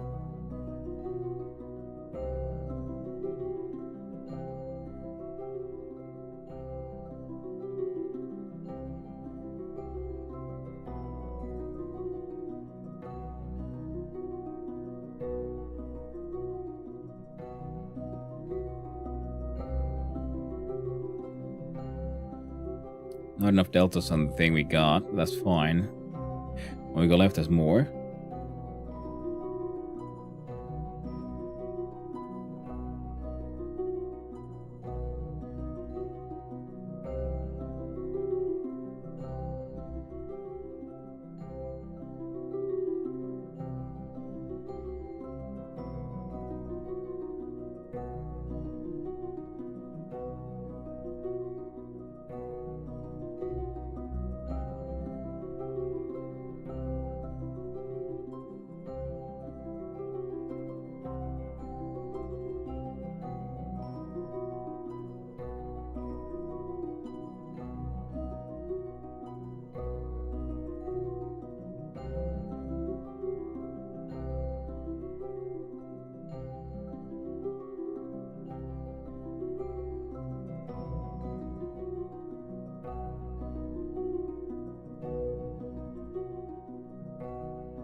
Okay.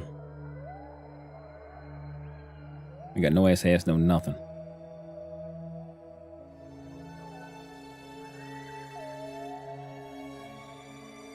We're doing this freehand. Jesus Christ.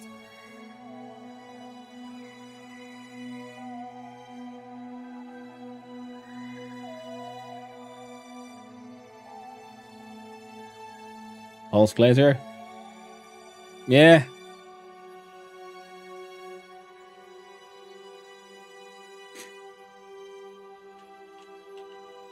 I think they're trying to sell stuff.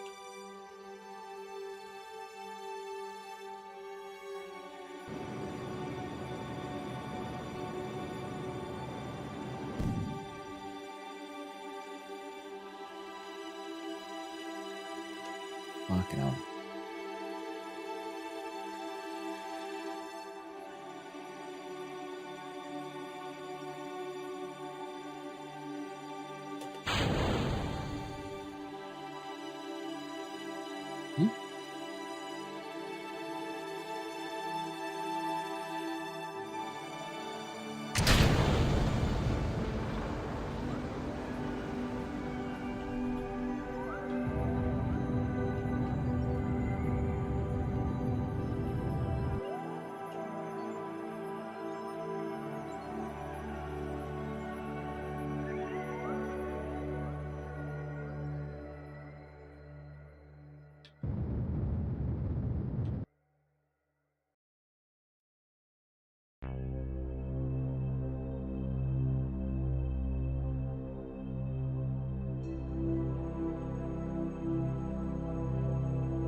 That should work.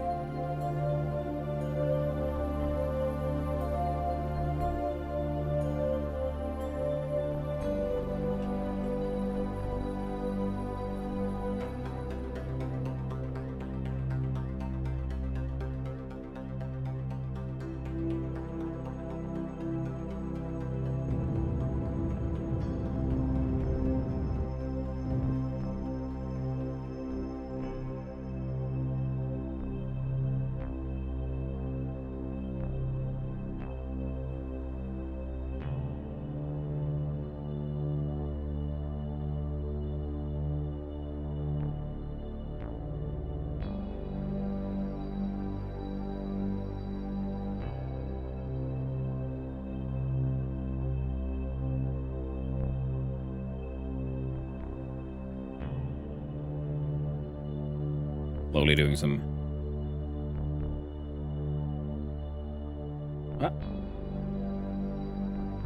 That's a rotation.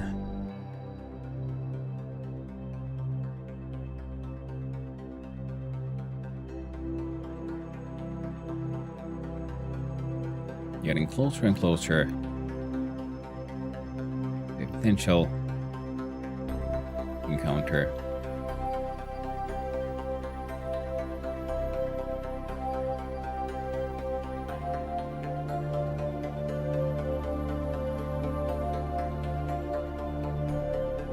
Might be able to do this.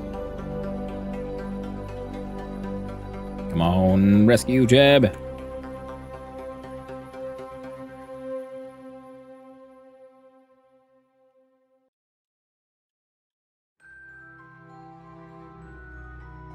Also on Twitch, where they put the music creds. Usually, I mean, I'm using a free service and I have it in my sort of like there in your. If you use your about part, you know, where you add your text, you go, hey, on this stream, music comes from this stuff, or then you add a. I have a, you know, there's the cards thing at the bottom beneath the stream, and I have one of those that I copy pasted from the service that I'm using. Usually they do have all kinds of cool or some decent, what's the word now, instructions on how to do it.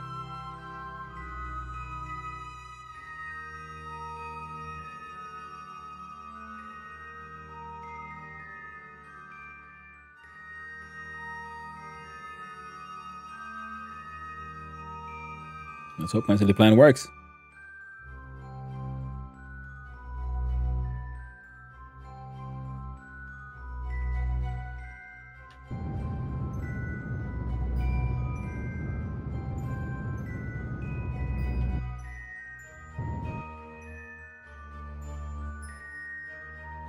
There you go.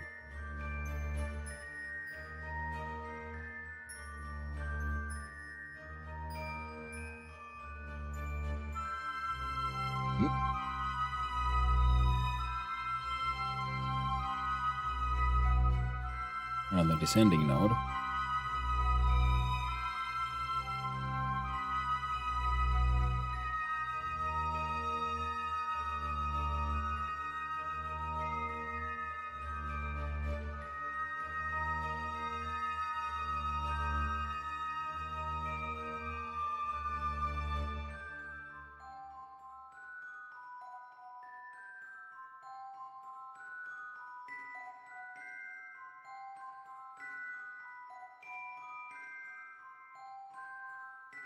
Holy shit.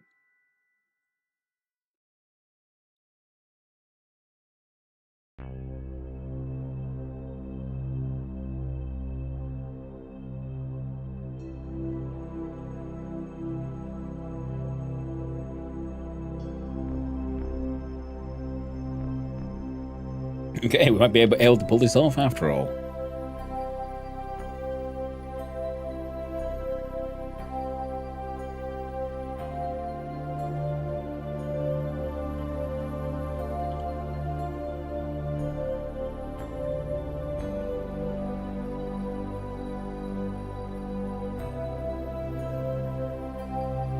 Well, 2 seconds of burn.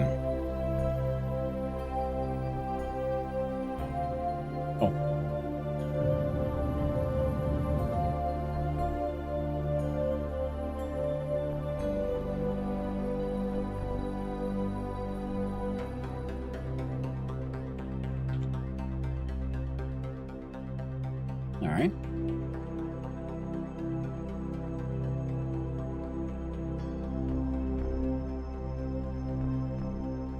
So target at position with intersect 1.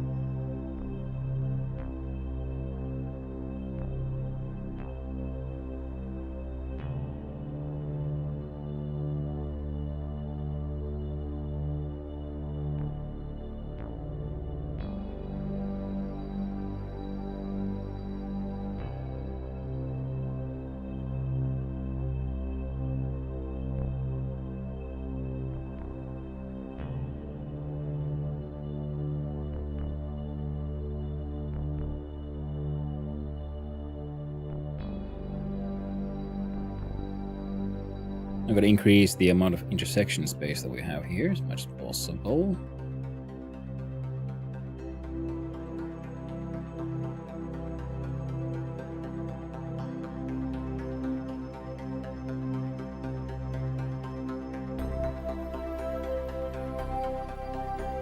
Looks promising. 0.9 seconds of burn.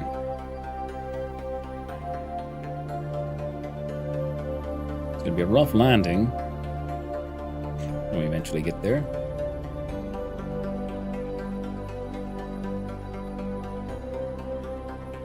But we'll get there this way at least. Gord accidentally pressed desk before loading the new game. Aw. Hey. It happens, man.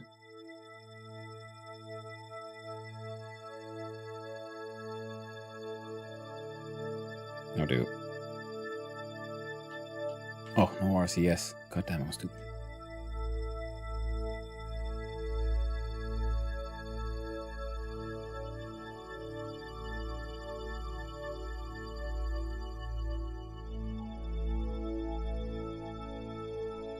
Okay, no, now 30 seconds away.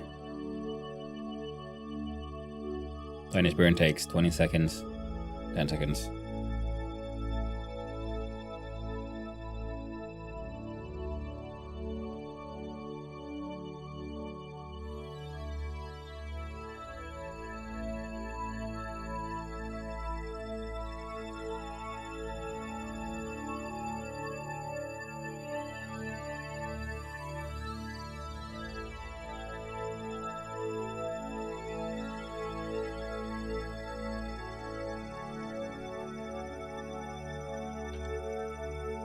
There you go. It ain't perfect. But I should at least be sort of able to catch up, I guess. Yeah, we're a little faster, so we'd have to do a couple of spins around the good old planet. Moon, I mean. There's our intersect. Number 1.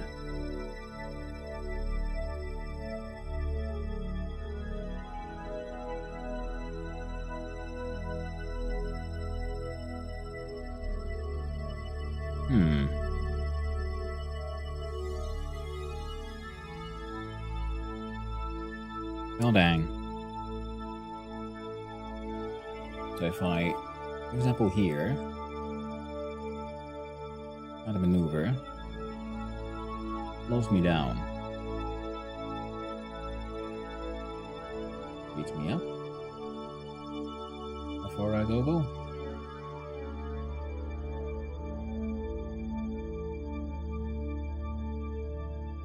Now where should I do? So maybe at the Apple apps here. Slow down here.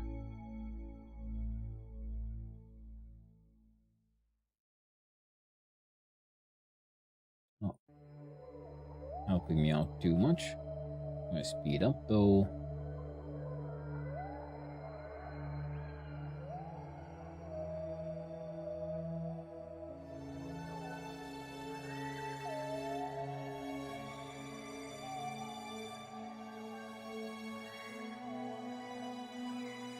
Speed up here. 12 kilometers of intersection in 1 day and 2 hours. That means we can. That's doable.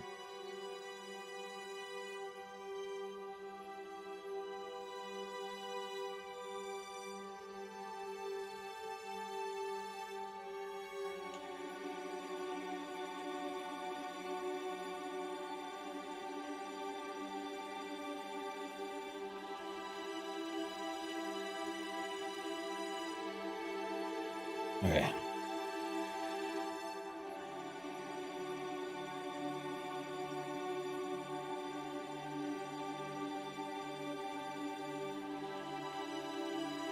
Oh. There you go.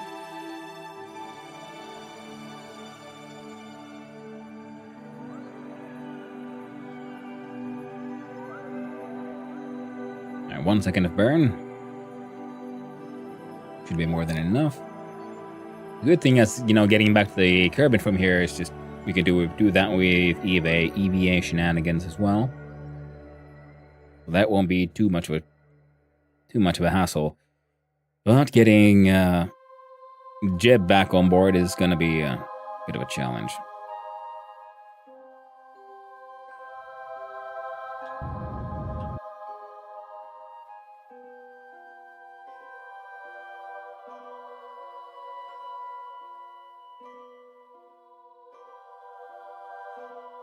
I wish I could have SAS on this thing.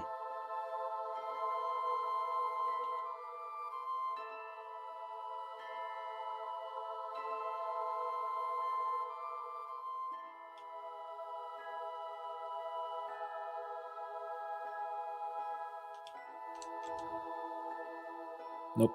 God damn it.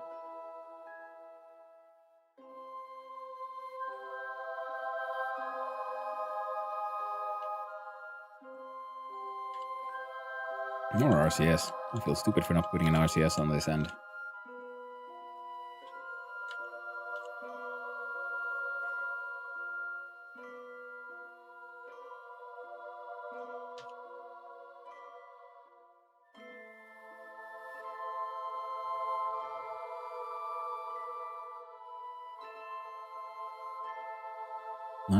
.8 kilometers.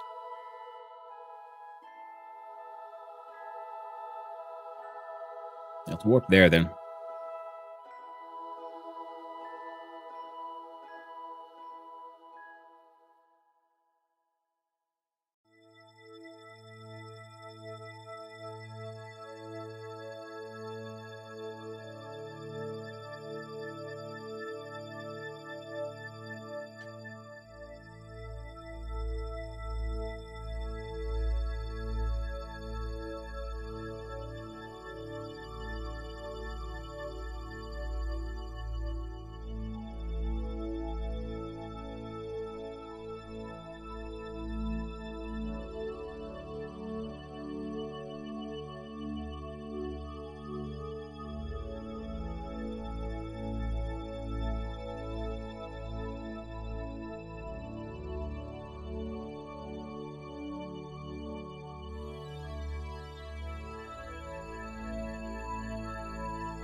13 kilometers away.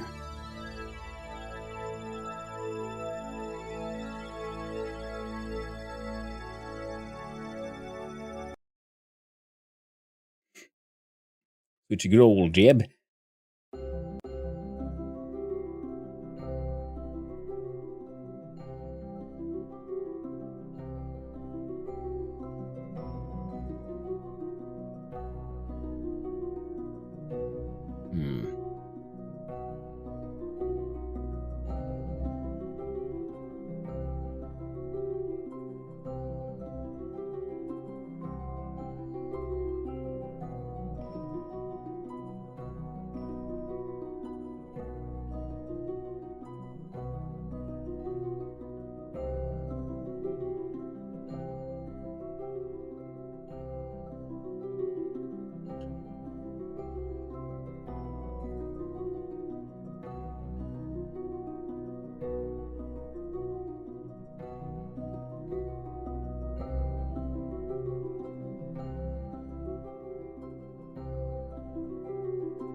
Okay. So that contract actually, I didn't need to do shit.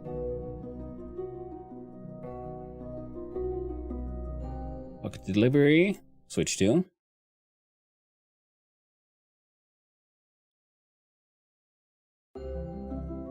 And we continue having our friend here as a target. If I just add a maneuver here, speed up.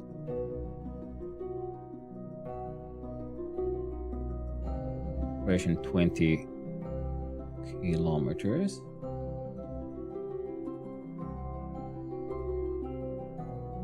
And relative speed is a little high.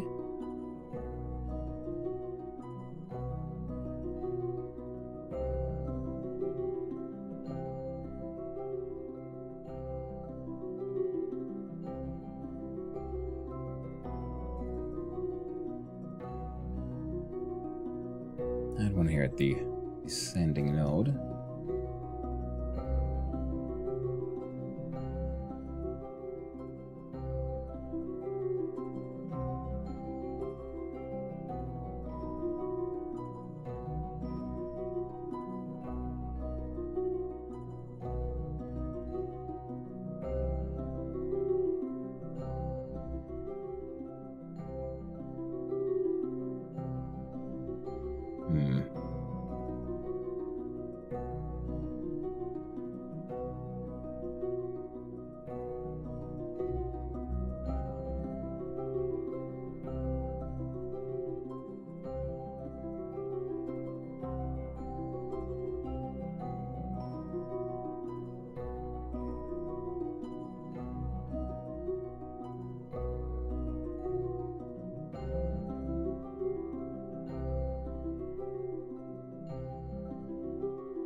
Okay. It should work.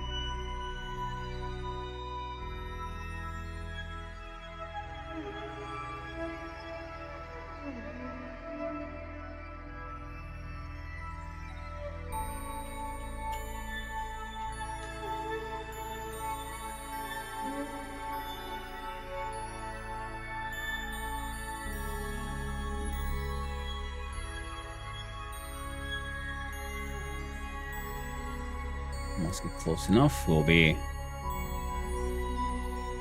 tiny adjustments to get our orbits realigned.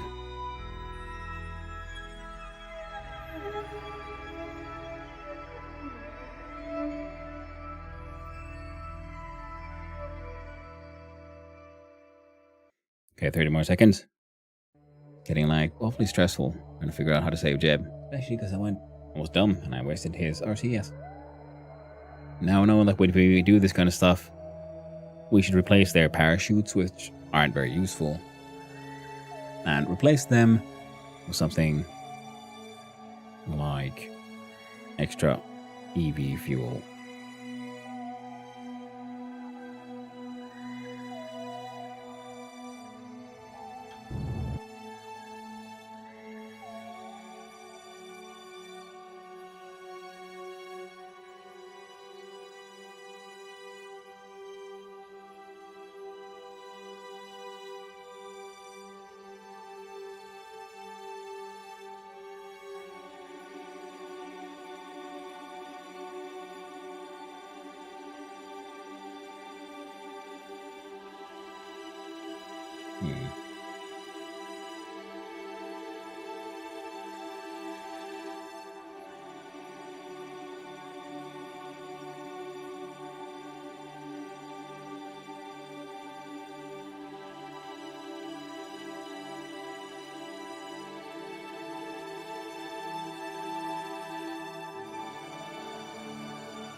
Now we gotta just, I don't know, keep spinning here until we intersect again.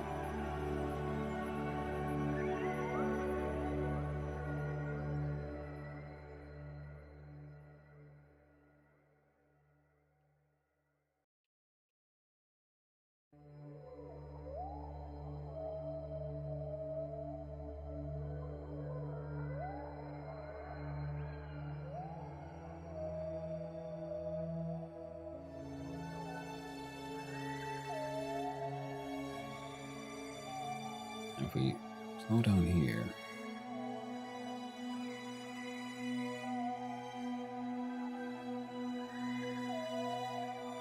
Or speed up.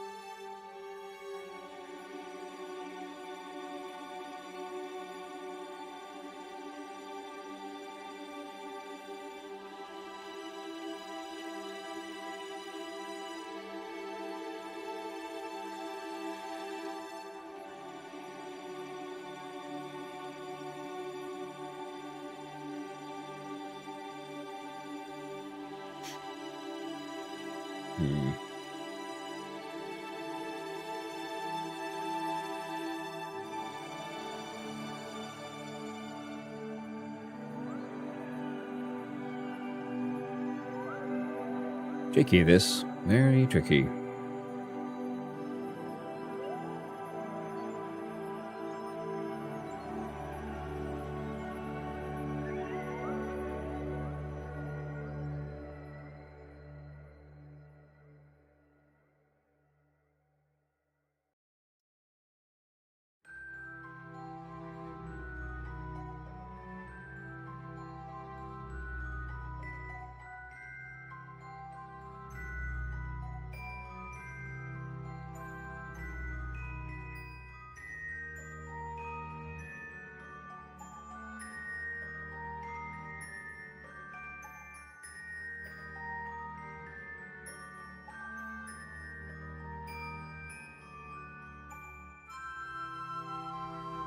Hmm. So how the fuck do we get this fixed? 33 kilometers.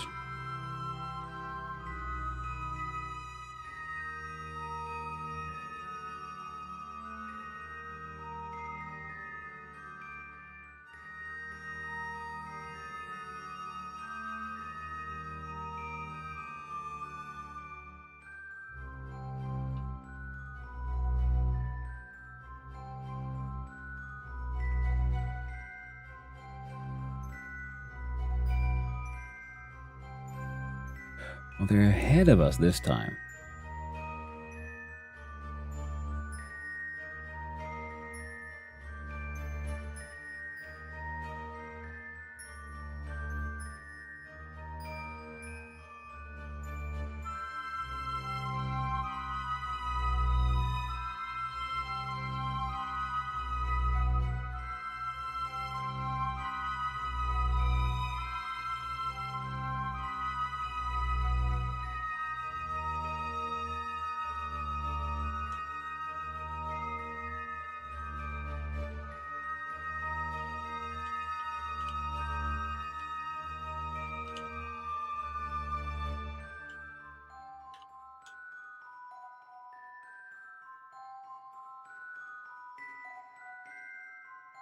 If this continues being this difficult, then we'll just have to go back, get a new ship. That one to get pick up Jeb, because this one I don't think they're gonna make it.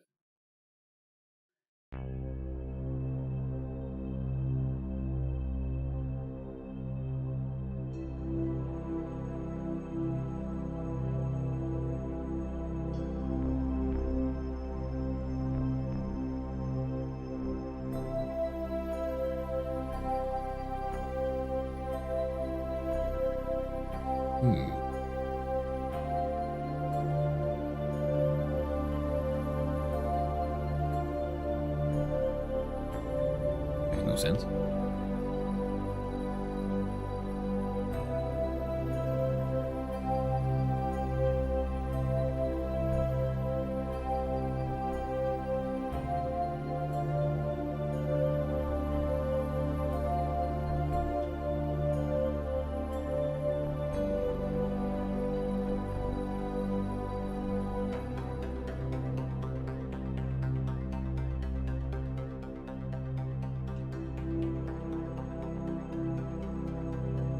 One more orbit. Nice. Mr. Goo from Moon. Job was done.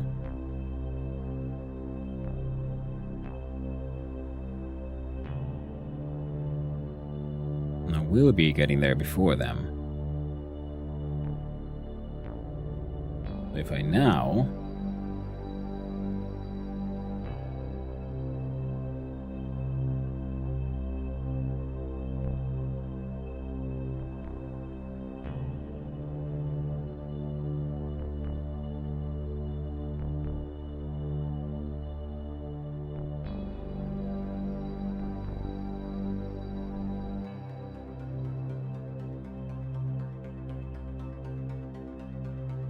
Well, looks like their best chance. Saving his ass.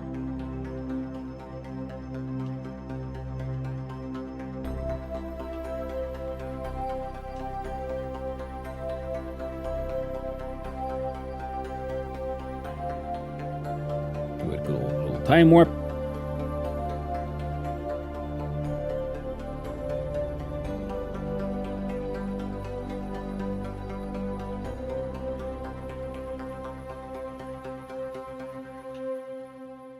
Speed it up so we get that note a little faster.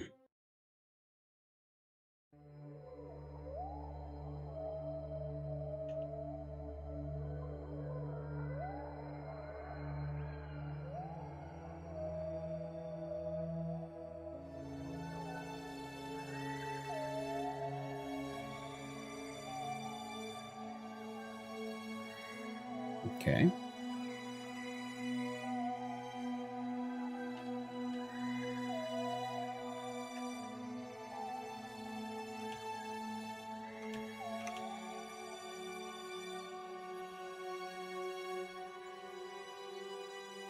Separation 3.7.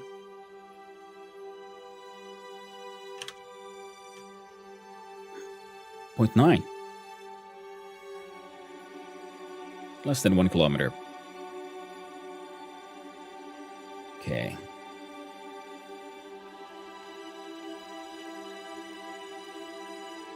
Gonna warp there.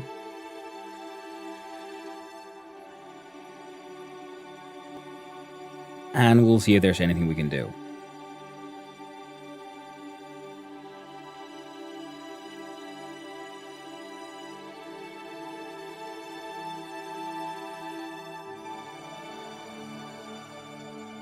There's 7 minutes until we get there.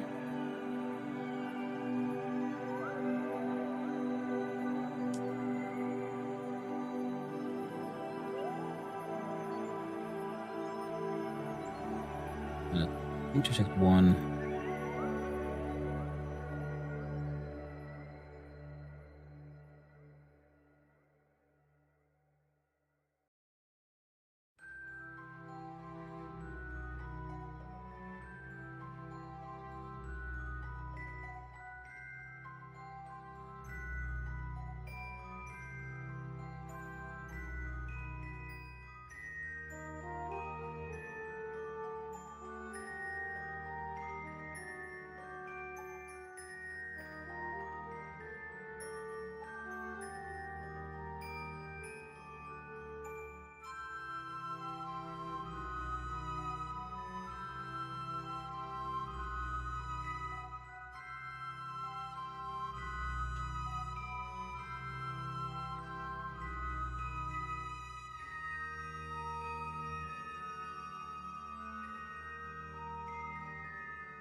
There we go.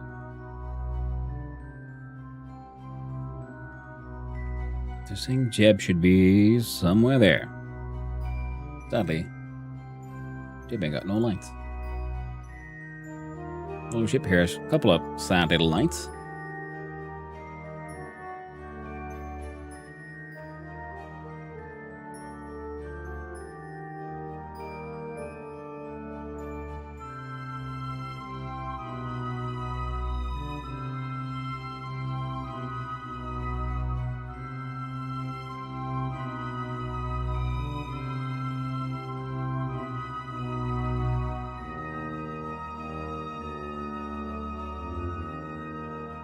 There it is.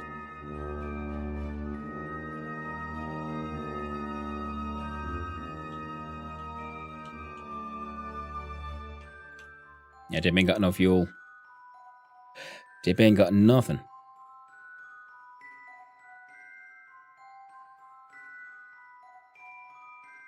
Could you fucking just let me...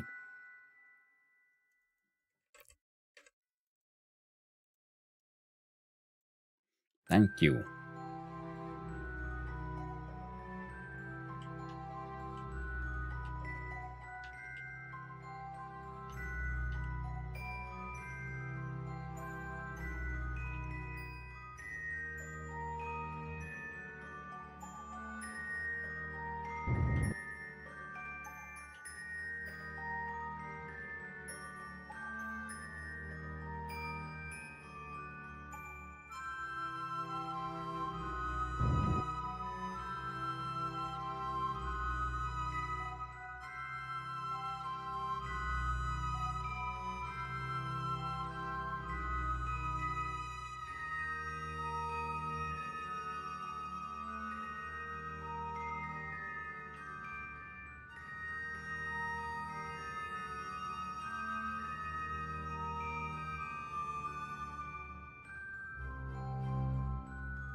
Ah, damn you, Jeb.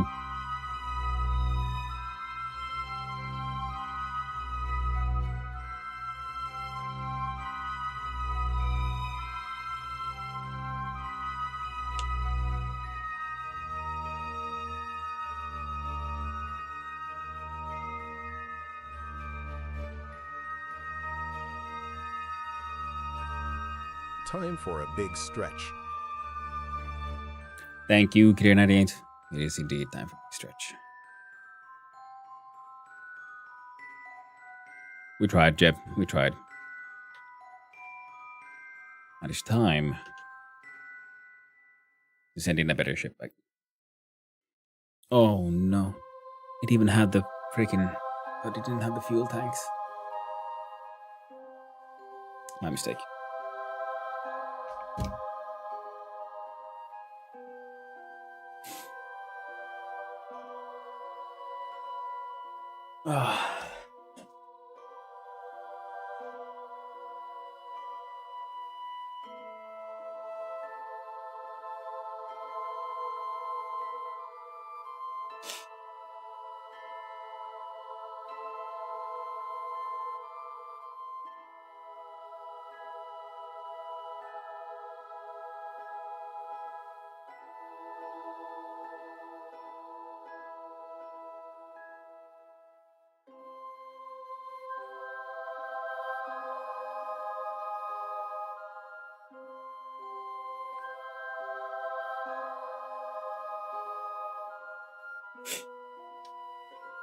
Alright, there we go.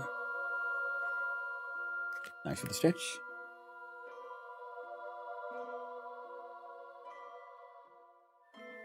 Just about that as well.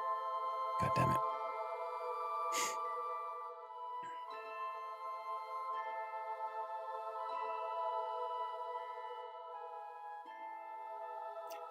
Well, I need to have a little break actually. I need to go to the toilet and I need to let the dogs out of the backyard. And to realize that it's all the time. Like, oh, I should have done that a while ago. So I'll be right back, and then we'll be building a new ship and coming back to, saving poor Jeb. You know, he's doing his best, but we fucked up. So now he needs to be saved. So be right back.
Okay.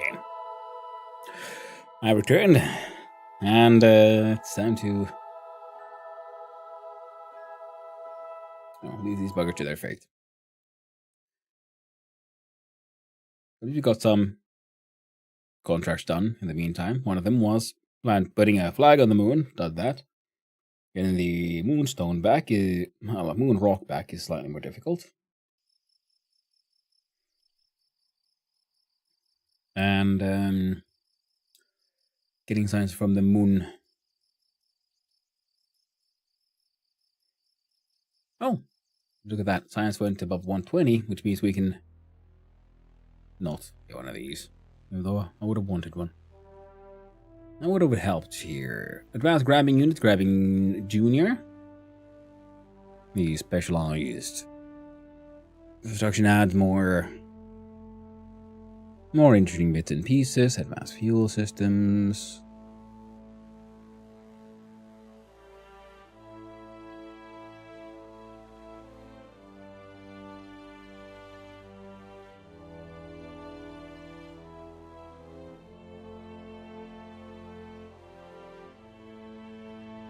Yeah. Really like that one too. At least we do more. But I think for aerodynamics, we would allow for a propeller blades and things. We can make interesting stuff that way. In general, but right now,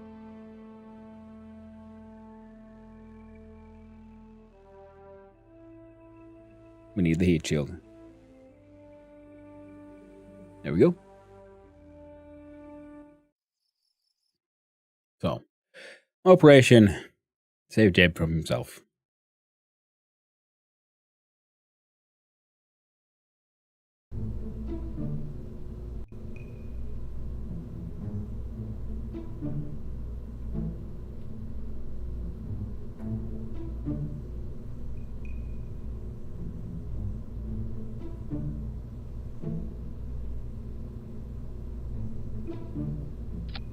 The command pod, crewed by Valentina, Bob remains behind.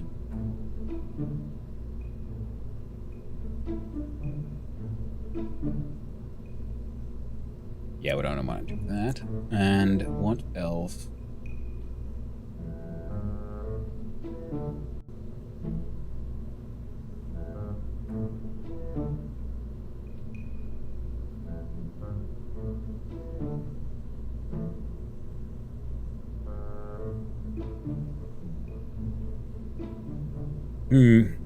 Right. We just got it. Heat shield. This thing can then come down with the two Kerbals.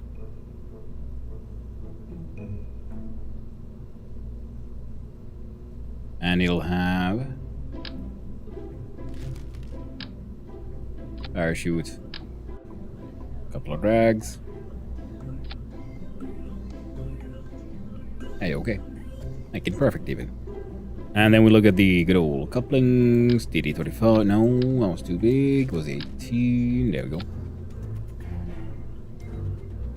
And behind here, we'll have our fuel tanks.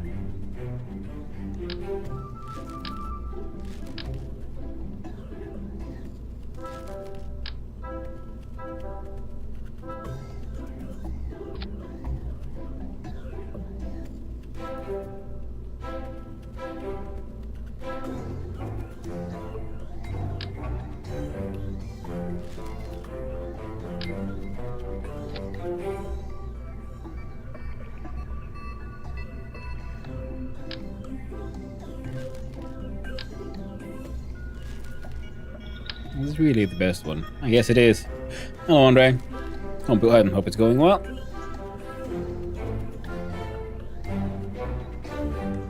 Then we'll look at our command and control.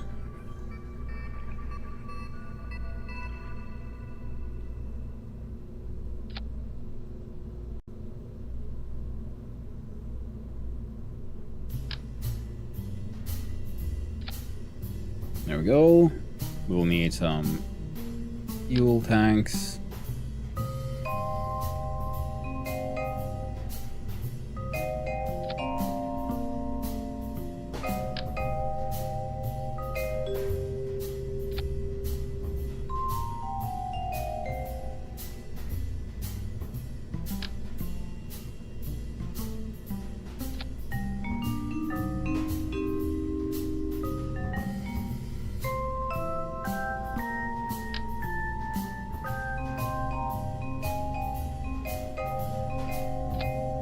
and a bunch of lights to make sure we're as visible as possible.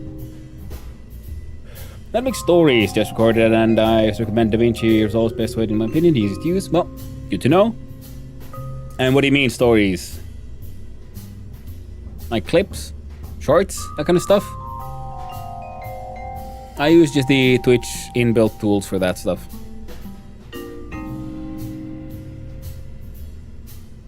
Look at a VOD. Click on the make a clip thing. Oh, if you look at a VOD, for example, or a live stream like this one, there should be the when you have your play, pause, audio ready, and music things at the bottom bar, at the bottom right there should be a thing that just says clip. And if you look at your own alt, if you want to make clips from your own videos, you look at its VOD if you have them saved, and you can make it from there. Now look at our plays here. Right? Give me a quick sec. Not the best. Okay.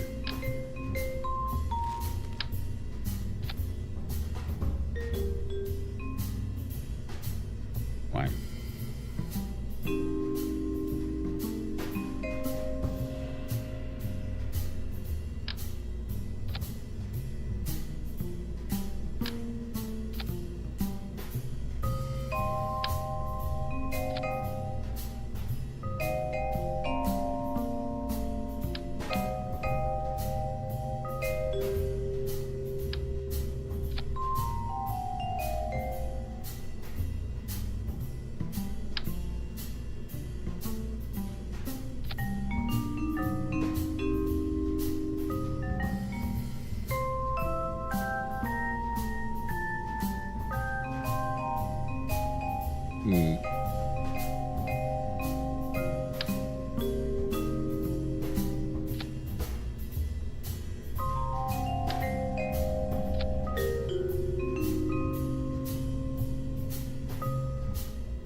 That'll work just fine. Look at structural.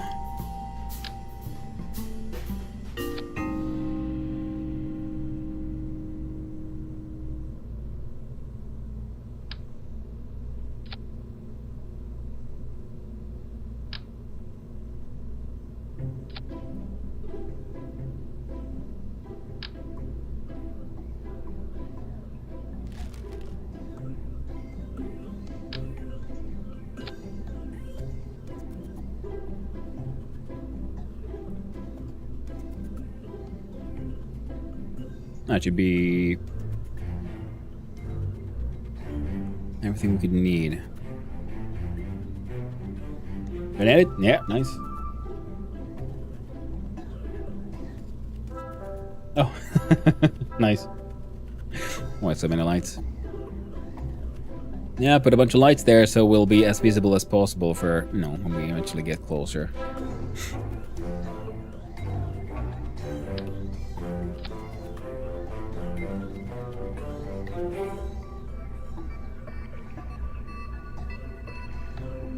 Wasn't the vid? Nice.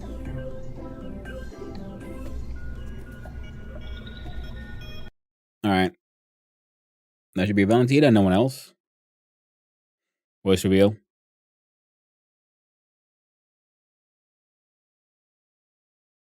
Okay, come on. Oh! Thank you very much, Maldingleberry, for the follow, for the resub. Dang. 2 months already. Oh, thank you very much. I hope this has been too boring. I know the KSP isn't for everyone, but I've been having a fun time working on these silly projects of mine. Now, Valentina, gotta go save Jeb.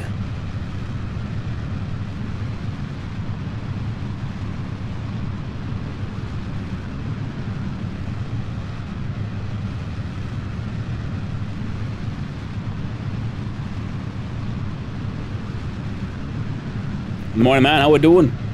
We're doing okay. We're doing okay. We have Jeb went to the moon, but he kind of got stuck in orbit. without a spaceship, so we need to go save his ass. Can I remove my voice part? It sounds like I'm underwater. Ah. Audio editing is important.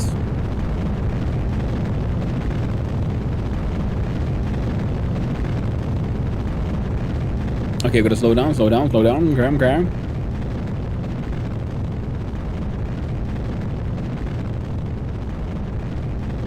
Don't want to go too fast.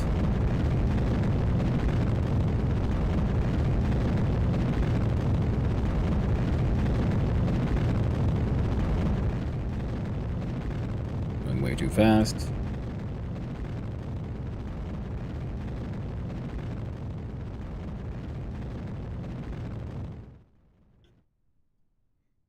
Perhaps it's pretty much acceptable.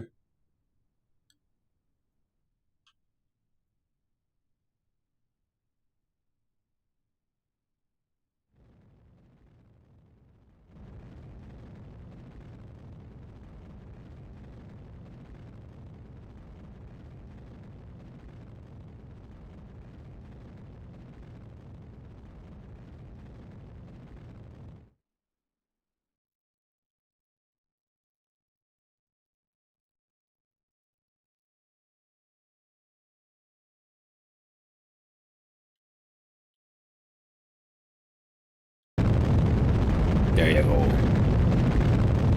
Big boom. There you go. In space proper. Right, yeah, we're gonna have to do a...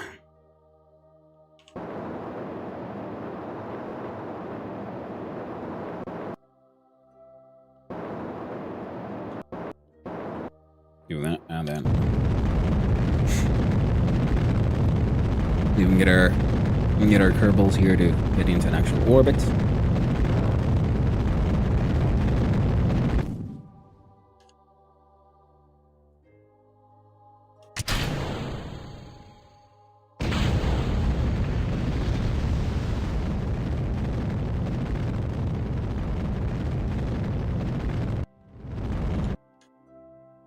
There we go. Let's went into it closer to the apoapsis. Add maneuver.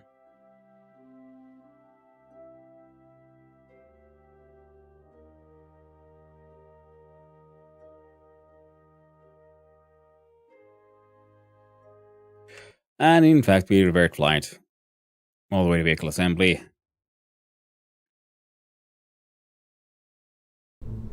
Because I can't do math. I was thinking like, oh, well, you know, we're not bringing too much extras. Maybe this will be enough to get us to the moon, and I was wrong. It is not.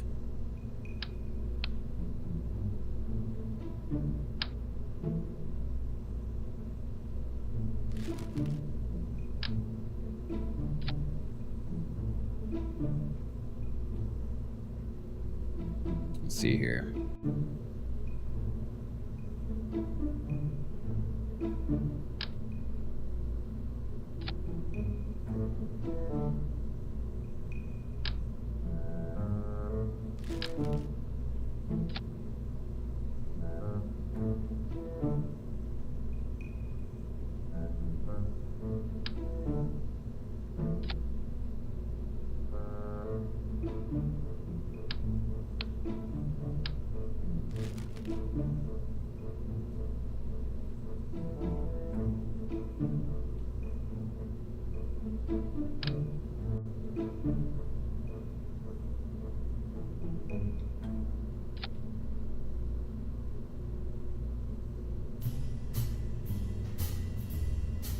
That'll get us where we need to go.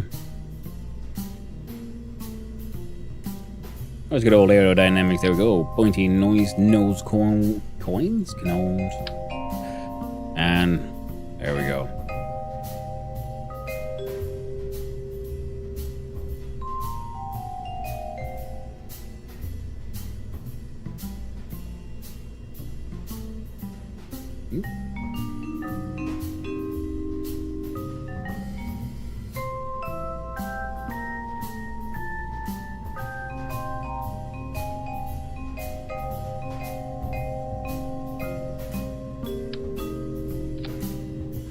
There we go.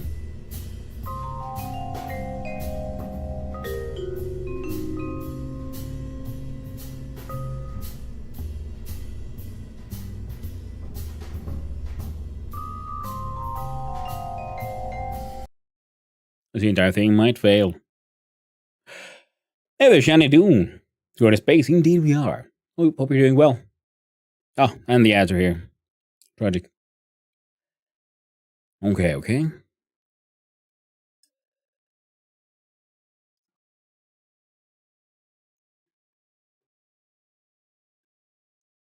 Let's hope this thing works this time.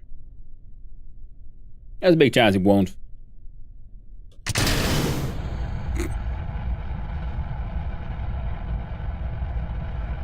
Okay. I'm ill, but I have to work. Doing better today. That sucks. I hope to start feeling better soon. Doing better today, that's already excellent news. I hope the feeling better part keeps going.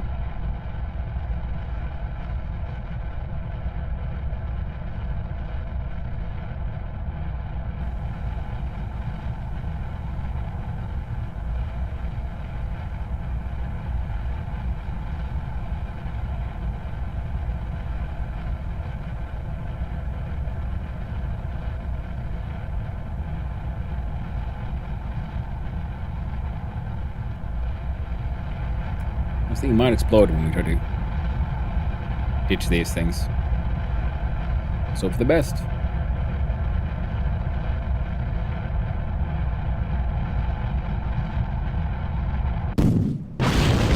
That's what I thought. What? Did we somehow freaking survive that impact?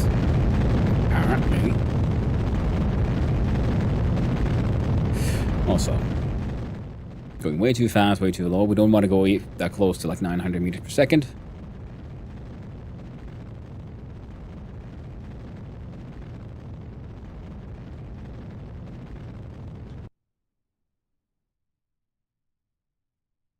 All right, then.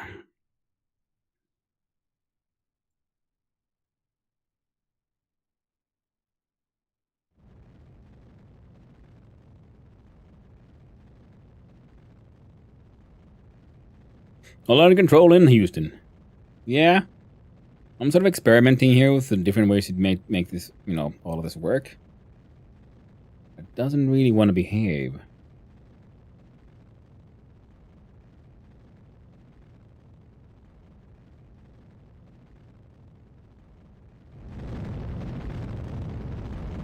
Okay, we got decent speed now.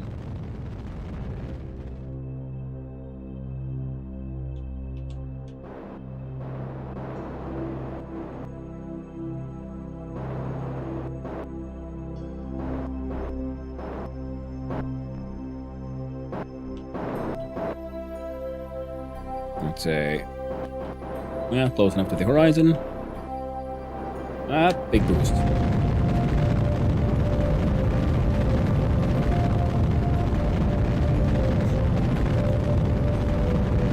Here's our current trajectory. What?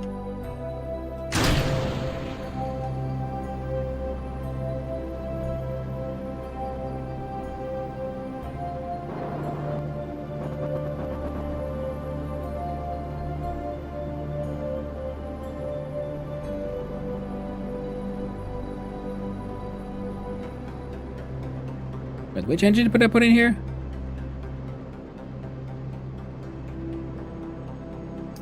The poodle is no, I was the wrong one. Lovely. Yeah, we'll have to revert this one as well, because the poodle is the wrong engine for this stage, because we need something with a bit more push. We could have put this skiff, for example. Would have been a way better choice. Kerma looks excited. Yes. Yes, she does.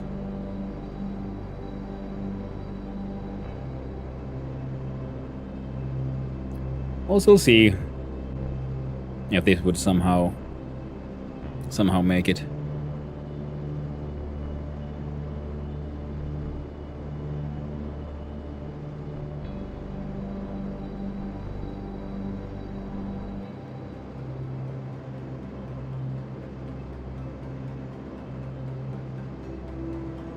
We're going past the apoapsis. If nothing else, it's a very inefficient system though that I made here. Hello, the larcenist. How you doing? Hope you're having a nice day, friend. So,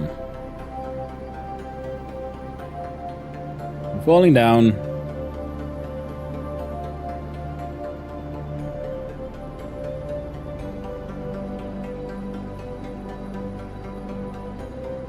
Yeah, this is dumb to even try this, so we're gonna revert this one because that was the wrong engine. We're going on a goddamn rescue mission. Jib is there with no fuel in his backpack, orbiting around the goddamn moon.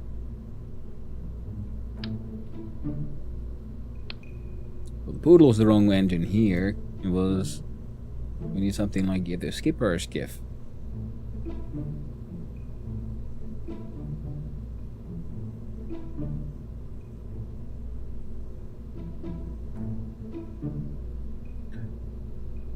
KSP.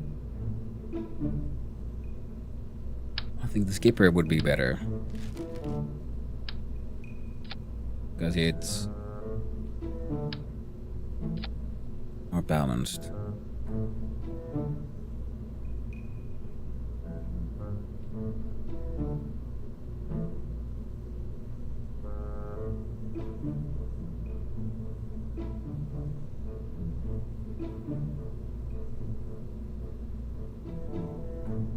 Yeah.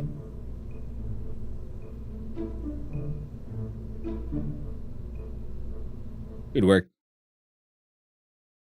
Hoping for the best, at least. Ah. Oh, diggity dog.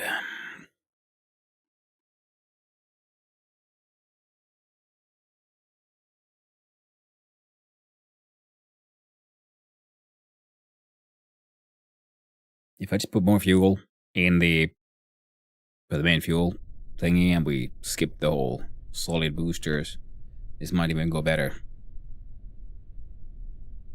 But we'll see how this works.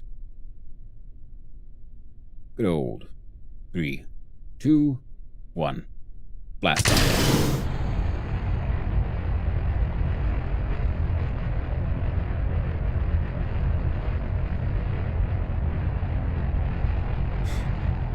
Where are we going right now? I'm just trying to get a little rescue vessel to go on a orbit around the moon to rescue Jebediah Kerman.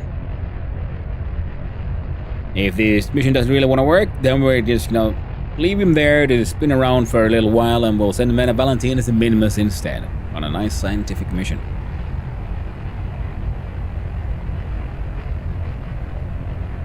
Jeb stuck?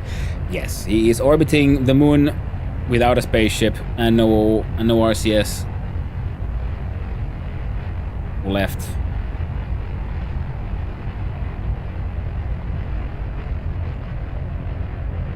It's always stuck. Hello there, the color basics. Hope you're doing well.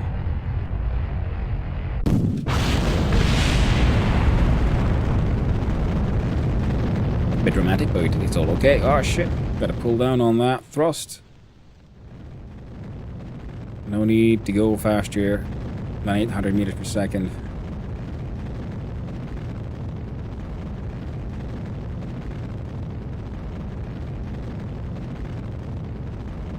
And that'll do. Apoapsis is in space proper already. At 43.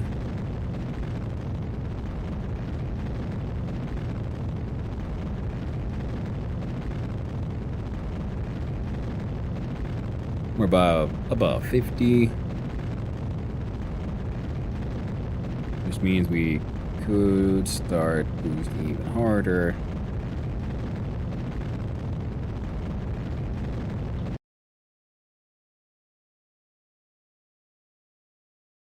Wait until we're around above 70 again. There we go.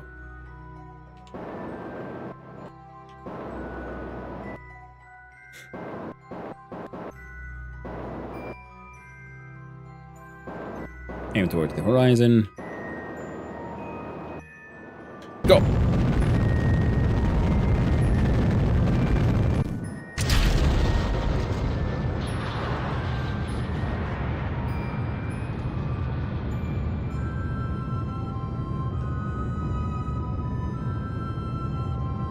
And we'll hope this has what we need. The engine we used here.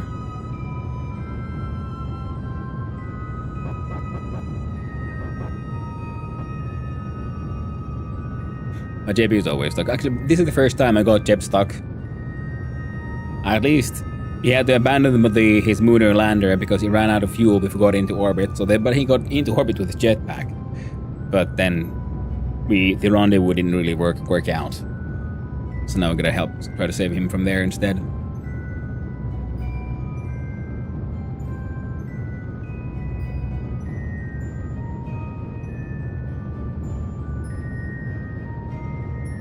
So he could land if he had fuel. If he had some fuel in his jetpack, then he could rendezvous with the ship that he was trying to rendezvous with. But that one is also then being piloted by a scientist, and they're all running out of fuel. We could get them back if we could get them into the ship, but that rendezvous didn't really want to work. So we need to send a better ship who actually has RCS and fuel, and can actually do the whole interception.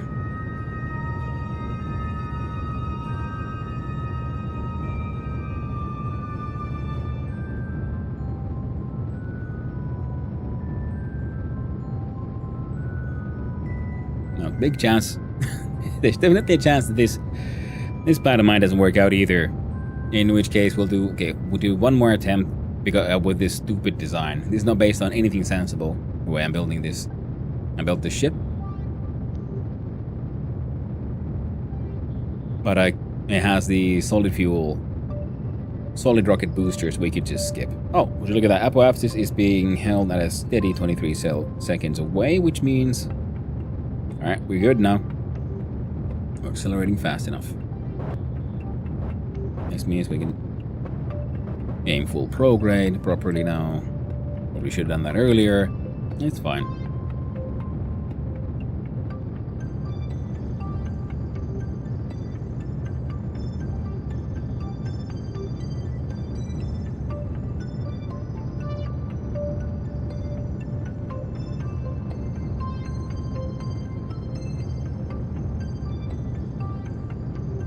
Alright.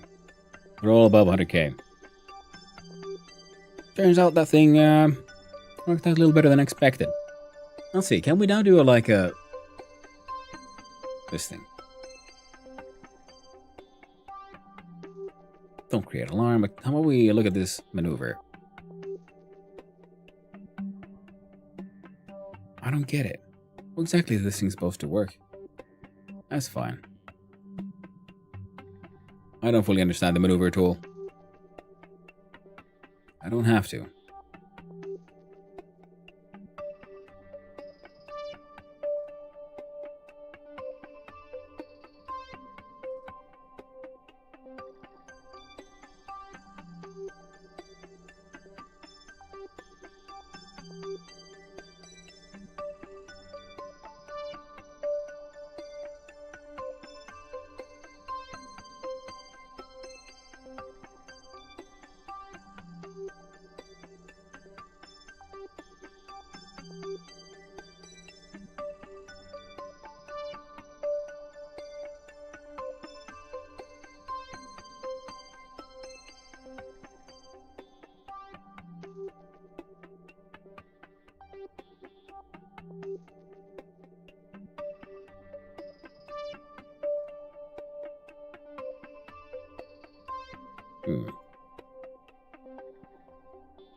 Oh well.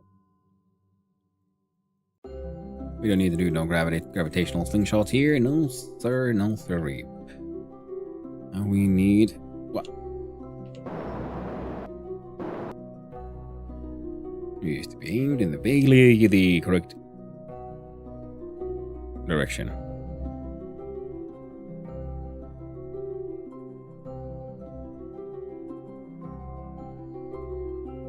Come on, come on.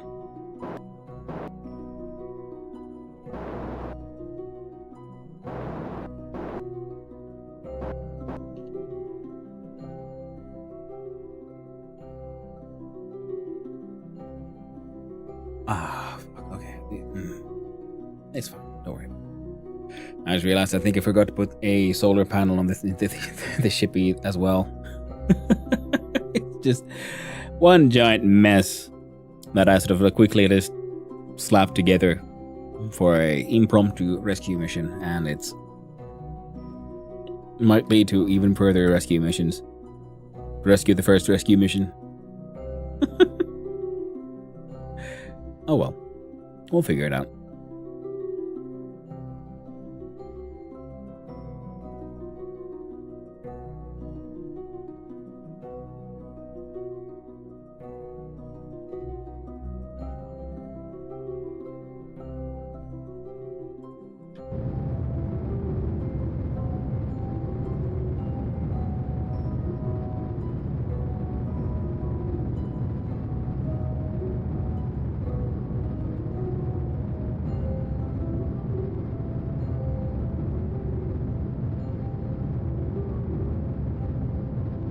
That should be fine. Okay.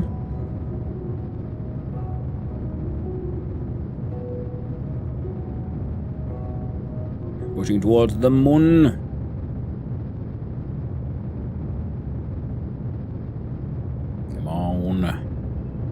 Come on, Valentina.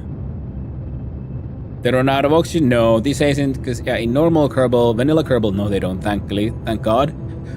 If we were playing, say, Kerbalism, then they might. Nah, that's good enough.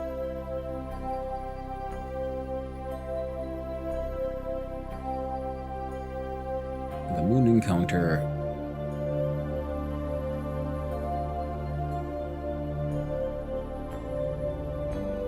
Warp 3 hours away. Maybe we need to remember to put a solar panel.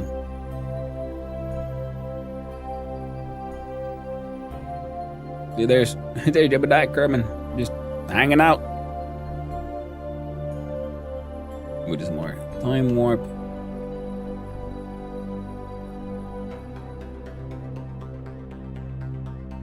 Wait for the reference frame to change. And then we start planning for a...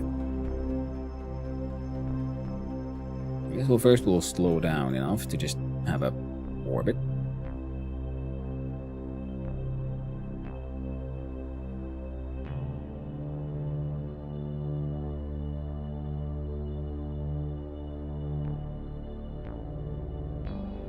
That looks good.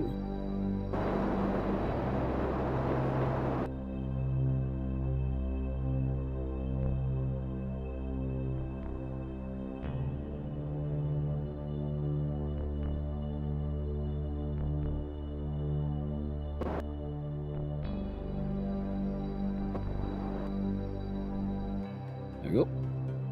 Fast forward to the 1 minute away from the node, and then for 10 seconds of burn, we should be able to sort of circularize this orbit, and then from there we got a whole twist it around completely. So that'll be fun. Alright, speed it up time for a little bit.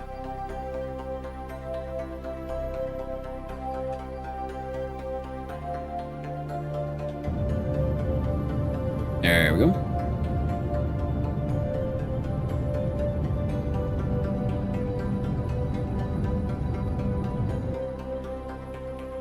Excellent. Maneuver has been successful. Now we click here on Jebediah Kerman and we set as target. Now the problem here, Jebediah Kerman is orbiting in that direction. We are orbiting in this direction. So now we need to turn around. Going here. So here we have the ascending node. The way we intersect. So from here we want to...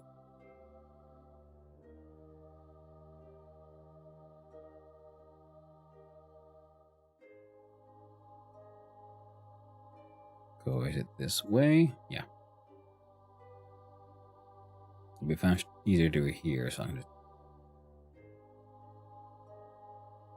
look at these. Okay, now it's going a little wild, so we slow that down.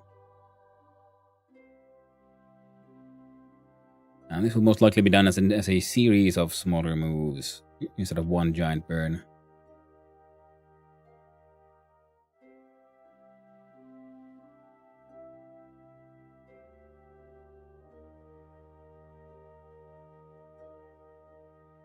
There we go.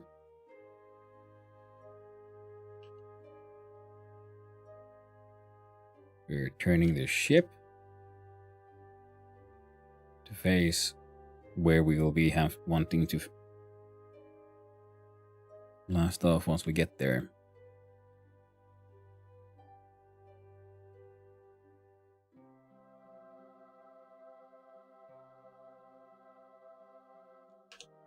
There we go. Do a bit of a time warp. The moon.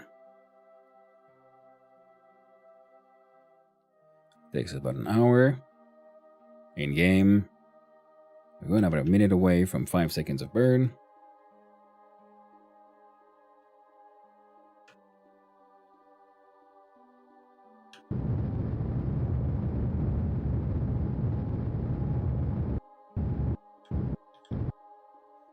Close enough. Now we'll see, what did we achieve? Yes, we have rotated a bit. We're going to keep rotating here. When we get to the descending node, we add a maneuver here as well. Where we try to go, oh, maybe not quite that much.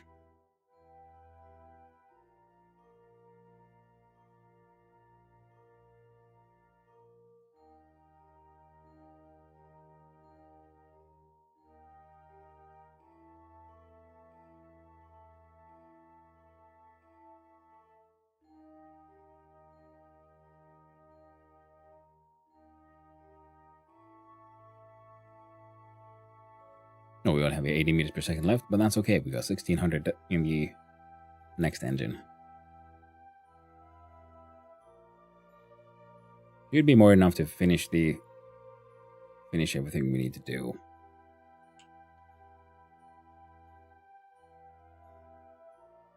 Rotate the ship back where we need it to point. Using the nav ball.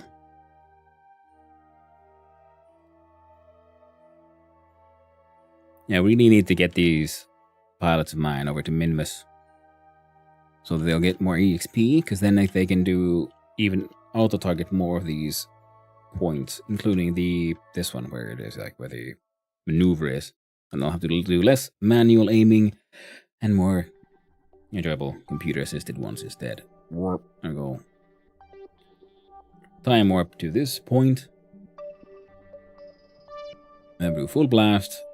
And change engine.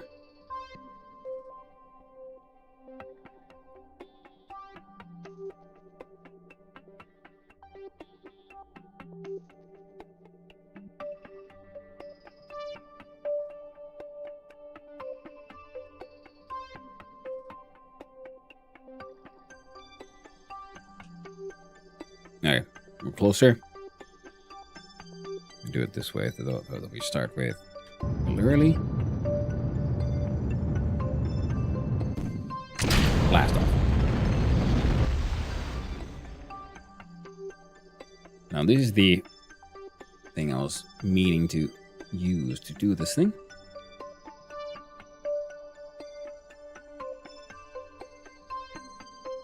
Next one will be here. To continue. Oh, wrong way around.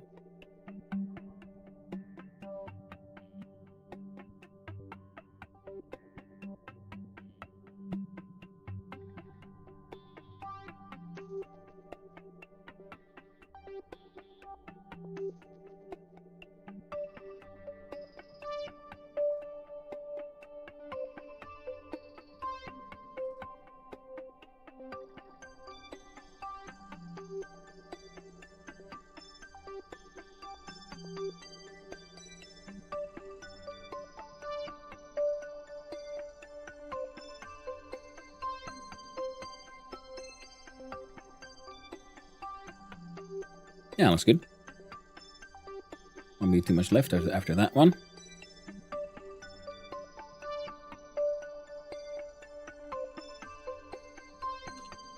There we go.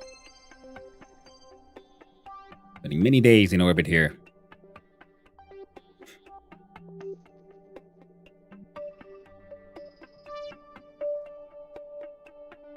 Well, the more other things are orbiting the planets and things as well. There should be a bunch of science inside the lab as well eventually.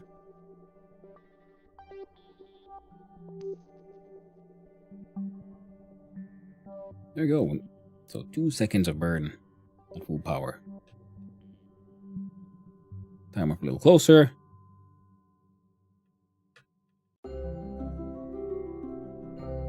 And burn.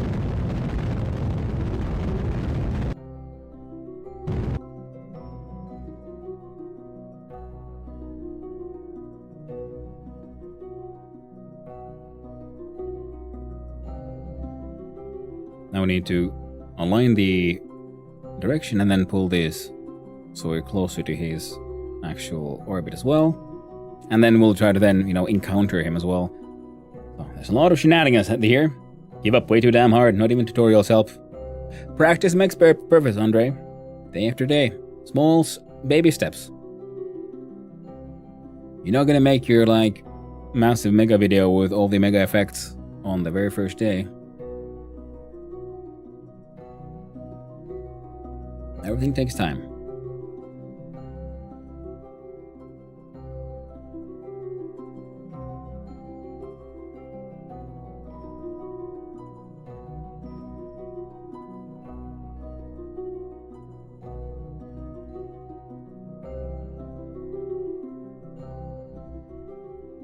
Welcome back from the ads, everyone.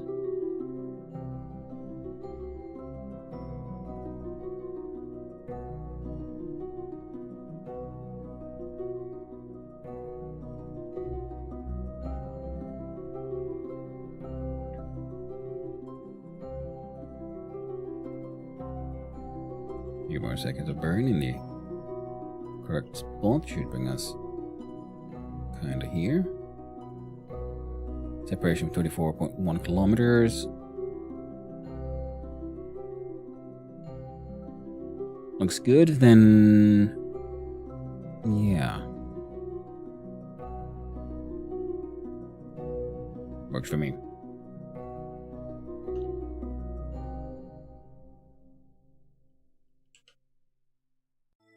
Oh, gotta target the ball there, in the middle there. Excellent. Time warp closer. And our ship there. We'll get to this point. The next maneuver, I was very close to a desired orbit. And apparently, possibly quite close to Jeb as well.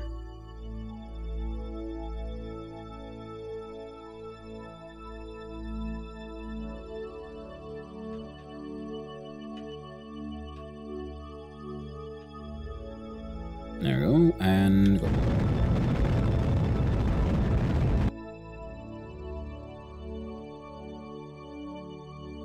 Then we'll find the sending node here. And we'll do some shenanigans. I assume it's this way. Right? No, the way.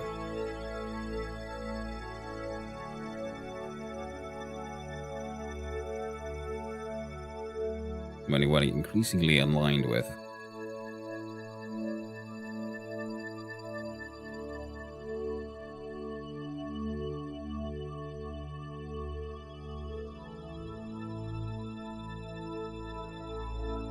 We need to check that 4.2 kilometers away from each other.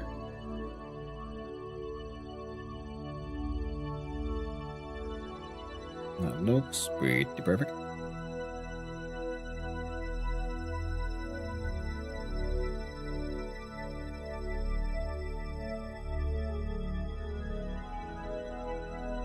Work for me. 1 second of bird time. 2 hours and 33 minutes away.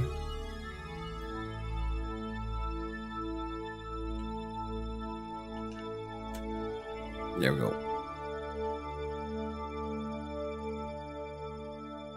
Zoom in closer. If we're really, really lucky, this one might be enough. But unlikely. I'm rarely that lucky.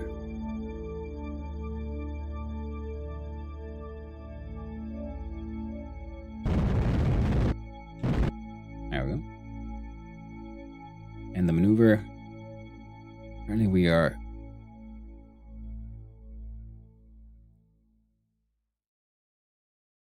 4.2 kilometers away.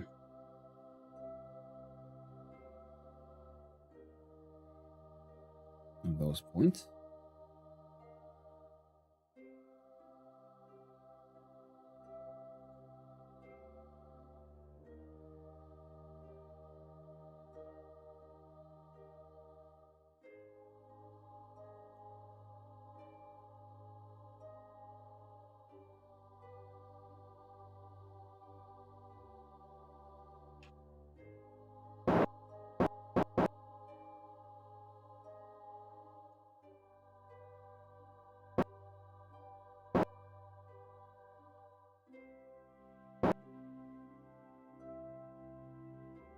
Hmm.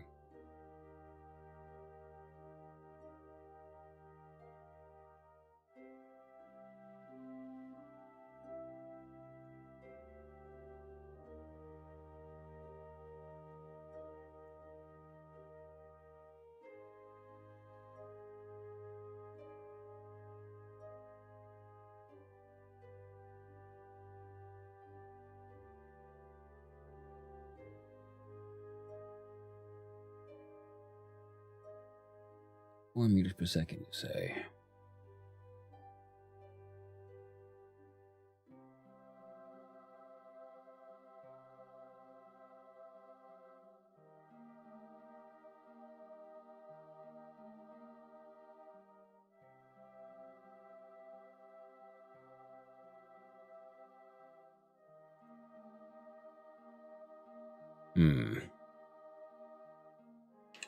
I think we can do that, but if we just use the RCS.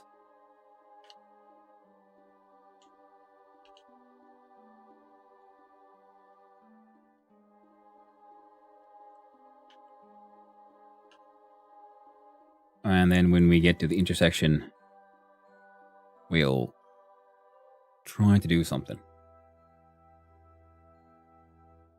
to get as close as possible to Jeb.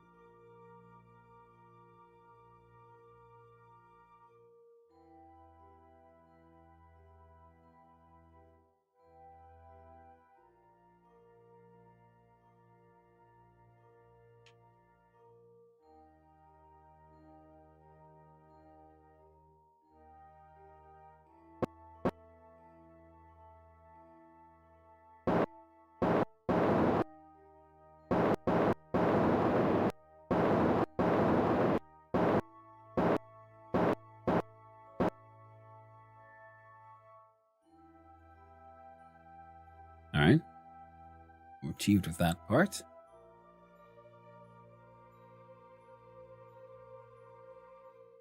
Add a maneuver here. I want you to do. I think you should slow us down, right?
Something like that.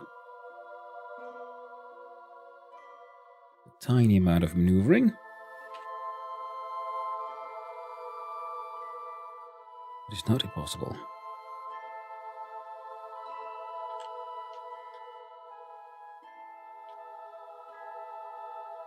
There we go. Okay, now we're aiming at the correct.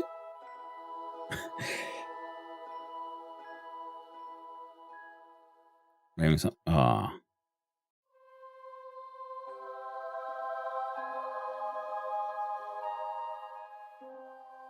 There we go.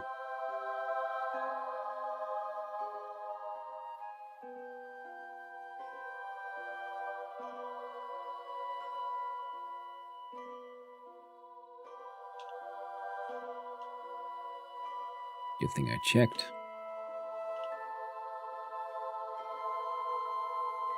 And a bit of like normal checking here. We'll have an intersection that is 1.8 kilometers away, which means that at that point we can do some more direct interventions.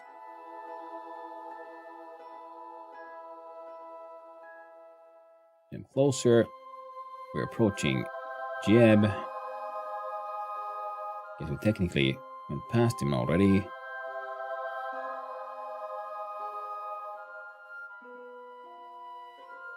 And get the note to the last 10 seconds.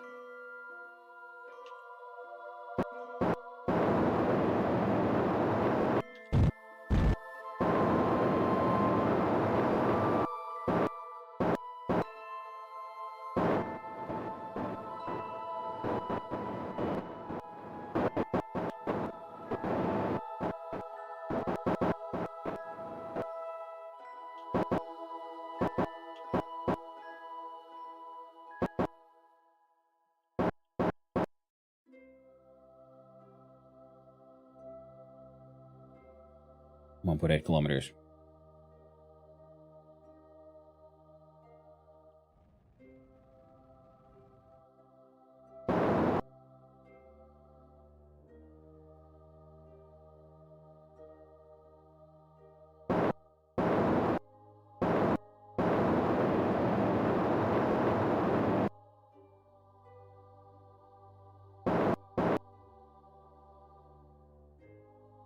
You have a intersection 1.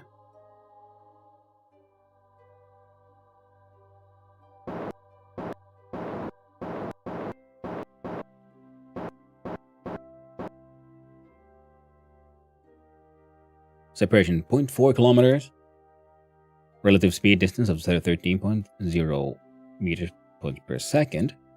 Excellent. So JB is now pretty much approaching us. Once we get to that point, we gotta speed up away from them. Hey there, Reverted, how you doing? Woo, hey yo. Good morning. No, you doing some space shit today? Yes, we are. I'm doing okay. I have a mild headache from drinking way too much coffee, but I regret nothing.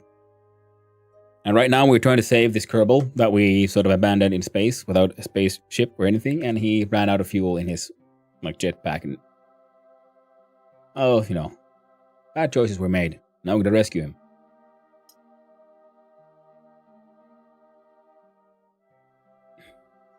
Coffee is friend? Absolutely. Coffee is love. Coffee is life.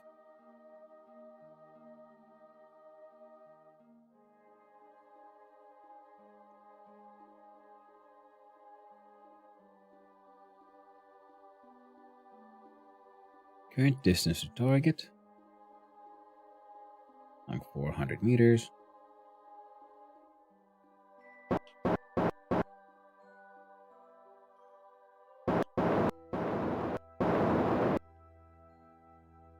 Oh shit.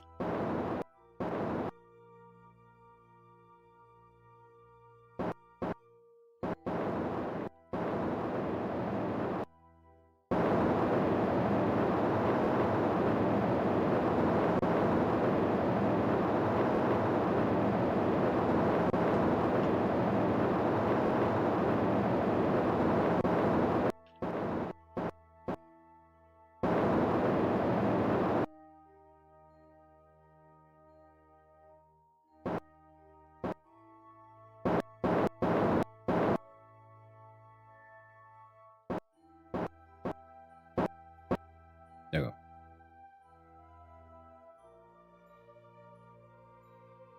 Now, in theory, we should see Jeb here somewhere.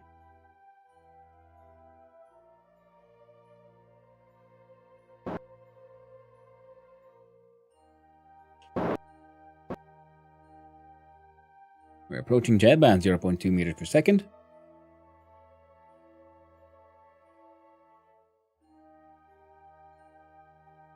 Staging, maneuver mode.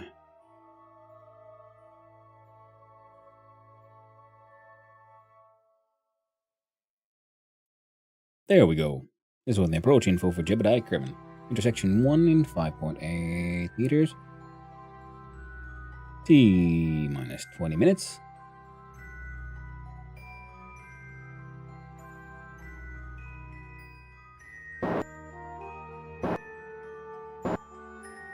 T minus 5 minutes.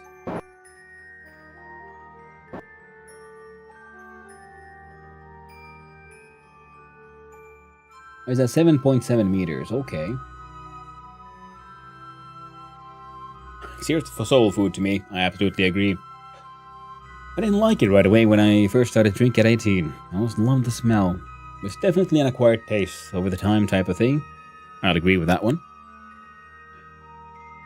Gotta find the beans you like, right kind of creamer, or what have you. Grinding your own if you can is always the freshest and best tasting. I'll have wholeheartedly agree with that one as well. Very, very true.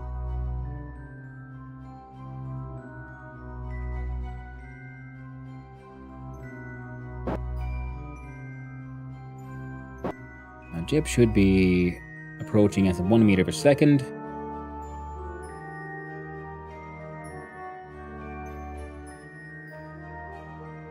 Sadly, we cannot really see Jeb.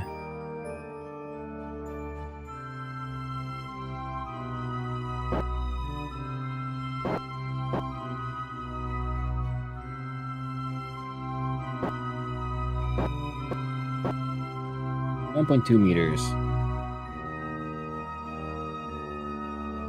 In T minus 4 minutes. I'm working in a assisted living facility. I'm very happy working at barista at a coffee place as well. I love coffee. Yeah. Coffee is fucking amazing.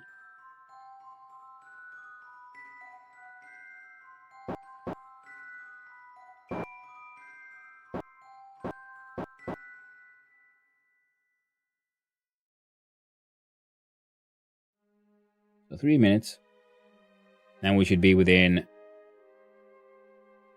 about a meter from Jeb. There he is. I see him. I see Jeb. That's him. Oh, you brave laddie. Valentina's got ya. Because he usually has his own RCS system in his jetpack. But the problem is he ran out of fuel. If he would still have fuel, if I wouldn't have messed up as badly as I did, I'd then switch over to him to control him now and use him to like just fly way closer to the ship. Whenever I try to do some time shenanigans here, the simulation here like got a little crazy. So we're gonna wait for the couple of minutes. See how close we can get.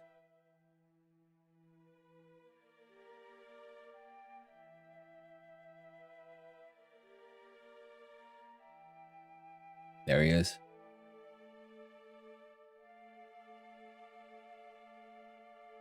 Electric charge is okay, so I assume I did remember to put a solar panel somewhere. No? Well, we're just... Don't worry about it. Come on, Jab. You check out Call to Arms update in Valheim yet? No.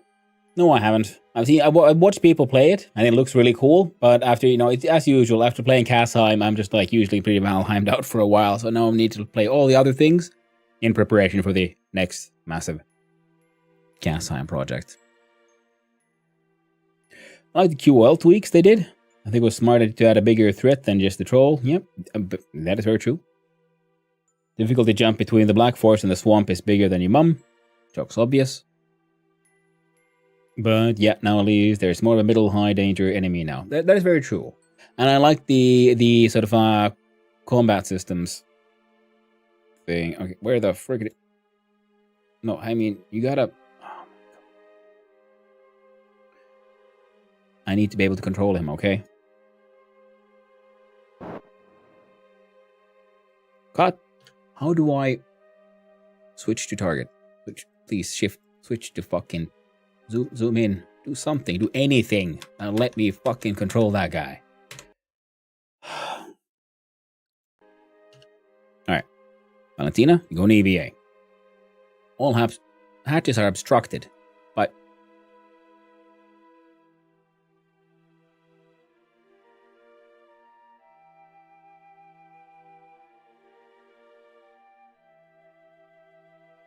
Oh, these guys blink?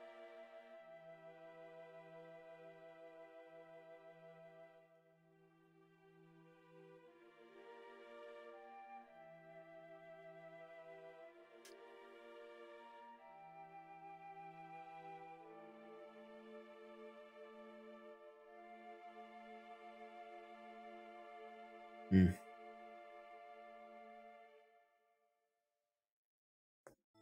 You just got back on like a week after being a long hiatus. Been just playing during the early game? Yep. Nice. Ironically enough, I was just watching space disaster documentaries the other night. We're going all the way back to vehicle assembly. Revert time. None of that happened.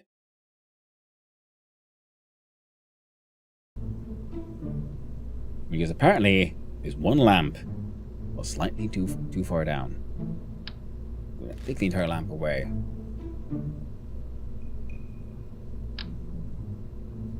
But if we'll take... Photo will take panel there.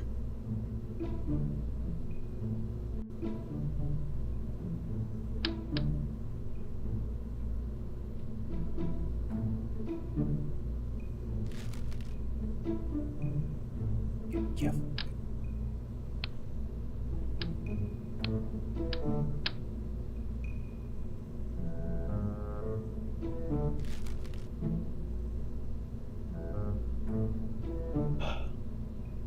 Some of those accidents I can't even imagine the fear, like the fatal crash of Vladimir Komarov's capsule in 1967. Yeah, there's been a lot of horrifying things that have happened with the space systems and, you know, when things don't really work out.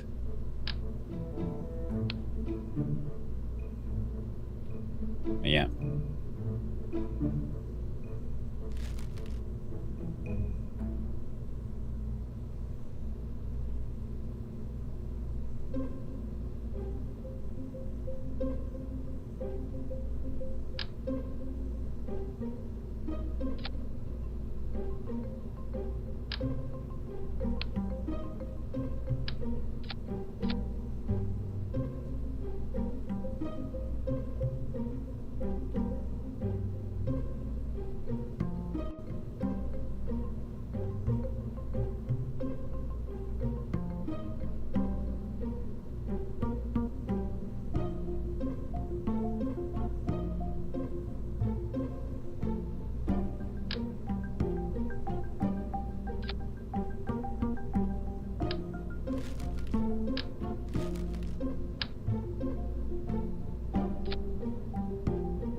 Dude knew he was gonna die and cursed the space program basically all the way down till his pod exploded on impact.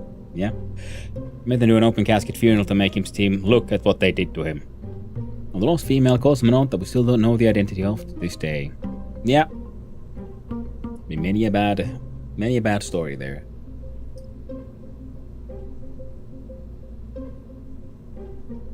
What? That's what happens when you just strap people onto giant rockets and send them off to space. It's a rough time.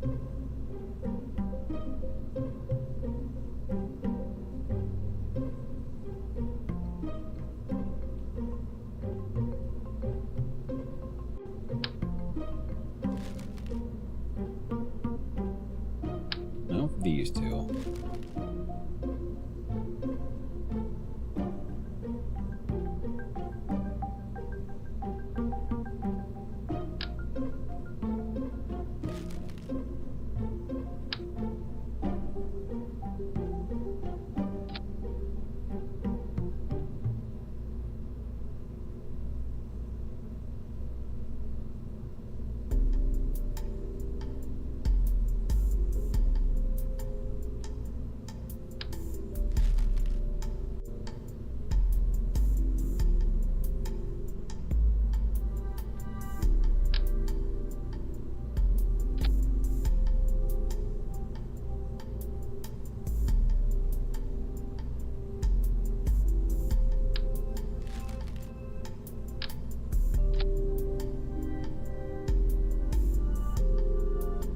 Yeah, that should be enough. Okay.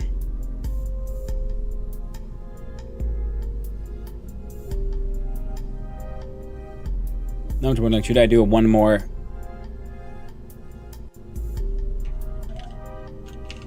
Called the Jet Catcher.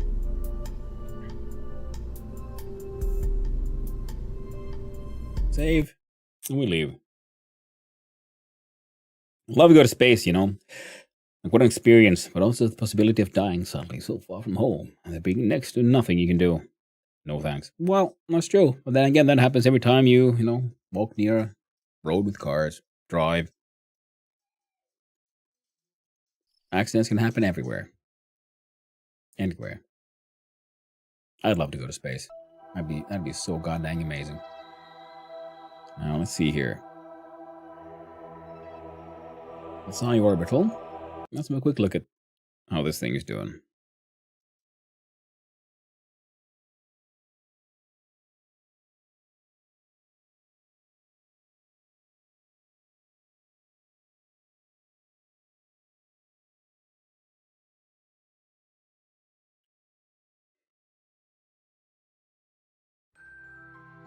It's graded 24 science.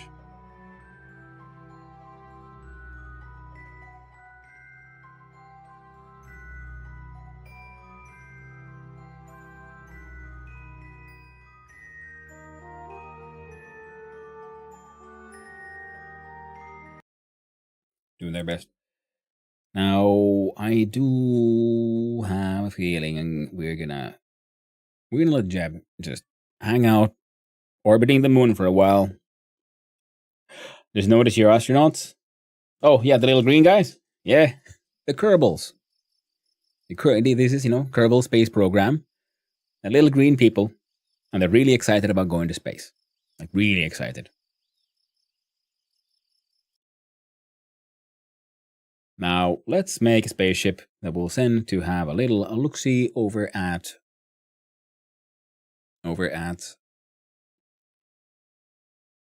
Minimus. I'm going to send up 2 astronauts. We'll have a heat shield beneath here. Now, where is... Here you go, utility.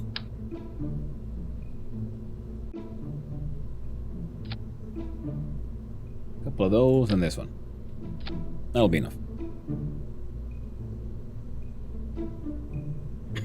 Kerbals be like space. They absolutely are. Yes, that is the core of all Kerbals. They are super excited, and then you go. It's fun because you research in this game. You unlock all kinds of new components, and then they all have a little explanation there for what they are and who manufactured. Like manufactured Rokia Inc.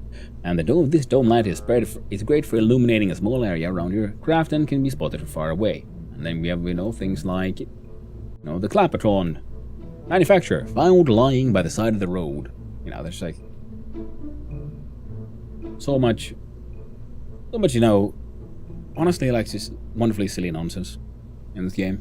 Wonderfully silly nonsense. We do it.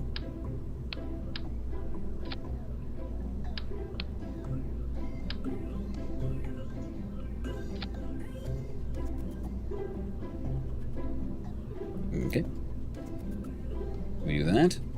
And we add a fuel tank.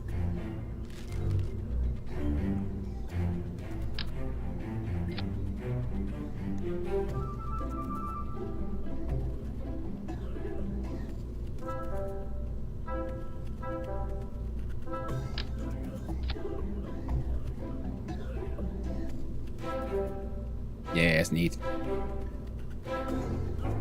This is the core, and this was coming back. We look at the science.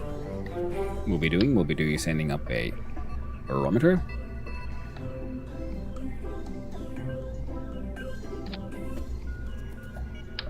The 2 hot thermometer. Hey, there's Mitchell. How you doing? Thank you for the lurk. So, did you get actual facts and history on stuff? It's inspired by it, but it is all absolutely just a joke. in so many ways. And of course, you can have your like Kerbal. You can have your own symbols, and then there's the one for NASA and for the for ESA, for the European Space Agency. So of course, I chose the ESA to go here with. I did like to see contraptions people came up with in KSP that still managed to fly, or silly ways to kill Kerbals. Yes, the game is not all too serious, or in any way serious, depending on how you want to look at it.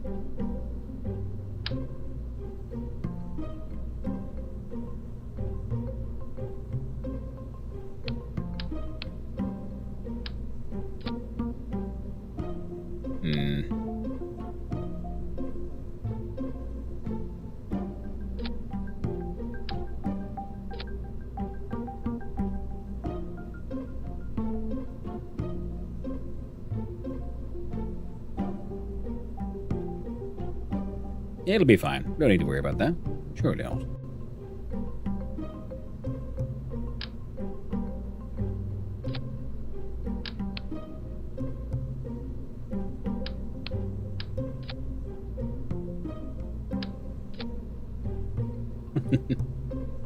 Yeah, the casual, unknown space, it is. Little NASA 101 at Shiny Do. I'm like Hanu there, rocket engineer. Yeah, I do my best here. How you doing, casual? Nice seeing you around. We're gonna abandon Jeb to his fate for a little while, because I tried to save him, and then I had to revert everything because I've had Lamp slightly too close to doors, and we couldn't save him. So you know what? He's orbiting the moon now. We'll get him back eventually.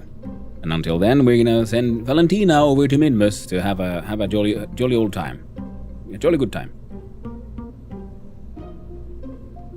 So this is right, and then we'll need some fuel, I guess, for these fellows.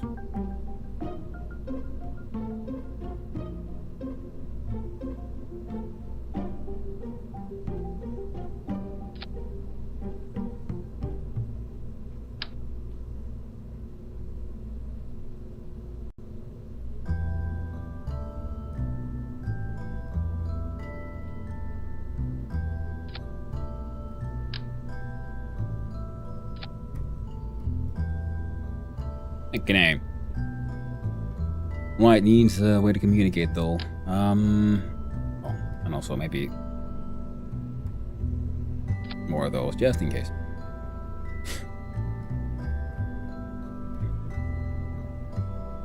Are you all good? Nice. Classic Kerbals, indeed.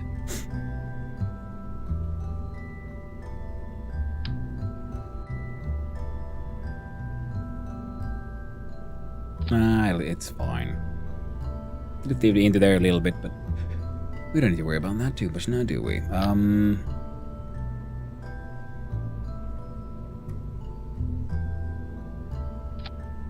Let's do that as well. Perfect thing to send to the Minmus. Oh right, you might need something to communicate with. This thing had a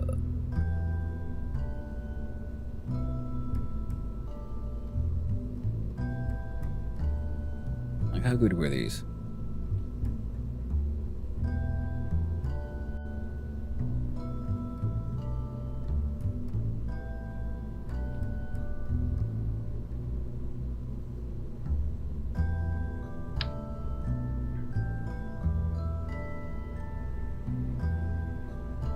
One of these there. Oop, there we go. Now, any other signs we want to bring with? Of course, the good old mystery goo never fails.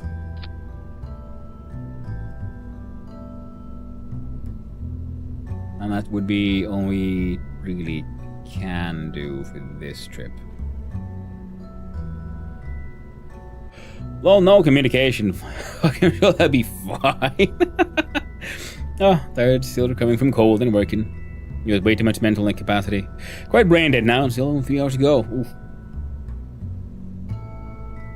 Hopefully you can trudge through, and then hopefully you'll get some rest soon. The weekend at the latest, if nothing else.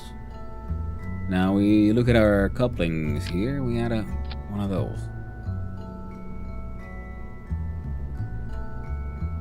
We look at our crew. Who do we got? We got scientists and pilots. Perfect. They're the ones I want to send. Everyone else is rotating around the moon.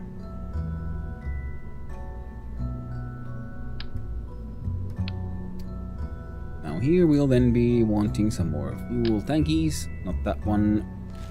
This one.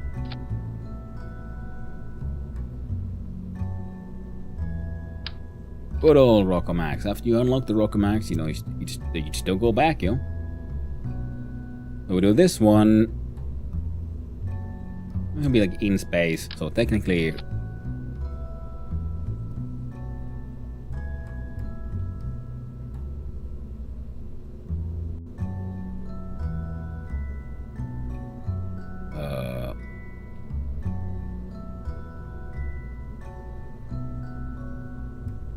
Nah.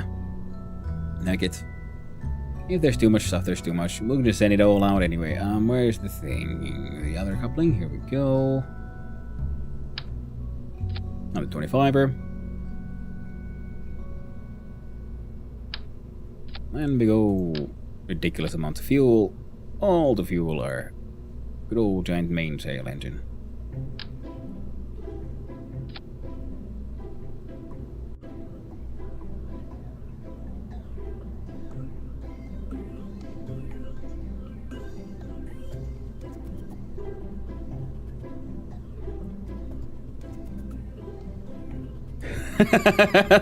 Thanks, reverted. But yeah, that is pretty much how what it feels like. Just building fun things out of blocks and shit. Now, I do believe. Well, first of all,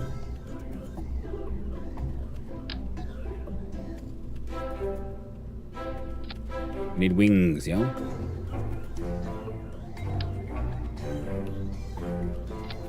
There we go.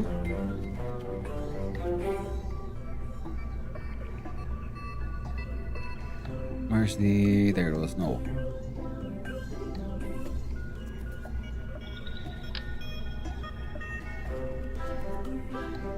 There's two of these.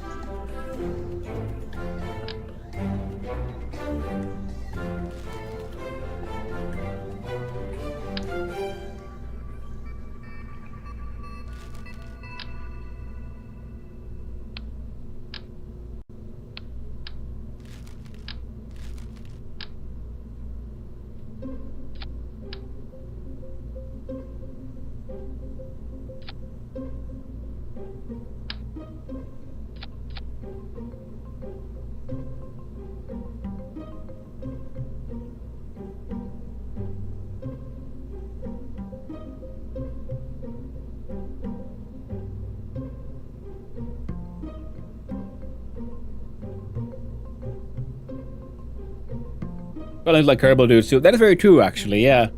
Don't know why this music reminds me of the Terraria soundtrack. What does it remind me of something else? Def Terraria OC vibes, yeah. Maybe they were inspired. Now these should be pumping fuel into here. Well, this might or might not work. Just in case, though, we're gonna add a few... I don't know, fucking a couple of reliance there. There you go.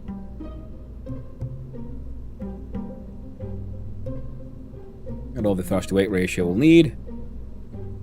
Everything seems a little silly. It'll be fine. I could go wrong apart from everything.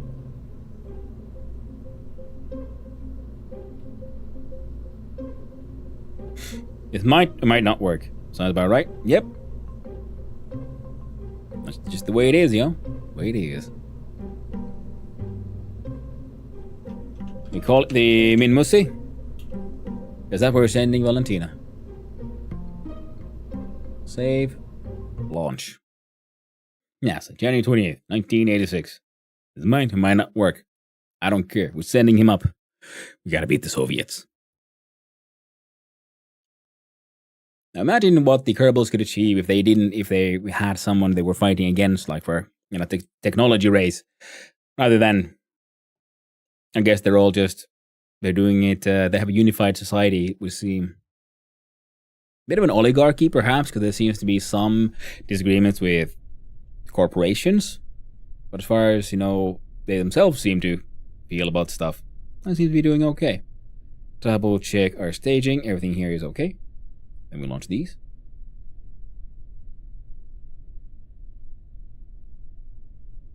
Yeah. Everything looks about right. And I hold to my right to revert everything in case shit goes wrong. Because I'm tired. And as such, the countdown. 5, 4, 3, 2, 1. Ignition. We have blast off.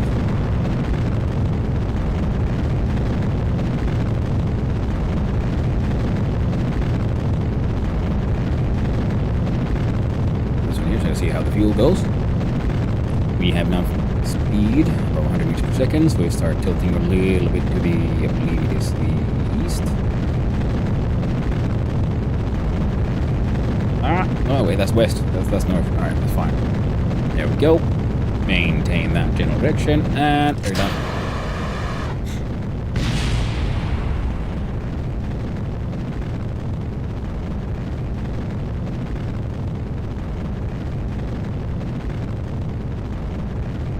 Speed is increasing dramatically.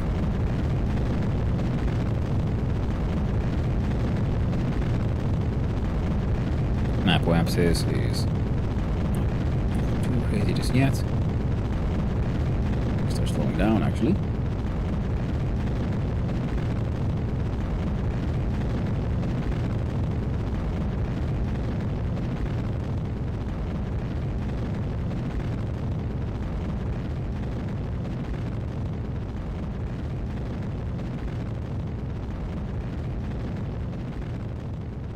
We don't want that speed to get too high too fast because we've still got atmosphere here giving us potential trouble.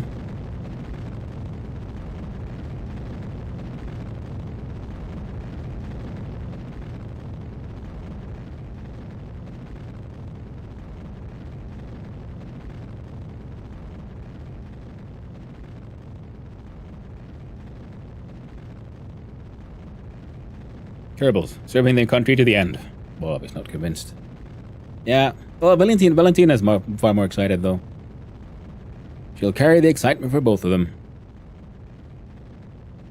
Down on the throttle again.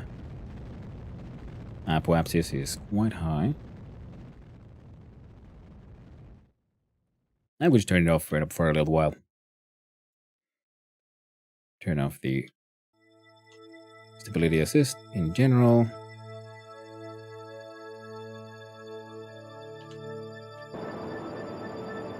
Come on.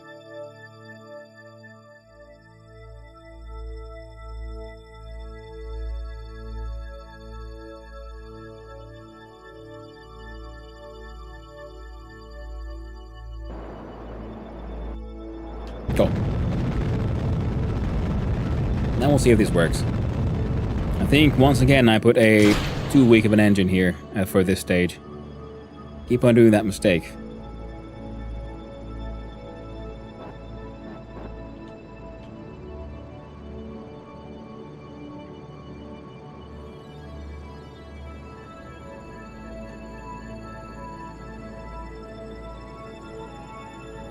I should have used the, well, next stage up.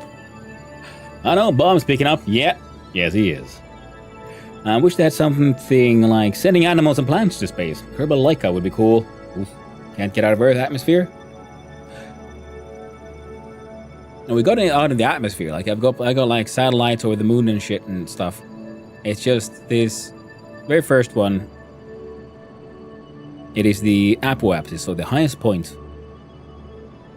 Keeps on causing me trouble. Because the engine that we have is a little too slow. It's quite not powerful for this bit, where we just need more acceleration so that our, trajectory doesn't end with us crashing on the planet, but rather just falling past the planet, reaching orbit.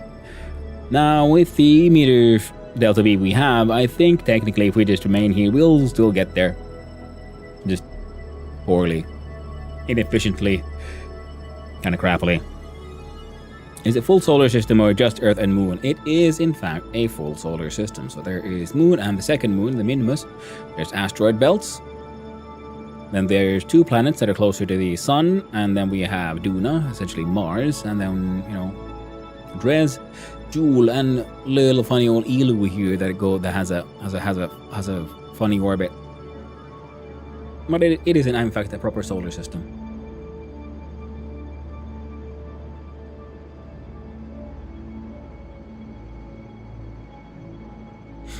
You can orbit hop? Absolutely. That's what I'm sort of hoping to achieve here, is use the moon's gravitational effect to do a little bit of a gravitational slingshot to help us get to the Minimus, the second moon, a little easier. Because that one is, if I remember correctly, tricky to sort of interact with, because it has a much lower gravity field. So getting into orbit around the moon is relatively easy, because, you know, just get close enough, you slow down, you're there. And it can be slightly more tricky to get to a nice stable orbit around the Minimus. It's burning through so much fuel. We're almost around in orbit. Yeah, absolutely the wrong engine for that stage. Oh well. Still got us there. That's all that matters. Ooh. Now our highest point is moving in front of us, so we've reached an acceptable speed. Now the periapsis is no longer beneath the ground. It is in fact 50 kilometers in the space, and 70. There we go. We have reached an orbit.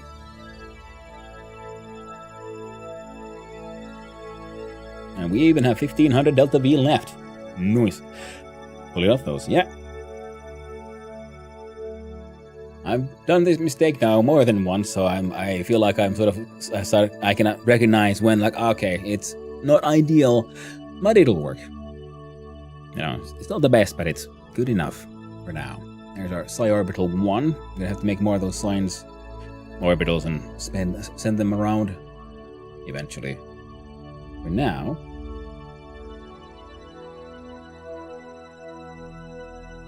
we need to figure out. By the way, if KS Casual's still there, how the heck does the maneuver tool work? Because he keeps on like suggesting really weird and stupid like trajectories to me, in my opinion.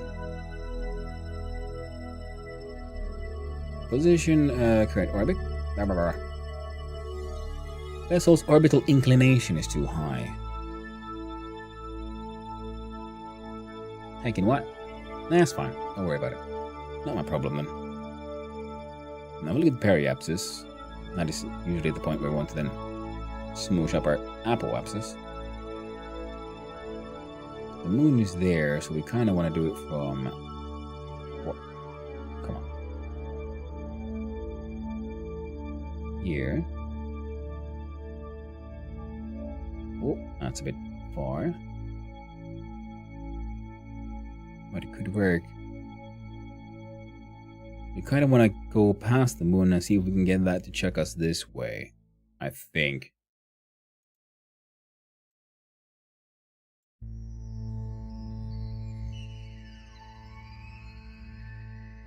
Oh well. That didn't quite work as I had hoped, but that's okay. Master doing it the wrong way, the wrong right way. Yeah. What I'm doing is extremely inefficient, but it's good enough. See, that's the kind of stuff I'm looking for. See, we use... See, if we did this maneuver a few nodes this way, we just would go in like, yay, and a nice little orbit. We move ourselves this way. Now we're intersecting with the moon. But if we do it at a... We time it just right. The same orbit. We go here. We go... 470,000 meters away from the moon. And then blast it using the moon's gravity. Wow, we get swung around to a much deeper, longer orbit. Now the problem is I'm not exactly sure where Minimus will be by when we reach there. We'll see if we can stick around like this. This would give us the furthest reach.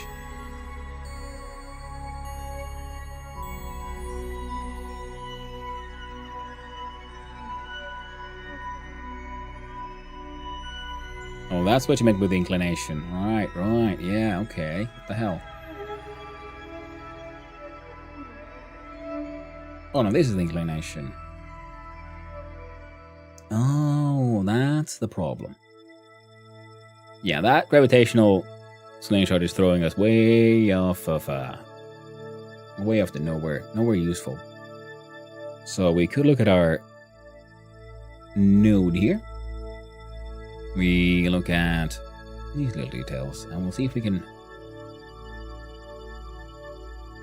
Yeah. Oh.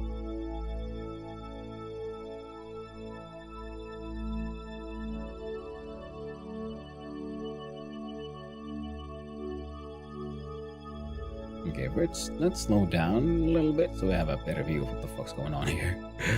Okay.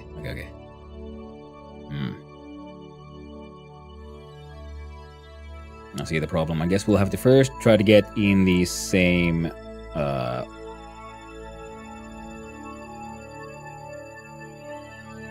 think Moon and Minus are relatively... No, actually, they're not. Shit. Okay.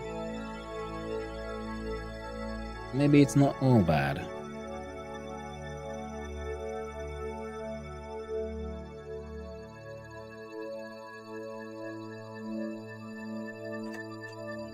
There we go.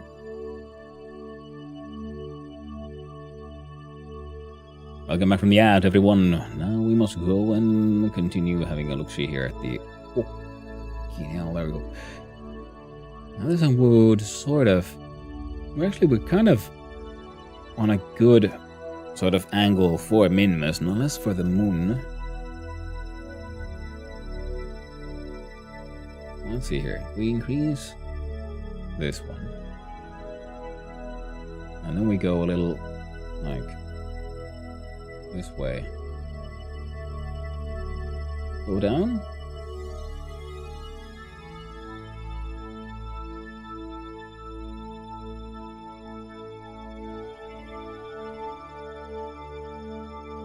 Interesting. Seems to like sort of warp us. Oh, okay, yeah, no, I see.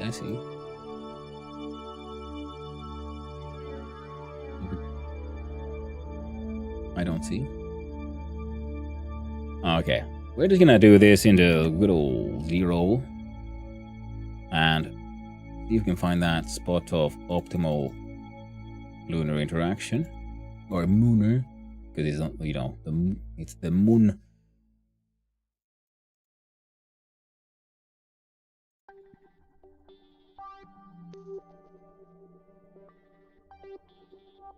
Now it looks acceptable. Then as we approach, we'll do a bit of an adjustment. So now we turn off the SAS. Now use the RCS.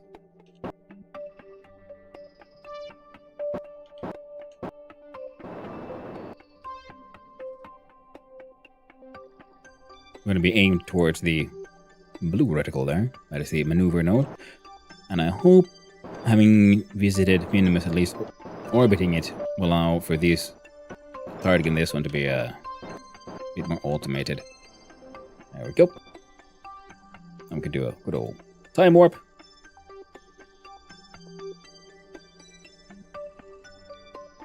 A burn time of 1 minute and 6 seconds. Ooh. Well, we should be fine. It'll be okay. Don't worry about it.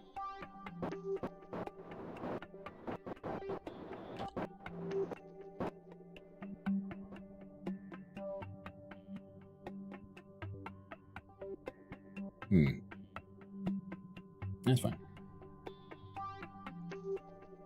Starting burn in 2, 1, go.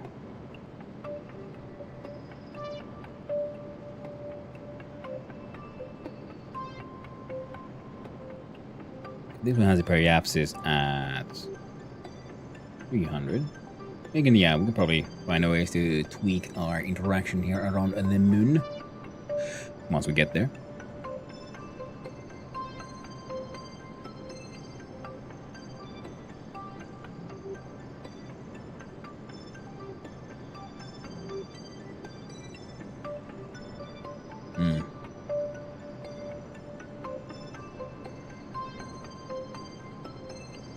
And here we see our actual orbit. Increasing and approaching the target.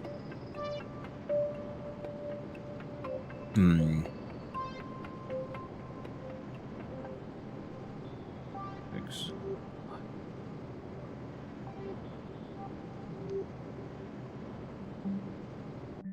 There we go.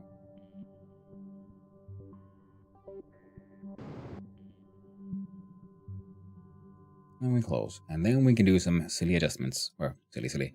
We can do adjustments. So if we see we are now here, so if we adjust already here, the new maneuver, that pushes us a little further down.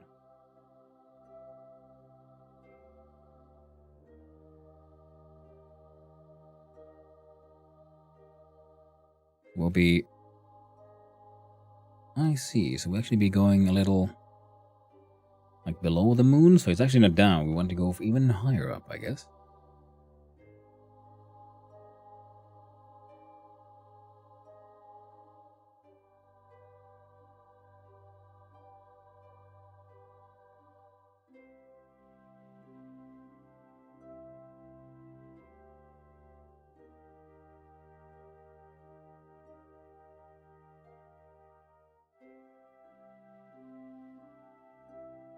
Alright, we'll do a nice wild escaping the goddamn entire planetary system kind of thing. Wait, did we survive that one? Ah. Thing would even work. See, we're gonna crash into the goddamn moon.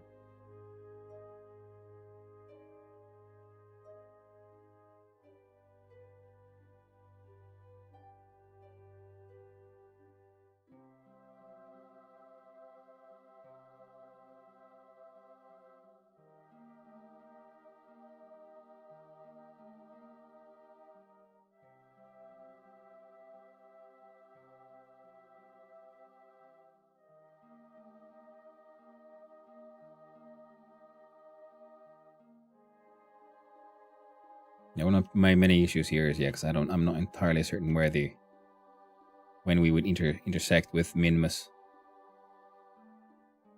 So one way of doing it would be just try to get to sort of the here, I guess.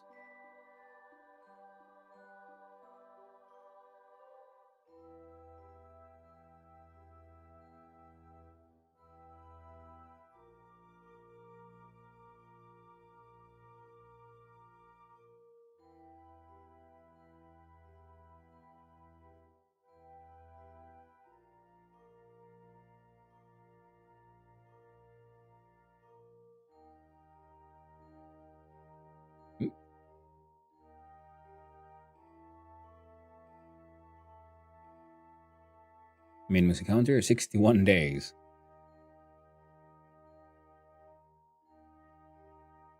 But it could be done.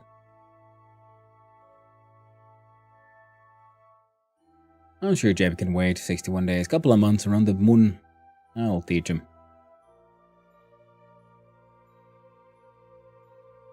We'd come in here, one encounter. Periapsis would be there. It takes about 1 day to get here. Then one escape, throws it here. Yeah, sure, do that.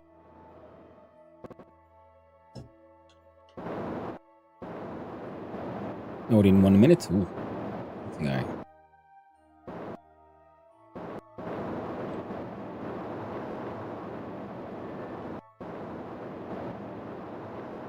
Current time for 11 seconds. That is completely doable.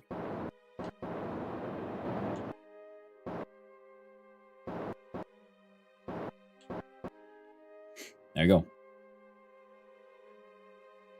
I will have far more Delta V than we even know what to do with.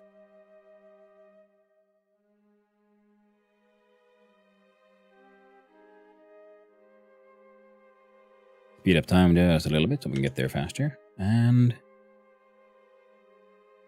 burn.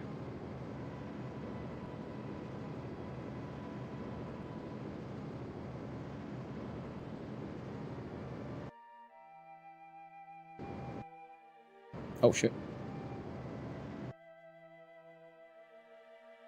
Okay.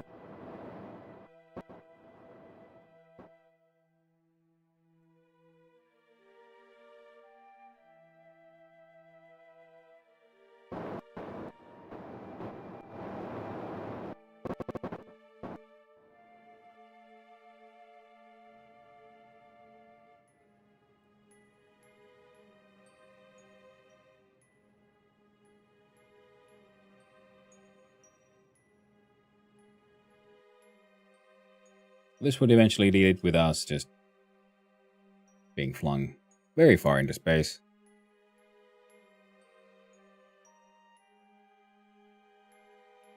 But we'll see how it goes. She'll make it or she won't.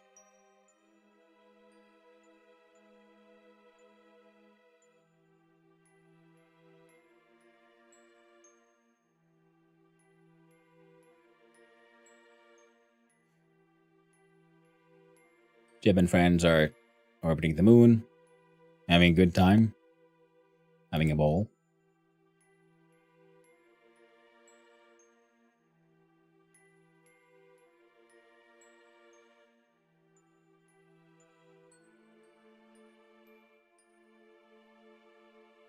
Alright.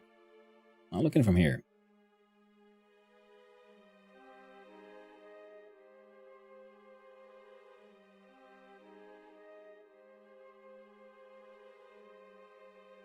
If I were to slow down.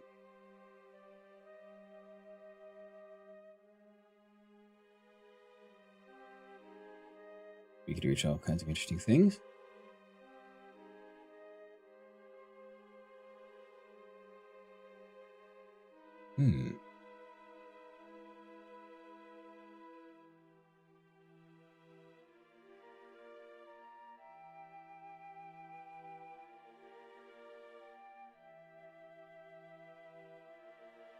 Oh, in the wrong goddamn orbit.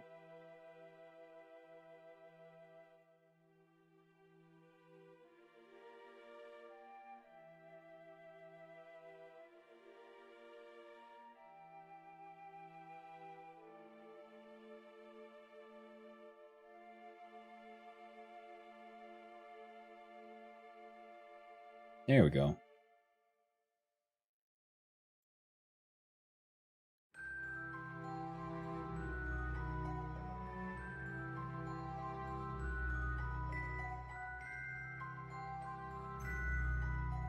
We're speed up.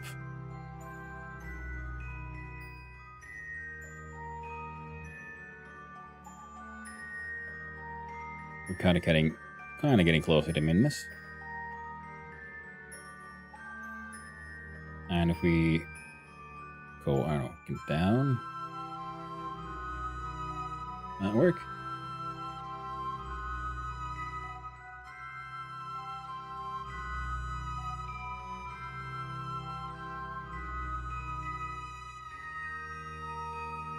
Okay, the descending node is around here then.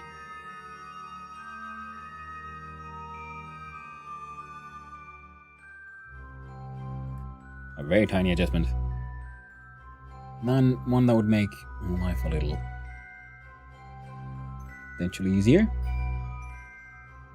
In 1 hour. Alright. Gotta turn off that RCS. It's affecting our trajectory a bit too much.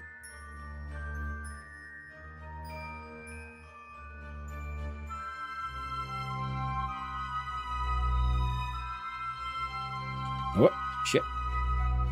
Forgot how nav balls worked.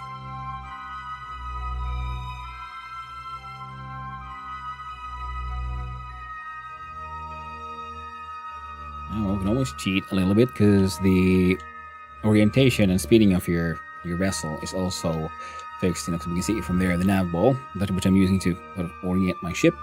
But if we speed up time, with the simulation thereof, it stops. So when time is moving faster, the ship sort of doesn't spin, it's just stuck in place. So we can use that to sort of force it to behave. We time warp to our next node. And speed up time again so we get closer to our node. We're ready in 4, 3, 2, 1, burn. Ah, shit. Messed up there now, didn't I?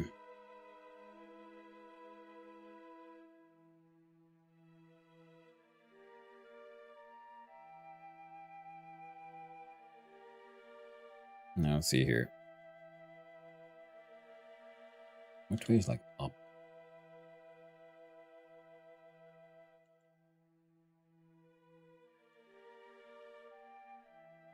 I think it's this way.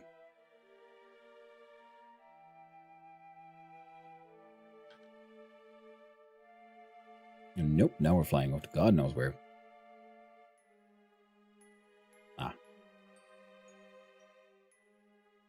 In the opposite direction. Well, that means we can do a little something here. We aim at the, what is that, anti-normal?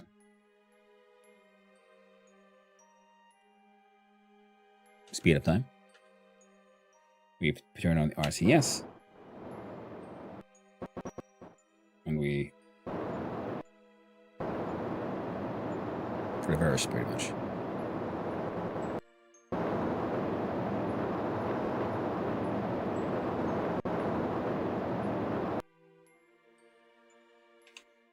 Turn off the RCS.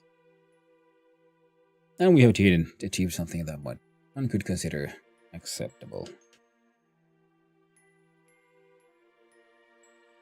I'm escaping. Ooh. Now the moon has given us a little bit of extra speed there.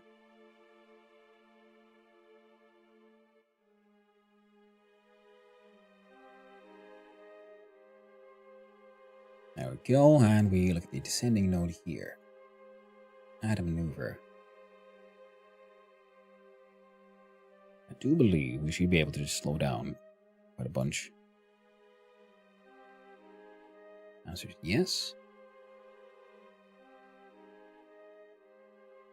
What if we lift up here as well? There we go.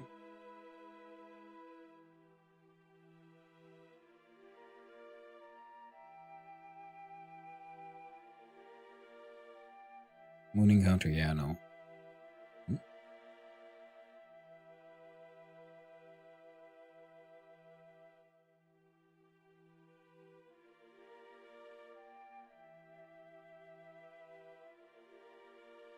And the 50 meter, yeah, we got that.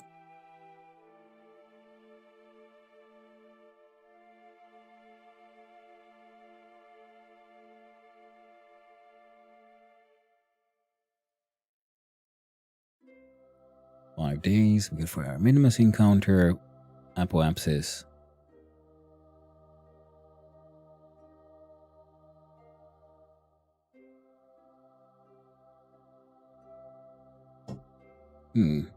What's happening here? Are we like hitting the minimus? Minimus escape.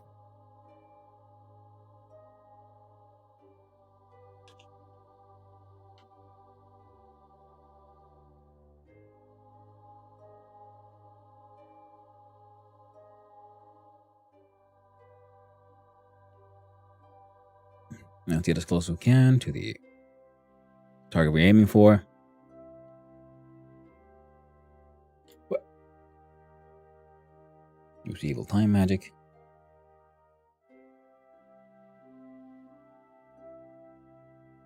Minimus periapsis. It's there.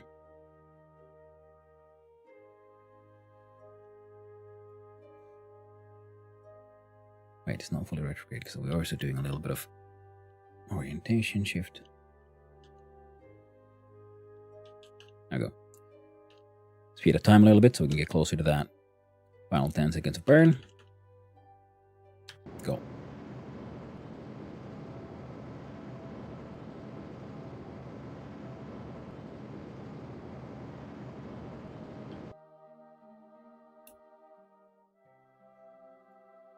this? Minimus encounter.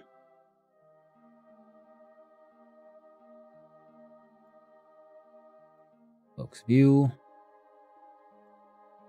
And a maneuver here. And see if we can slow the fuck down. Answer is we can. 177 meters per second. We have more than enough. Nice.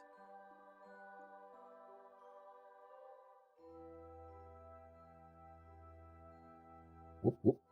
And now retrogrades reverse. It is now in this, in Minimus's reference frame. Because, what is backwards and forwards always depends on, in what reference you're looking at it. Right now we want Minimus's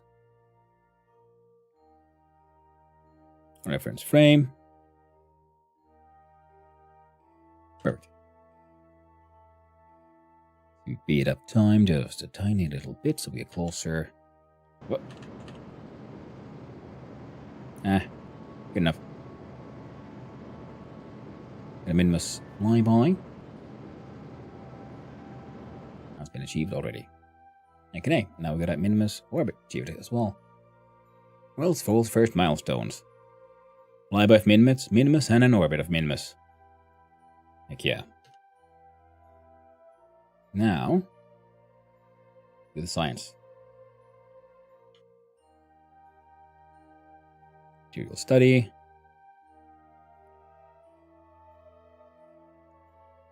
Keep experiment.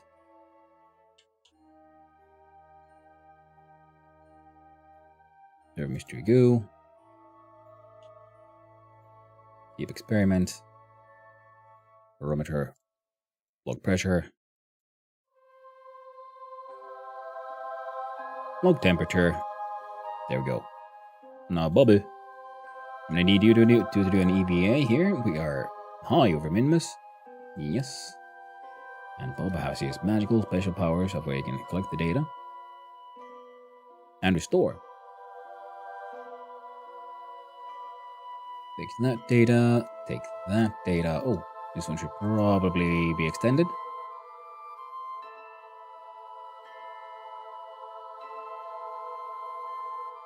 Collect that. Restore. Thanks to his insane science powers. Crew report.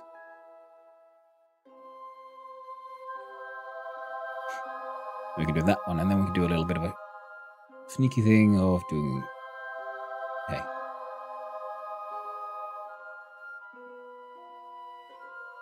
Take data. Board. So now the crew report sort of space is emptied out. Because it was stored in storage. Might be a better way to do that. I don't know how.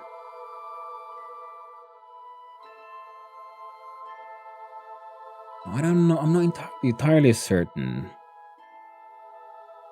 Where is high versus low?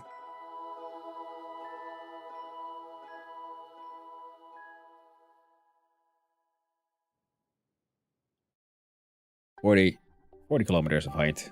Seems like a pretty decent thing to call low orbit. Or Minimus.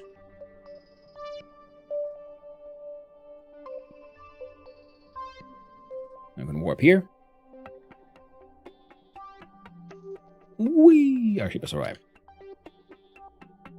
And we did the time warp again. Connect material study. Apparently this is still high over Minimus. How about our pilot? Let's leave Europe by EVA as well.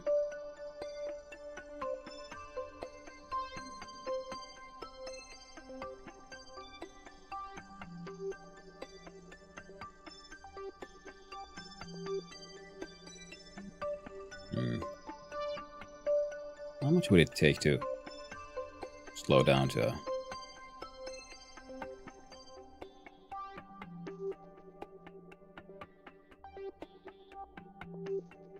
something like this? Very little, apparently. It says to the retrograde.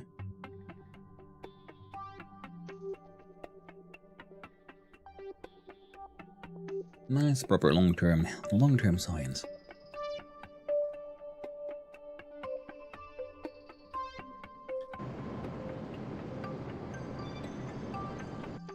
There we go. Perhaps this is 6 kilometers above. That's okay. There's no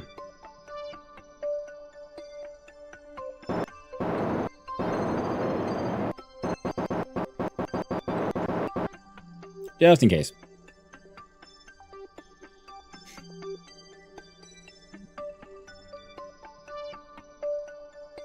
We warp here. The moon is green, but Minmus... I mean, the moon is grey, but Minmus here is green, and it's very lumpy. Got nothing here that can land. That's fine. Oh, do not use the RCS for this. Friendo.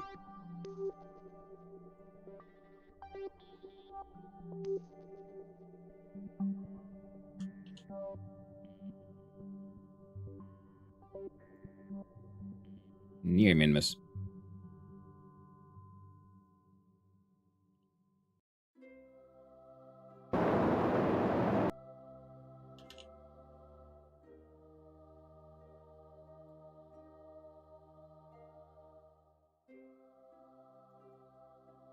We should get some science in that way, and material study.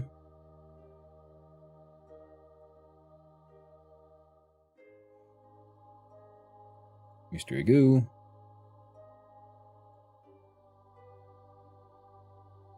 Pressure.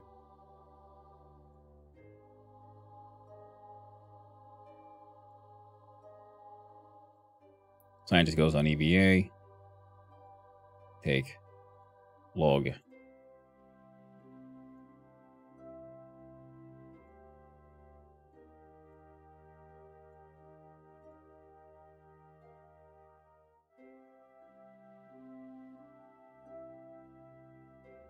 Collect data.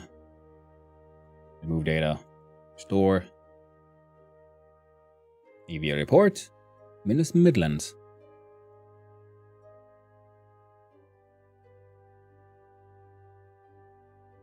There we go.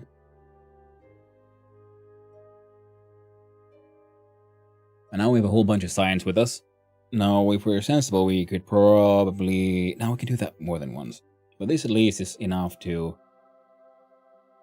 There should be like a few hundred science worth here. We have no connection, full crew control, no signal, no data. That's fine. We need to send some satellites here. Yeah, we don't have a connection. So we would like to unlock better... Oh, there we go. Comnet path. Broken. No signal. We'll get them on satellites with better relay antennas. Make it to the moon yet? Yeah, I went to the moon and I used that as a gravitational slingshot to go there with on the Minimus. The mini moon that is further away here. And here we are. In orbit. Doing science. Doing EVA.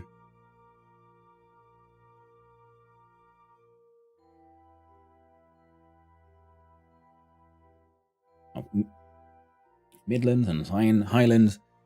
And I guess we should send a little space science boys here as well. Oh my god, they actually just lost in space. No comms, no signal, just out there all alone in the vacuum of space. That is very true.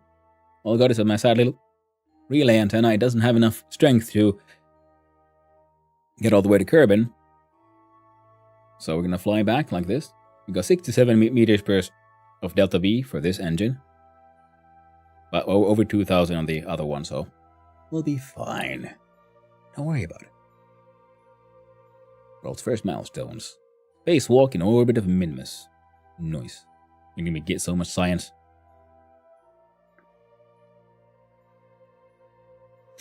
Go EV again. Yeah, Midlands, we have those already. I'll just base near Minimus. These are all spaced near Minimus.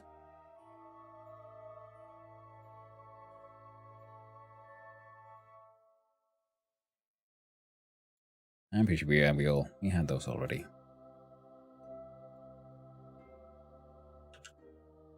Yeah, dump the doubles. Well, we've achieved what we need to. So next would be adding a maneuver that'll hopefully start throwing us a little bit more homewards.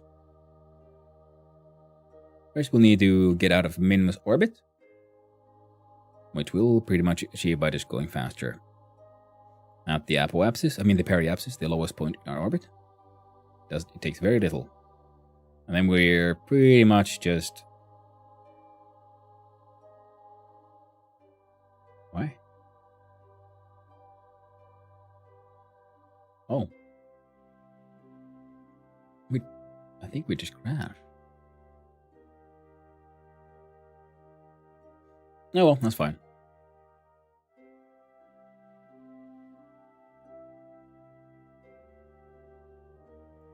SAS targeting. Turn prograde. Activate your RCS if we need to.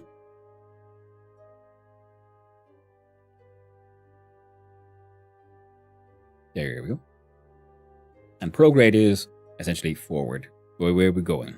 I was having the thought that the fact black holes exist, I still don't fully understand what exactly they are, what exactly is going on inside them, and it's just, way impossible to get close enough to one without being permadeath. Yeah, and at least you don't do much science, because science is using by measuring things. How do you measure things? By hitting them with other things and measuring what comes back.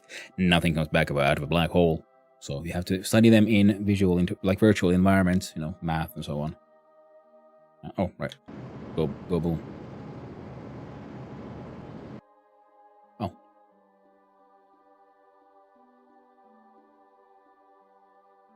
2 meters per second.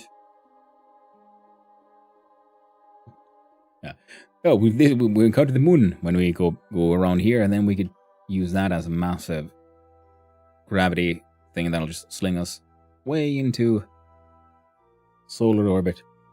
Except it won't work that way because the periapsis is there inside the planet, so we just fucking crash. And that's fine. Absolutely fine. Just go there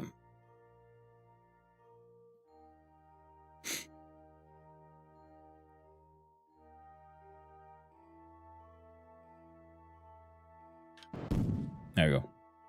Oh no, ran out of fuel. Difficult times. All we can do now is spin. Spin to win. I'll spin harder. There you go. Spin. Extreme spin.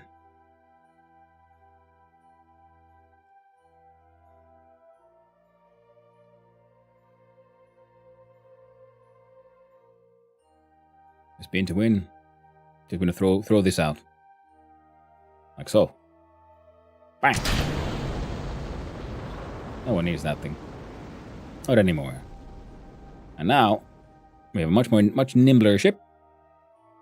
So we can just go mwah, and we stabilize.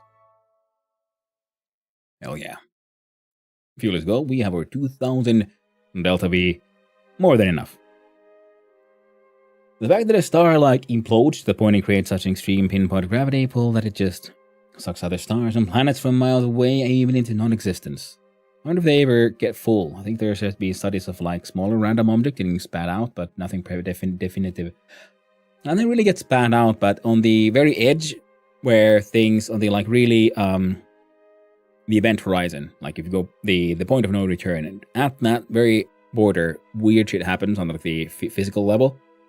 Because things can at the same time escape the black hole and not escape, and some particles appear usually in pairs, and then they destroy each other, a positive and a negative, and a particle and antiparticle. There's some that pop into existence yay, and they immediately unmake each other. But because there's a event horizon, then one of these gets sucked in the black hole, and the other one is left, and go oh well, I'll just bugger off this way then, and that is known as, I think it's Cherenkov radiation, if I remember correctly, which then emits from the black hole because of this funny little effect. And will they ever get full? I don't think they can, because they don't have the concept of full per se. Because the more stuff goes inside a black hole, the bigger it gets, because it has more mass. One of those mathematical weirdness things needs more study. But for now, our fellow here, I'm gonna unmake that thing we have completely. Let's warp over here to where we escape Minimus orbit. Nice and proper. Oh. Don't they collapse if they get too big? I mean, they've already collapsed. That's the thing. They've entered a sort of impossible state of infinity.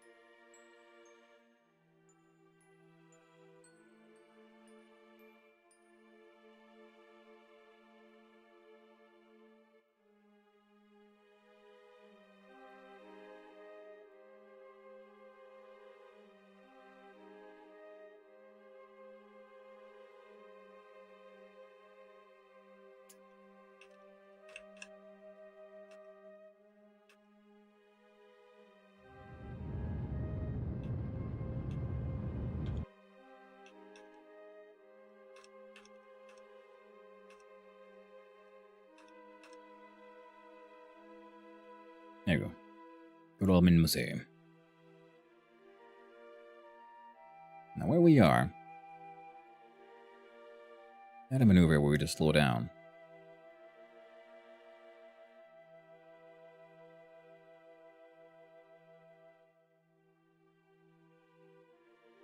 Okay, yeah, I had to look it up. Instead, they're thought to slowly evaporate over vast time scales by losing mass through Hawking radiation. Not Cherenkov was something else. Sorry about that. It was Hawking radiation. Gradually shrinking in size until they eventually disappear. Yeah. But no one really knows, because they don't make sense. And they're a good like reminder that we don't know how the universe works. Science is very young still.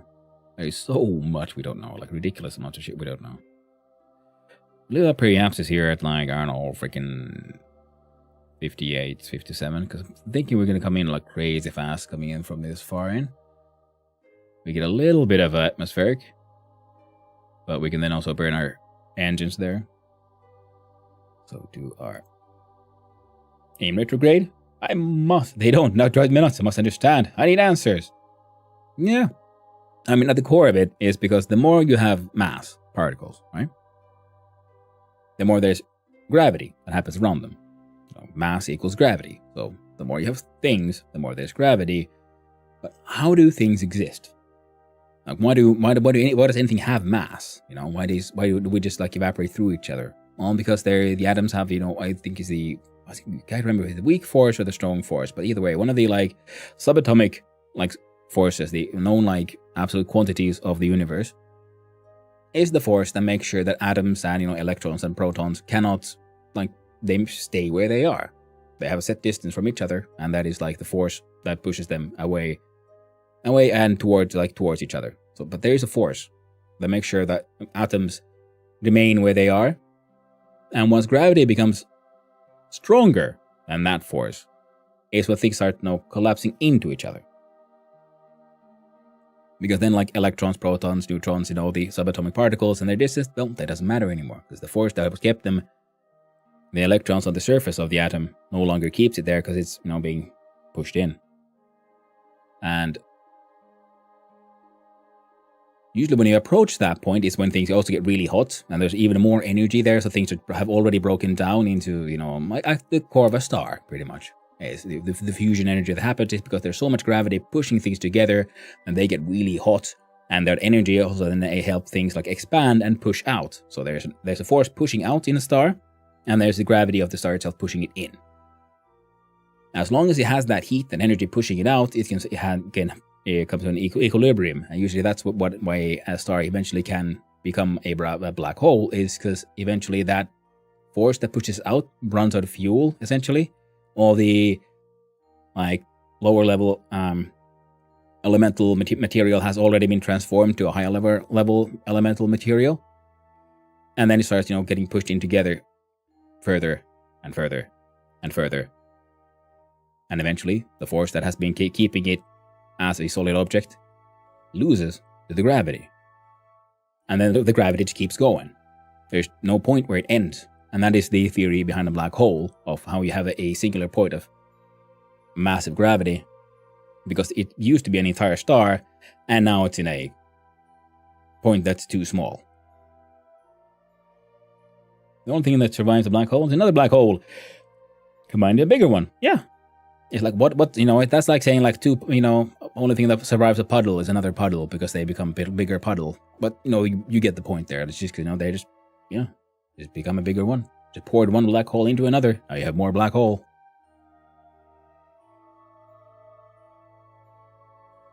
Oh, right. I was supposed to do a little Bernie here.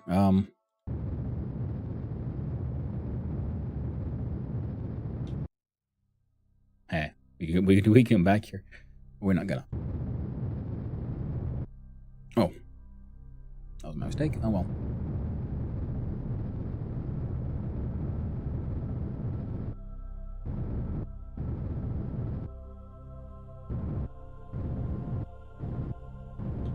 Oh no. Oh, man, I can use RCS here. When the periapsis used to be at... That should be good enough. And our fellows will be floating around in space for like a week. I'm sure they'll have fun.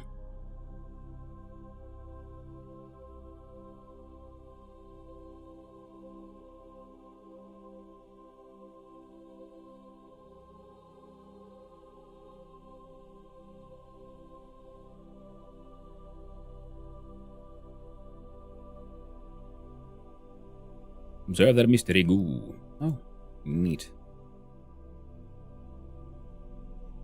Nothing new here. Collect data from that one. Collect the data from that one. Board.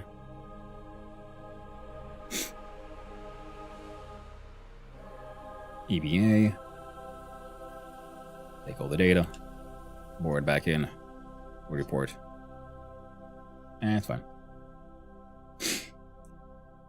The gravity pressure must be insane to measure two black holes combining. I can try to imagine the force and the gravity between the two, and then those fine extreme points of gravity just merge. Yeah. And some of gravity even just bigger finer point of intense gravitational pull. Exactly. I mean, and the weird part is gravity isn't even that strong of a force.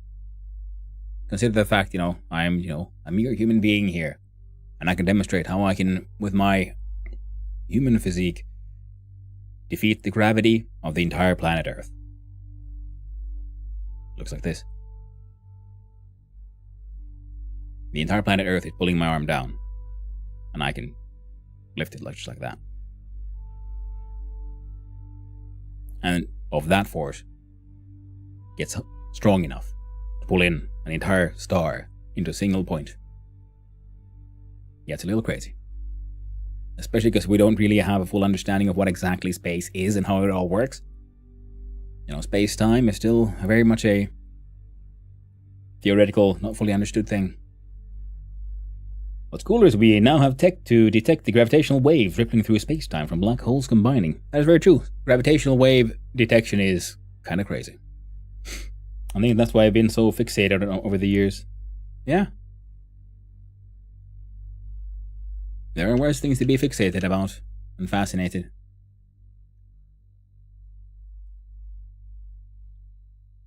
Hey, we got a contract finished.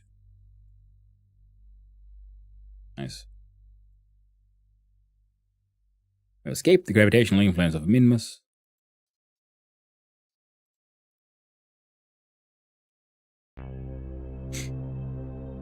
It literally blows the mind. Yeah, LEGO, I think.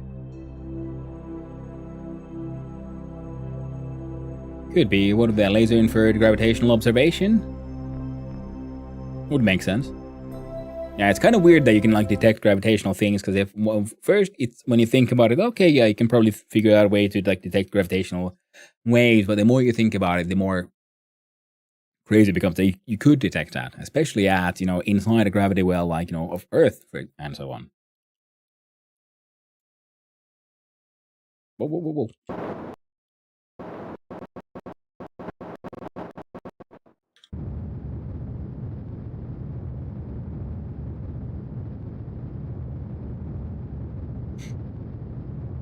Might have made a mistake.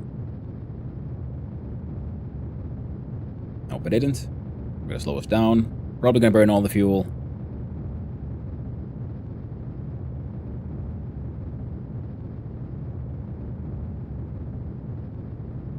Came in way too hot. It's one thing to come in hot, but not one another gonna come in this crazy hot. Over 3 kilometers per second.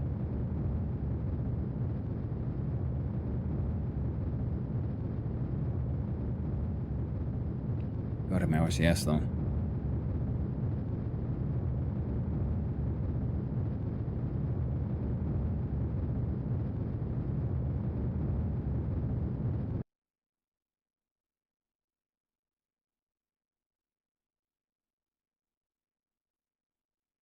Huh. He might even land now. Wasn't really planned, but that's fine. Was when they were able to turn those gravity waves onto the black holes combined into sound. And what you'd expect. Yeah, I mean, if anything has a rhythm or waves, you can always turn that into sound. You know, sound is waves. It is interesting though. Huh.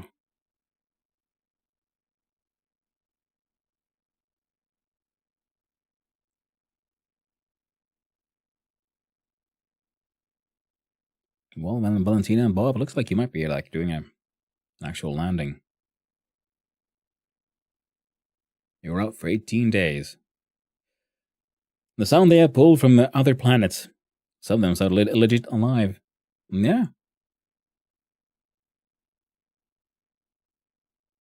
Maybe, and you can find the same sounds, if you listen to like Earth's atmosphere and so on. Okay, we've gone past the periapsis, but our apoapsis is already below 100K, and I doubt it'll remain above 70 before we get there. So, I was just trying to do one little aero brake, but then it turned out I came in way too hot, so. Yeah, we're landing.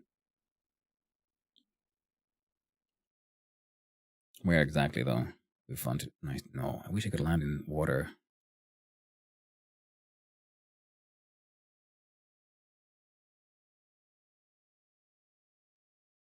With any luck, we'll make it to the side with the day. Oof.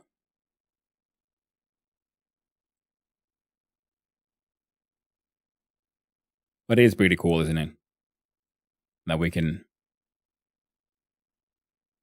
listen to other planets. The way we can observe the observable universe.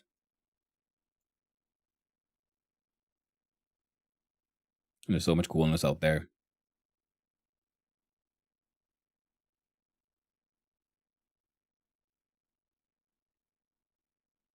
Next, I did to Earth. Sounds crazy. All you can hear the mad winds, planes, birds, and the faint hum of all that. What I am assuming is the electronics going off at the same time. Yeah, could be.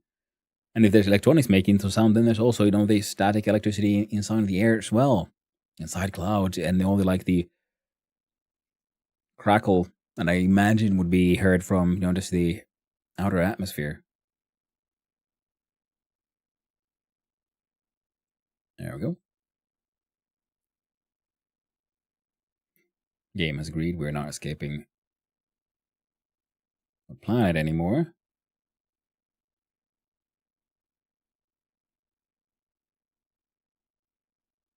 Our nice little Minimus adventure will hopefully give them the experience points to goddamn get that second star.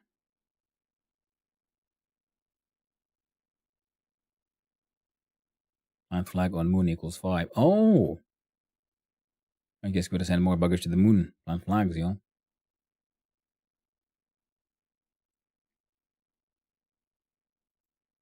Oh!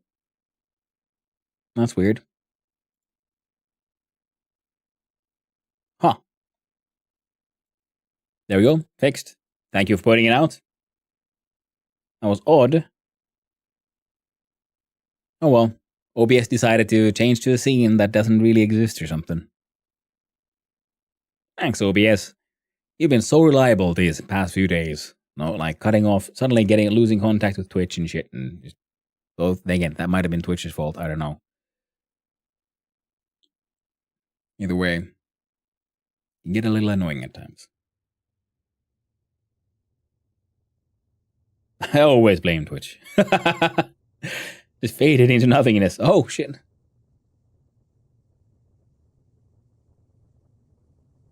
Yeah, fade is the like default scene transition for me. I would explain it. Ah, the sunrise. One of those things I love about this game. Freaking sunrise. Oh, and this antenna probably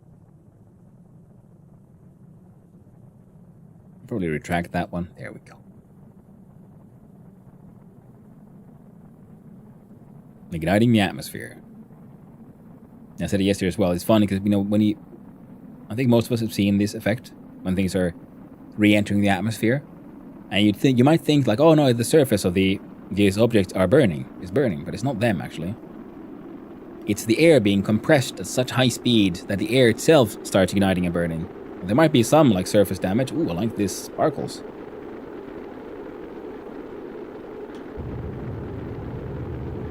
You have some fuel, let's burn it. Slow us down. That's, they usually then have ablative surfaces, which is made for like it'll then burn and like peel off. Yes, of course, there will be some surface damage, but most of the sort of corona thing you see there is just air being compressed at such high speeds that the molecules start glowing. Isn't that cool? There we go.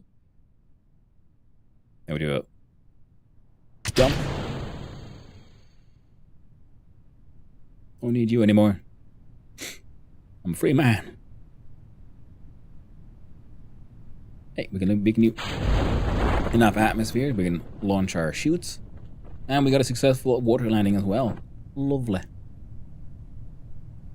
Now let's open all the chutes. And that should hopefully be enough to help our friends here survive. Approaching the water at about 160 meters per second. That's fine. They'll make it.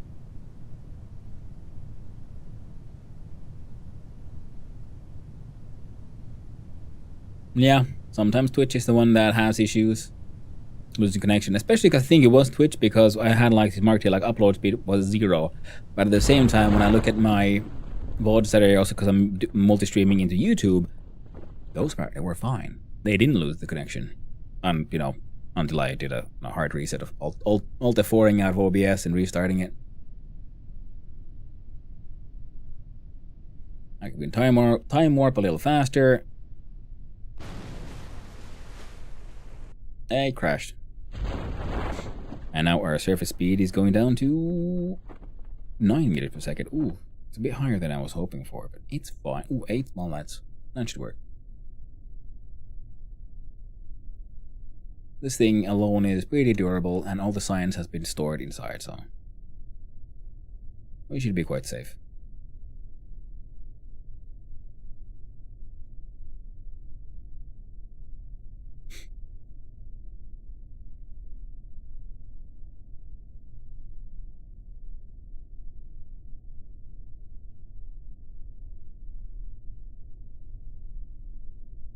God dang, can look. Oh, hell yeah. Water pressure data.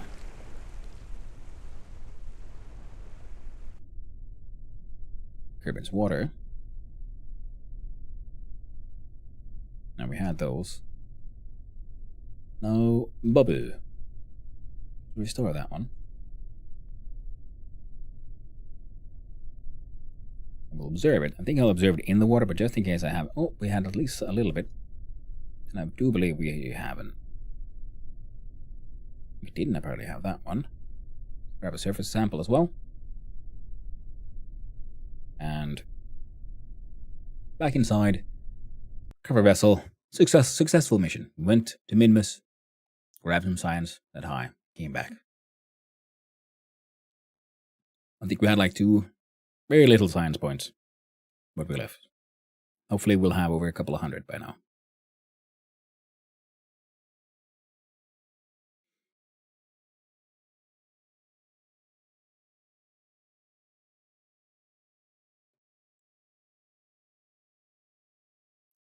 Game's loading.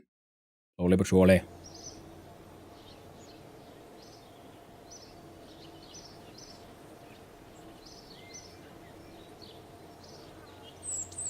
Ooh, 603.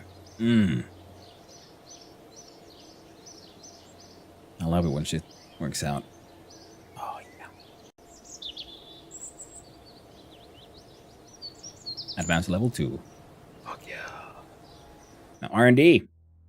Important things. Advanced electronics now can have a better photovoltaic cells. And the cal controller. That's gonna be, I'm gonna make things a little interesting in the future. A lot more solar panels. And cooling options.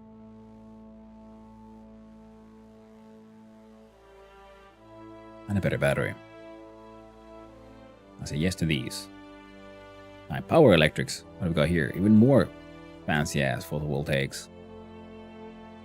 The Gigantor. Fuel cells. Small fuel that allows fuel nanoxide to be converted into energy. Handy for those places where solar panel will not do. Also handy for reheating snacks. Electronics advanced. We have Commutotron HD 55. Magnetometer boom. Double C seismic.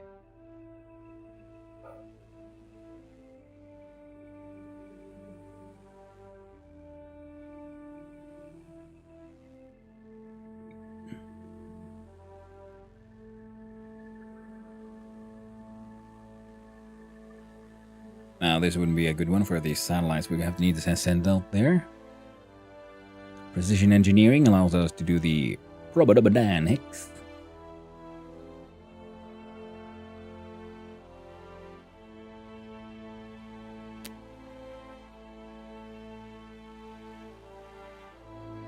I think I'd absolutely want this one. And this will do for now. Oh, burning through those photos. I'm having so many science points now we can barely afford anything more. I already have this one. Unmanned tech. That one would have been nice. What else we got then? Command modules. This would be handy with the group capacity of 3. Mark II lander can have 2.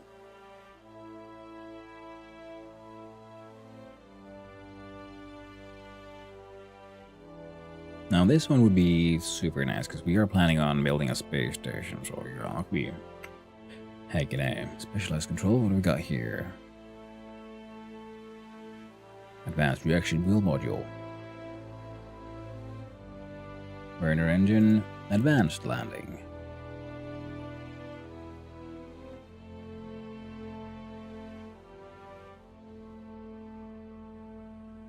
Good, interesting. Aerodynamics would open the gates for getting to space planes. Would be nice. But that's a lot of points. I don't know enough. And advanced robotics, but also the grabbers. We don't need them just yet. Specialized construction gives us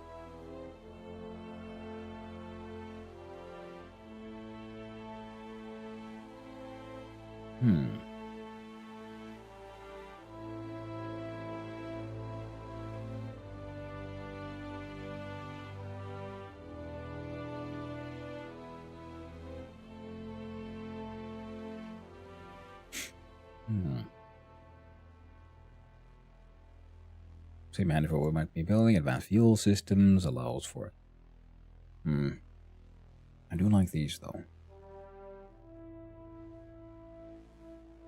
Precision propulsion gives us the Twitch liquid fuel engine. Tiny engine, very useful. Good for craft where larger radial engines won't fit, or when you want even more controlling combination with larger lifter engines. Now, if we're going to make landers and things, these would be super handy. This is true.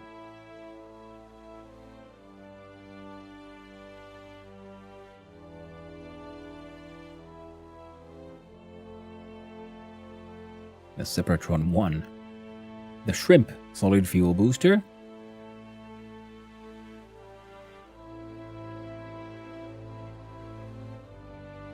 The Dumpling external tank. The Donut external tank. And the RV1 Cub vernier engine.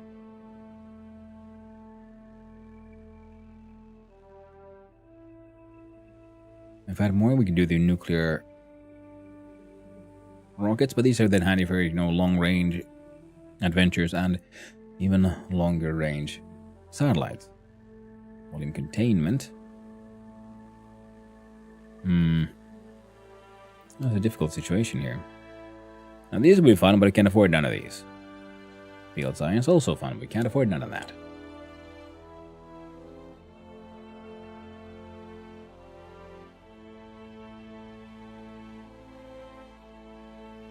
I think ultimately these would be the best way to go.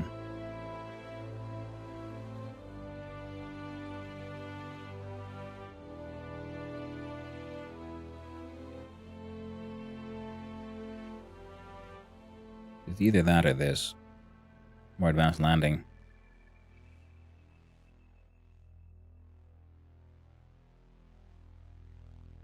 No.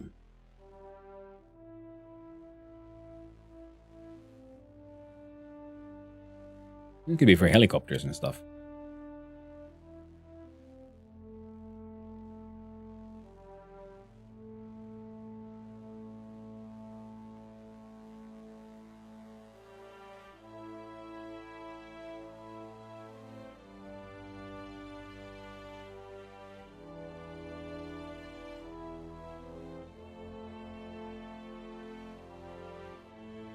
Ah.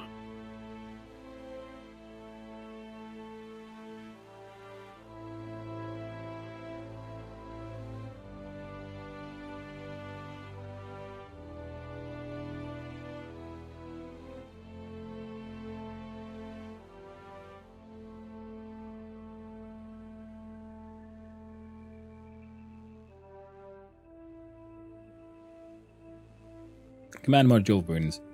Oh, still left at 120?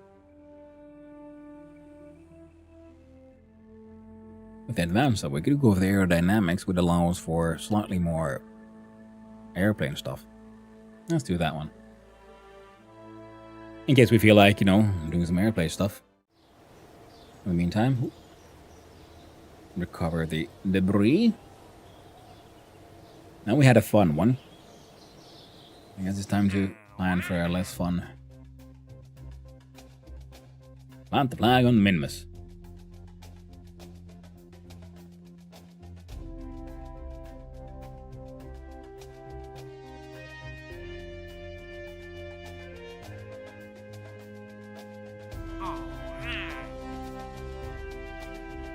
Adjusted orbit.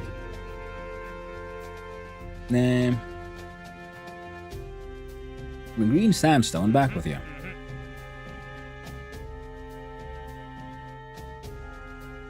So yeah, now they must land on Minimus, so we can do a plant a flag and bring a rock. Indeed.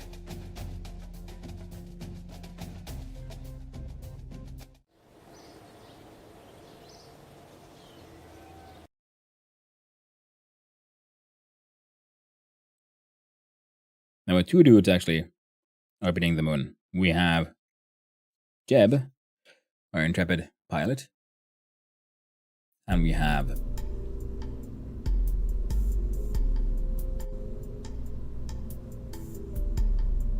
Dunu, the scientist I sent, and the engineer I sent with him. Well, first milestones. Return home from flyby of Minimus. Return home from orbit of Minimus. I've gathered for the first scientific data for Minimus. And this thing will then fit 3. Which is good because, you know, there's two people we're getting. And these we can then like design our rovers and whatnots. It'll be great. It'll be grand.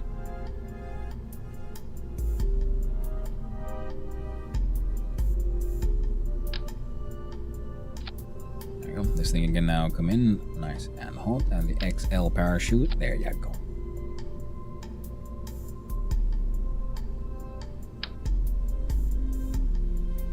And a couple of drag chutes to help slow us down a little faster.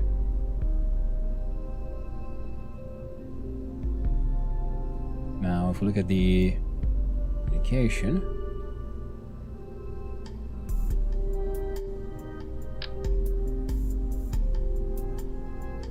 we can put that one there. And for electrical,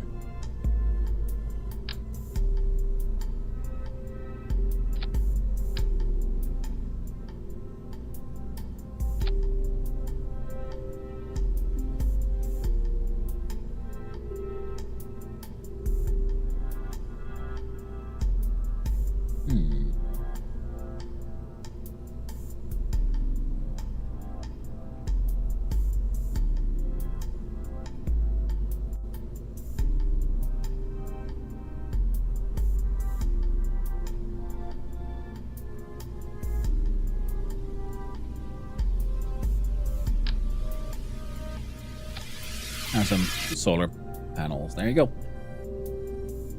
Yeah, so this is the thing we'll be bringing back. Now, am I... Yeah. This also has its own RCS.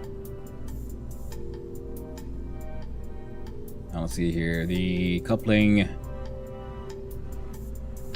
25. There you go.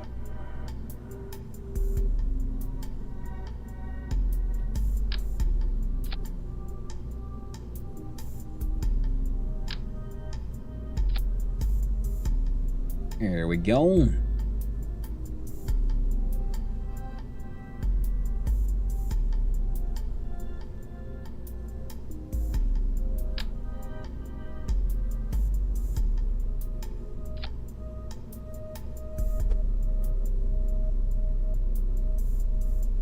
I'm gonna smoosh those inside just a little bit, mostly for fun. And we're gonna have to add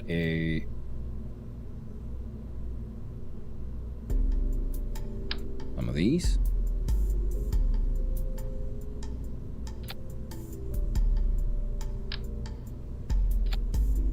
Just make sure it'll be easier for Jeb to hang on, eh?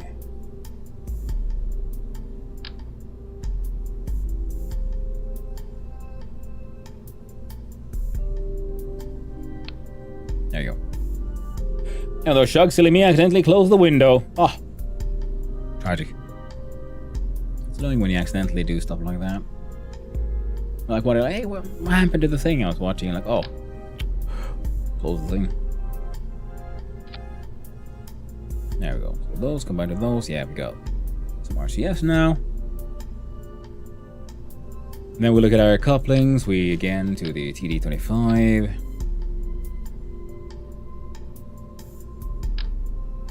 Got giant rocket max.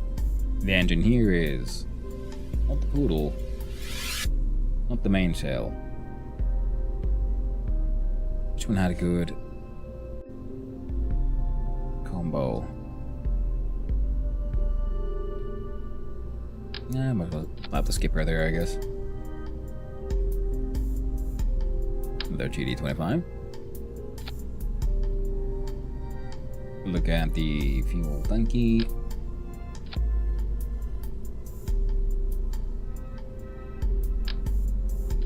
And the main shell.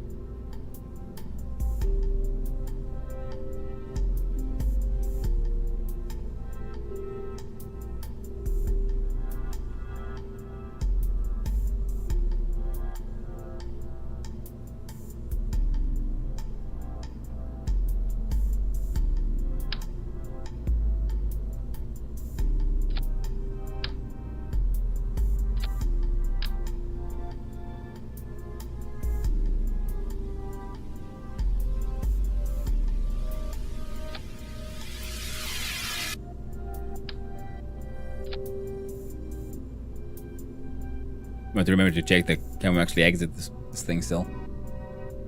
Now, did we get some more sciencey things? We have the surface thingamabob. And the answer is no. That's fine. We got these scanning arms, and I haven't really figured out how the hell that works, but no, it's fine. I'll have to build me some... Whoop, wrong one. Well, let's see here. Do light.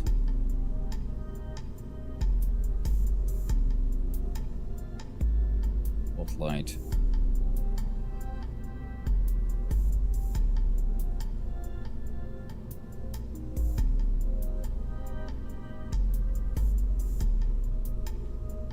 That's fine.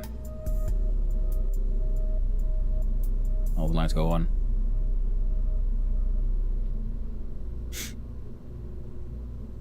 And go back here.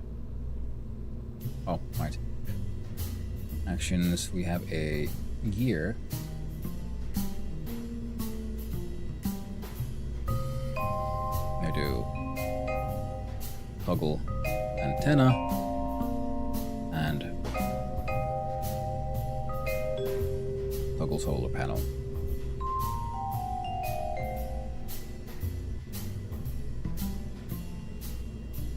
Ooh, Bob, you could go away. We got 2 empty seats. That's what we need.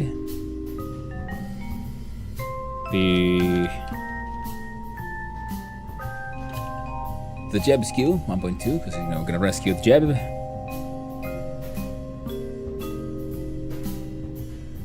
Look at cargo. Oh, this cargo.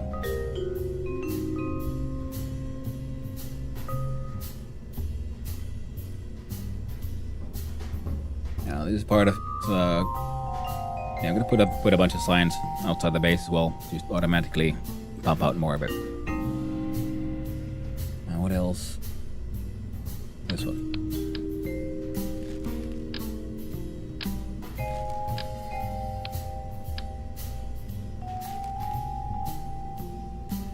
I wonder if Valentina can give this one to Jeb. Then Jeb could hopefully be able to fly back. I don't think anyone needs a personal parachute.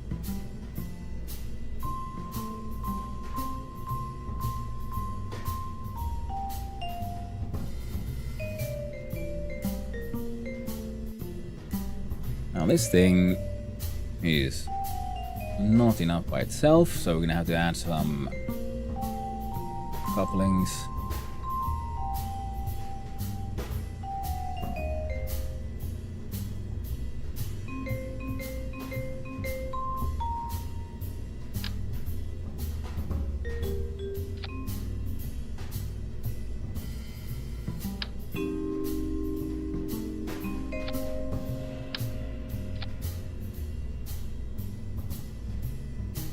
There you go.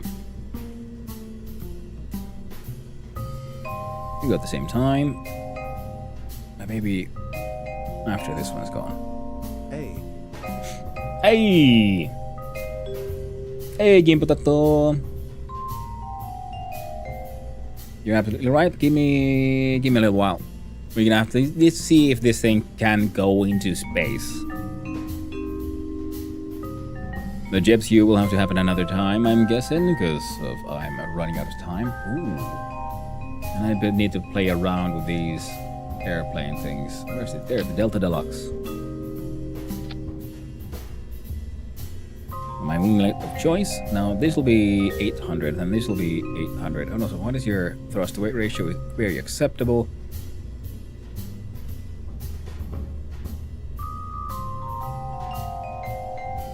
God dang it. There you go.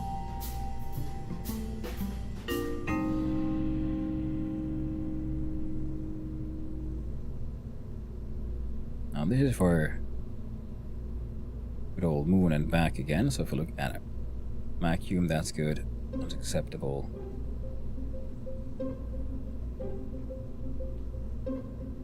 That should be okay to get us into orbit. What? Oh, just look at that. There's like freaking fan blades, fan shrouds. You can try to make a Do I have a spinning engine though? That can make the propeller spin?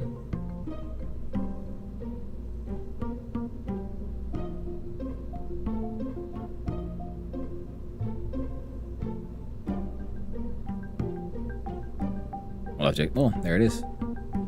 I think this is spinny.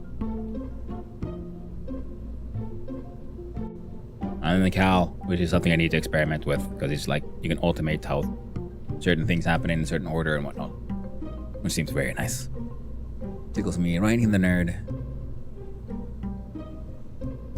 And we'll look at our, where is that? Heckin' structural. Some of these bad boys. We'll let go. Huguenite. Jeb's Q 1.2. Might. Or might not work. We got the 1.2 because we had a previous retrieval mission that failed because I had one lamp. We even got there. The rendezvous, everything was perfect. But one lamp was in front of the door, so I couldn't open it. So no, we could do no EVAs, which means also the whole getting back inside would not have worked. So horrible tragedy. Absolutely horrible tragedy. Now we get that stuff back from there would be nice though. Look at that freaking chode. Sending to space. Ooh, just look at that normal radial out, radial in. That's good stuff. It'll make maneuvers a whole lot easier. Well, Valentina, it's all up to you. Countdown. We'll go from 3, 2, 1. Ignition.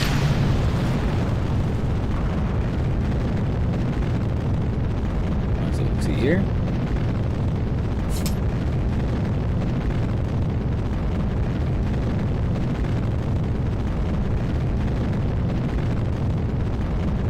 Making space, Joe is doing okay. We have 100 meters per second speed. Shove ourselves slightly west.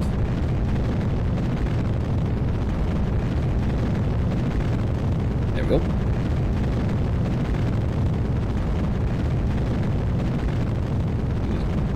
Look, we can, it's a good looking rocket. Thank you, Oshug. That's what I want. I want the new parts. New parts to allow us to do new cool things.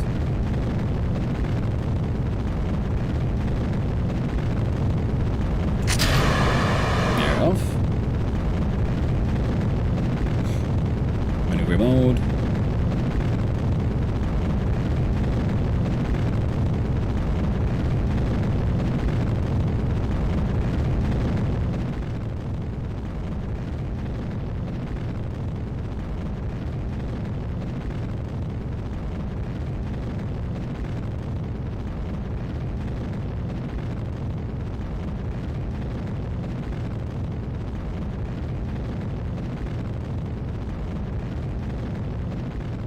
Don't want to go too fast because we don't want to fight the atmosphere.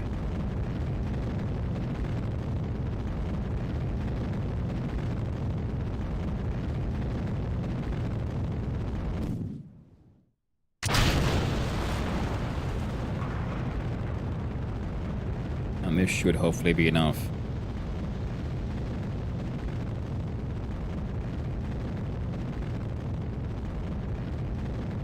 Speed is increasing, so that's good. Our apoapsis is pushed out at a pretty decent pace, to be honest. You can even slow down.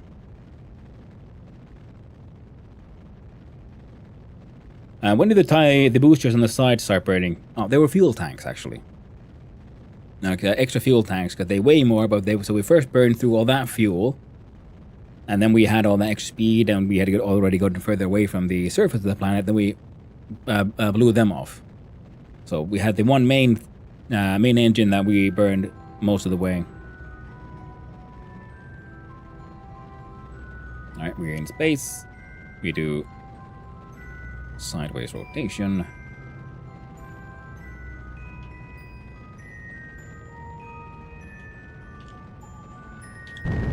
Full blast.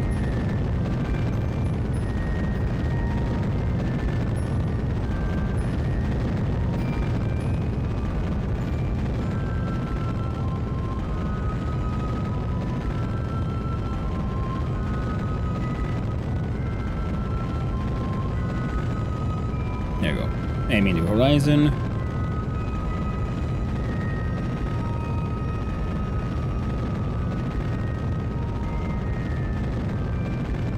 And this should hopefully just need to be only a experimental one.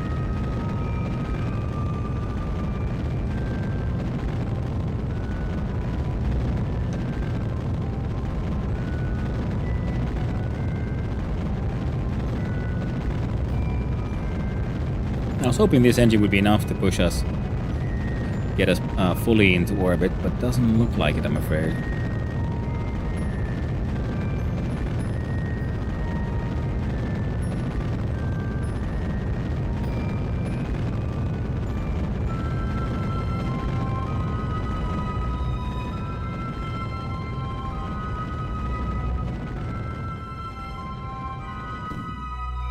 Oh.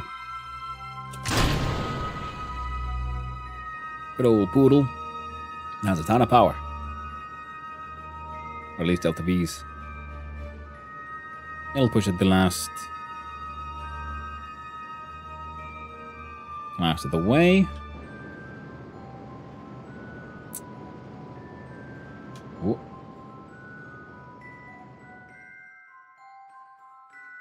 And we want to get closer to the apoapsis. Okay, so this would in fact, as is, get to orbit. I just want to do it sort of like neatly. And we're like 1 minute from apoapsis. Here's where I'm going to burn.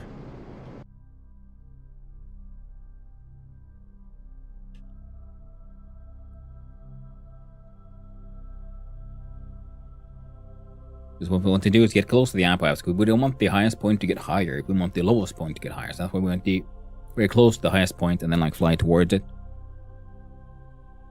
And then periapsis. Whoop.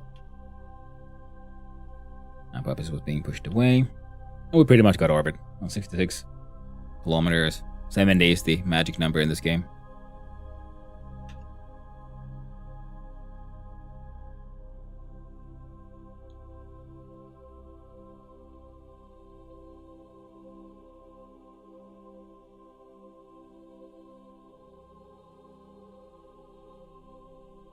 Now, distance from apoapsis remains pretty constant. We're slowly approaching. That's okay, because then periapsis goes up. If it reaches 100, once it reaches 100 kilometers per kilometer, is very good.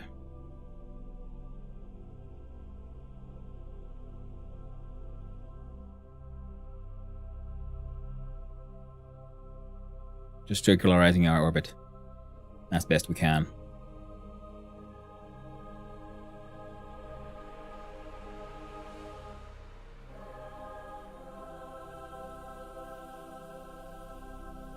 Pretty much. Almost done.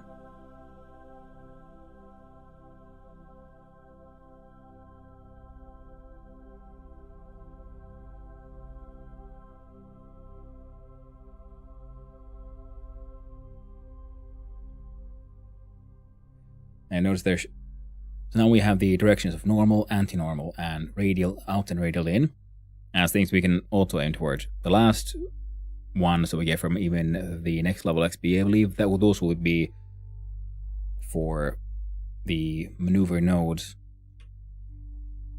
We still have to do those manually. 114.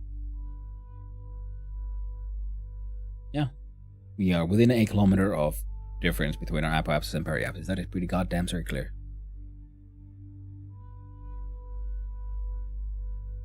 Not bad at all. Now the problem is, of course, now we only have 2,000 meters.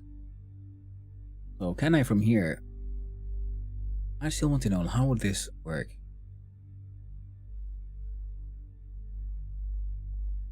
I need to watch some videos or something. How exactly does this thing work? Because here... I'm like, okay. When periapsis is pretty close. That is a pretty good one.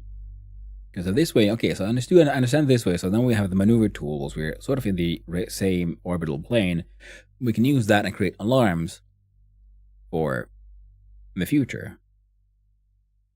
or things like getting to, Duna. Because, it might be a question of, you have to pretty much launch off of Kerbin at the right time of year to have a good encounter with Duna. Not to mention these things are even further away, so this will be more useful once we get to decide to build some probes and send those out. Like Moho and Eve are sort of, I think we can kind of deal with. You need to send in like a satellite, and then with that has an attached landing probe. So the landing probe will then land and do some science. Maybe a rover. And then we want something to orbit that has a relay possibility.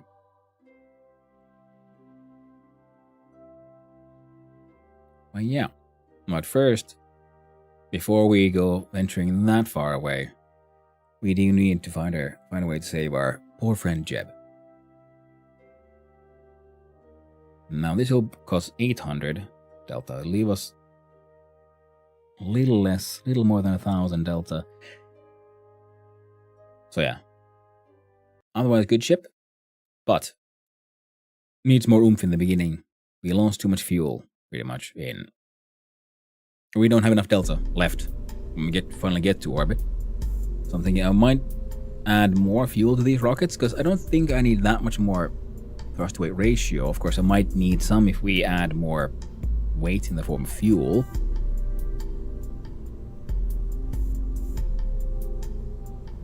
Yeah, maybe that'll be for the best.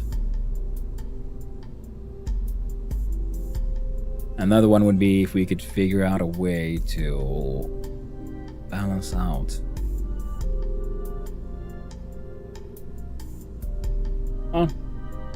Because I know we can also use, similar to like how I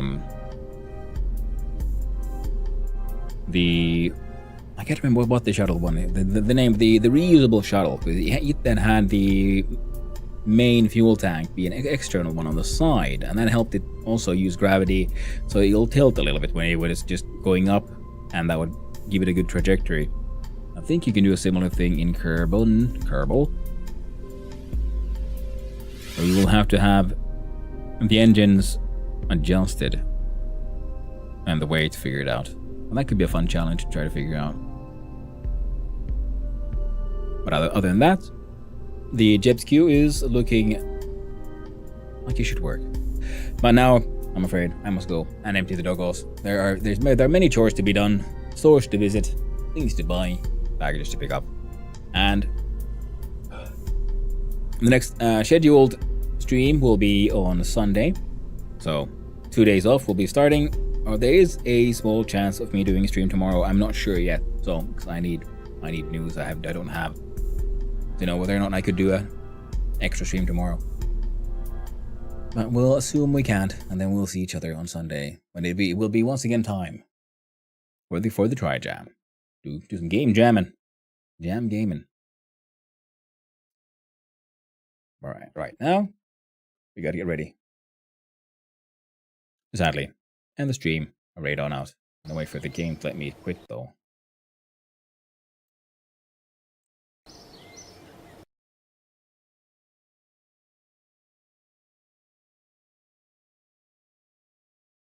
I think it was Valheim or something. I remember I was trying to quit the game and then also do the whole raid out at the same time, and then everything crashed. Thank you all, Shug, for hanging out. I really do appreciate it. Always nice to see you all these familiar names coming by to say hi. It's been a good stream. I'm glad you liked it. I was a little worried there. I got a little frustrated at one point with all the difficulties of the Jeb and the Moon. And I know this isn't really the most exciting content for everyone, but I had a ton of fun, and I hope that showed through. Especially there to the end, where we've actually had a successful mission to Minmus. Come on, Kerber. KSP. Let me go. Release me. Let me rain out. My dogs need to be emptied.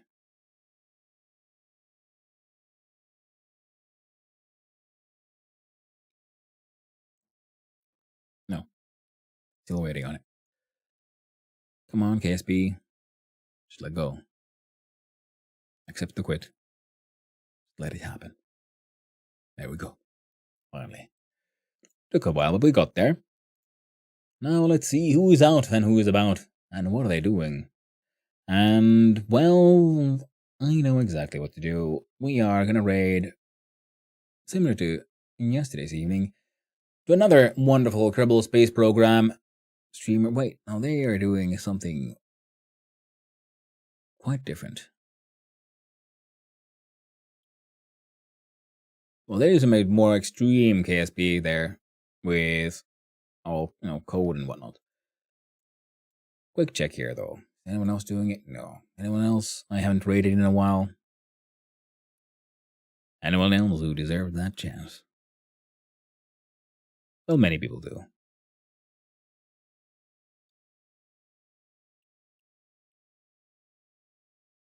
But, well, let's do it anyway. No, let's not. I don't know if that's... Okay, let's do it. I'm ready. I'm ready all to Discount Engineer. He streams Vintage Story, many other games, but also Kerbal Space Program. Not only does he do that, but he also does some in-game coding to do some stuff. And currently, he has what looks like the IDE open, because I know there's mods that allow you to actually use code, like in-game Kerbal coding language on where you can then give commands for your vessels. So properly actual space satellites, where you have to listen to determine what might happen, and if it goes a little bit to the left, how do I make sure it goes back to where it was supposed to be? So I hope you all have a good time there. And I hope you have a good time here. Have a good day, night. Well, thank you, Reverted. I'll do my best, and I hope you have a lovely day as well, friend. I hope every one of you does. So thank you, all the chatters, all the lurkers, and all those who just wandered on in. I hope you had a good time. I had a wonderful time. Lovely seeing you all. I hope you have the most wonderful day and a wonderful upcoming weekend. And I'll be seeing you around. Until then, stay awesome, y'all. Ta-ta.